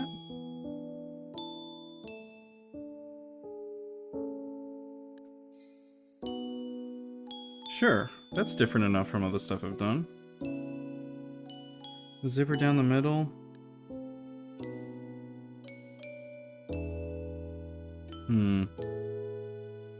I guess so. How else would you put the color on? Unless it's got like those drawstrings.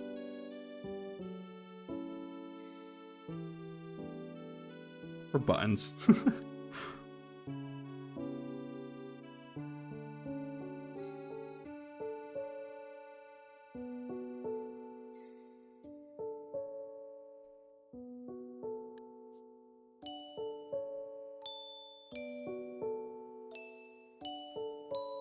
Oh, that's a cool detail.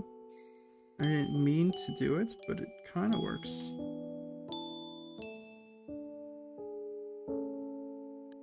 Okay. Yeah, actually, it's not too bad. I still have to figure out what to do in the midriff part. I feel like I'm probably just gonna add another harness, but I've done that so many times. Some suspenders.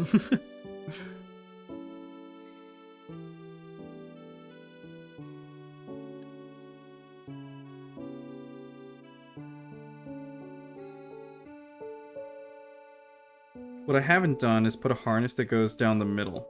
That may be an option. Although, unfortunately, it may be kind of suggestive. Although, she did send me some stuff that... I don't know.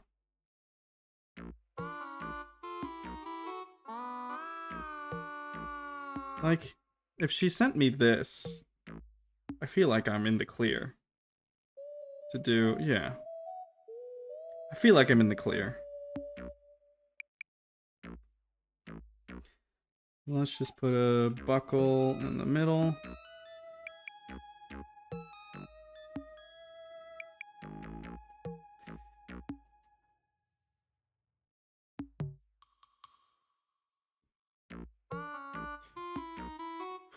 Right? Like, her original model, of course, doesn't look anything like this stuff. But if she provided it to me, I feel like I'm not going too far. Because I don't want to make anything that would be too suggestive if that is not what she's going for. And from what I have understood, it's very much not what she's going for. Okay.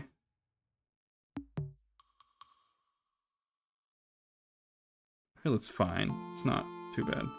Let's put some straps here as well. Oh, I'm gonna have to go soon. It's already 7:30. Well, no, 7:25. Gonna go make some dinner. I don't know what I'm gonna be making though.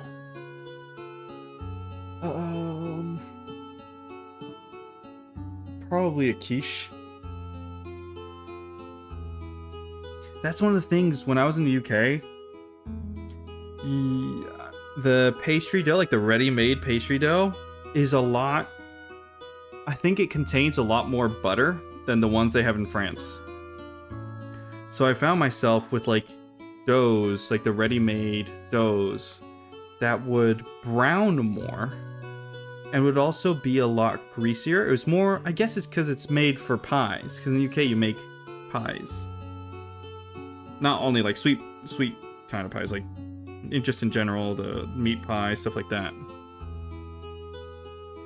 And so it's not quite the same. So when I had to make quiche, it just didn't really work out. And also, they're squared, I'm pretty sure. Because in France, you get them and they're already in a circle shape. Oops. What did I just... I hope I didn't Control Z my OBS.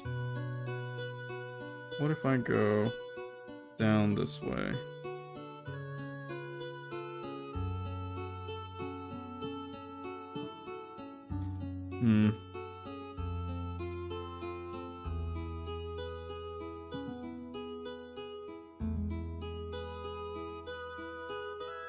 Or I could go in opposite directions like that.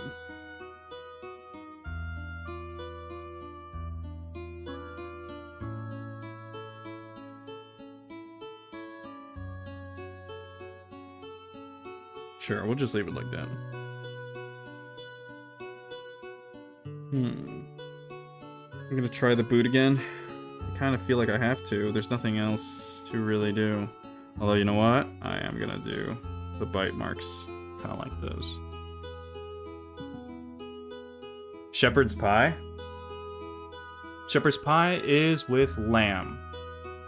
Cottage pie is with ground beef. Hopefully I got that correct.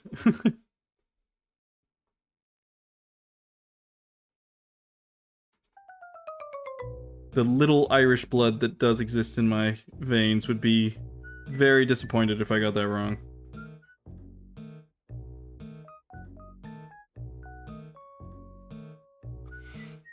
And yes, I do agree. Those are ridiculously good. It's gotta be, sorry to say, but it's gotta be one of the few cuisine items on the British menu that are good. I think the Sunday roasts are good. And I had haggis. Haggis was really good. And I guess your fish and chips is also good. But there's not much else than that, I don't think. And I'll have the full English breakfast, that's fine. Although, your blood sausage is not as good as the Spanish one, I have to say. Spanish blood sausage wins.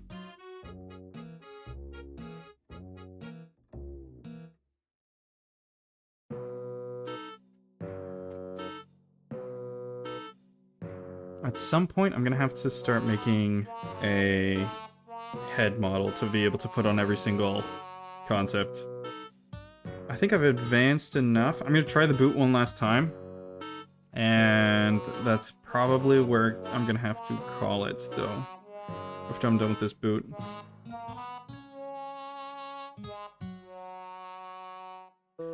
The screen's too close to me. I've never eaten Spanish black pudding, but it's like... I really like the Scottish one. Oh, haggis. Yeah, haggis is really good. So the difference between Spanish black pudding and British black pudding is that the British use wheat. Like they use like the what's it called?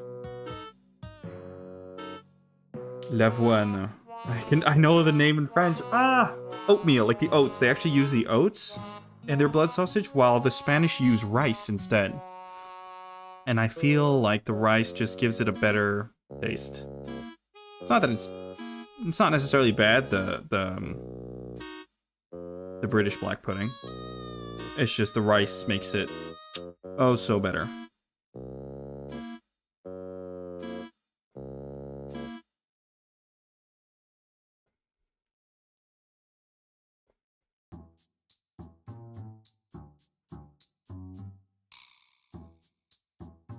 And I also think they use...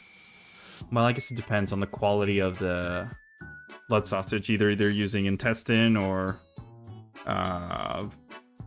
artificial, like, the thing that surrounds it.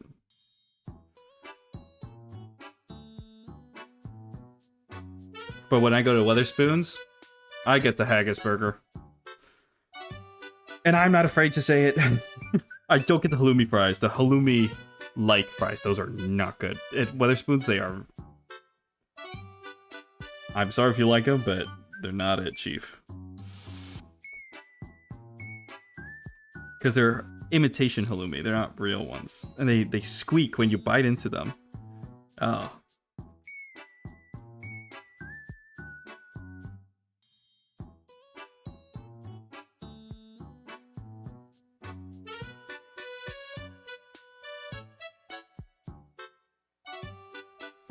Actually, maybe it's the inverse that I need to do.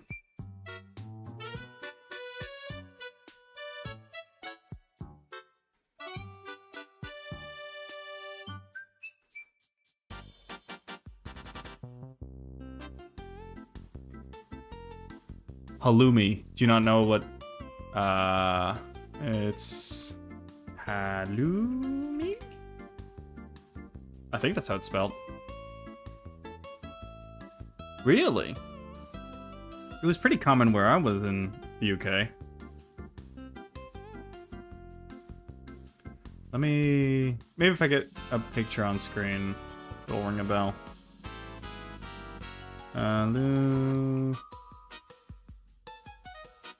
Unless... Oh no, because halloumi fries are...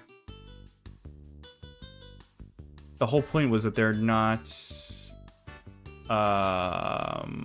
dairy-based. They're like mozzarella sticks. Let's copy... No, copy the image itself. You don't need that much? So you don't go to Spoons much? Thought it was a staple.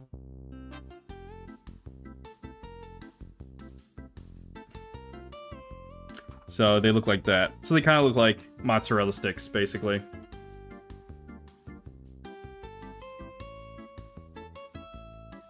But the ones they have at Wetherspoons, not recommended. So if I take this away... Okay. I think it's fine enough. Although this boot... Okay, this boot looks like it's on the wrong foot. That's what's wrong with it. Because the arch is going the wrong way.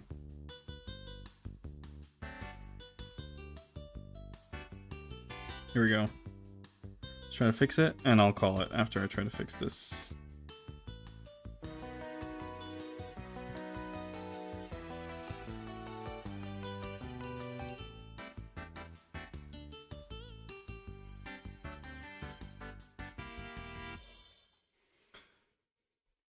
But, like, I also eat the same two things all my life. Oh, really? Can I guess? I'm gonna guess... curry meals. And... because I had a friend who would just get pre-made curry meals from Asta. What was the other one, though?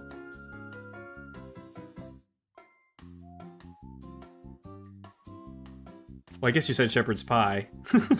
So just getting shepherd's pie and a dish of curry rice.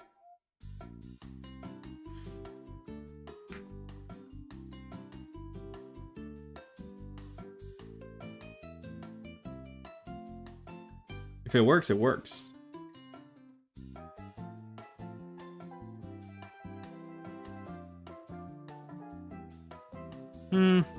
The boot's still off somehow.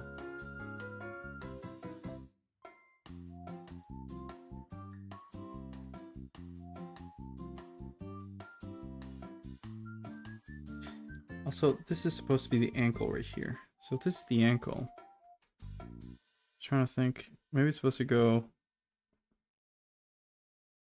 like that.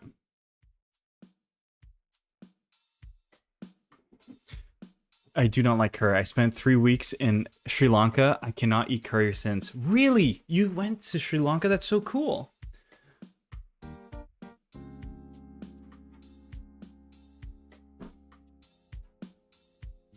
I've never been to Sri Lanka.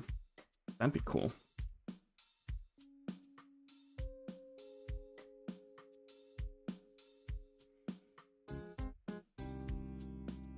But also, the curry in Sri Lanka will definitely be different from the curry in the UK, though. Like, I'm pretty sure the curry in Sri Lanka would have a lot more kick to it.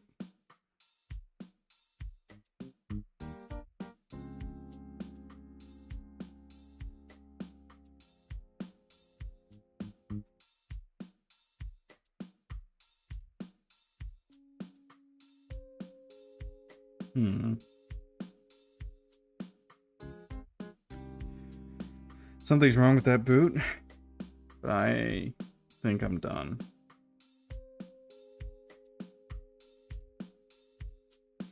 I'll try to make the boots more interesting next time. Not just like yoink these directly, because I've basically just done that. They're kind of identical. Anyways, I think I'm done drawing for today. I am gonna move to the end scene. And I don't need to save this. No, do not save. That is saved already. Yep. But no, it is noodles and rice with various additions, shepherd's pie, if I feel like I like making something larger. Got it. Like instant noodles, or you making, because, well, that's not really fair, because I would typically take instant noodles and put an egg and some vegetables in addition to it. So like it feels more than just some instant noodles, but that's a classic.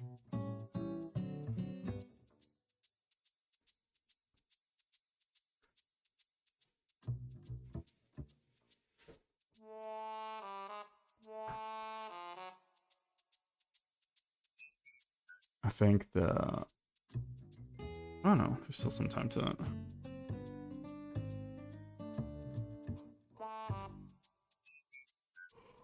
The classic was to get some bacon strips. Nope. I just cook a larger patch to get me through half the week, lol. Anyways, I'm gonna have to go. I think I should start maybe trying to stream after dinner as well, but that's to see. Because it's really variable what happens after dinner, so that's why I didn't really set it. But I'm gonna go. I gotta go make dinner. I got my family waiting. So hope everyone. Well, hope you have a good night. You're the only one here, I think. Hope you have a good night, and hope I will not be streaming tomorrow because I got my part-time that I have to go to. So I'm gonna go to my part-time, and I'll be back on Friday. So it's been a pleasure as always. Thank you for coming by, and see you around. Bye bye.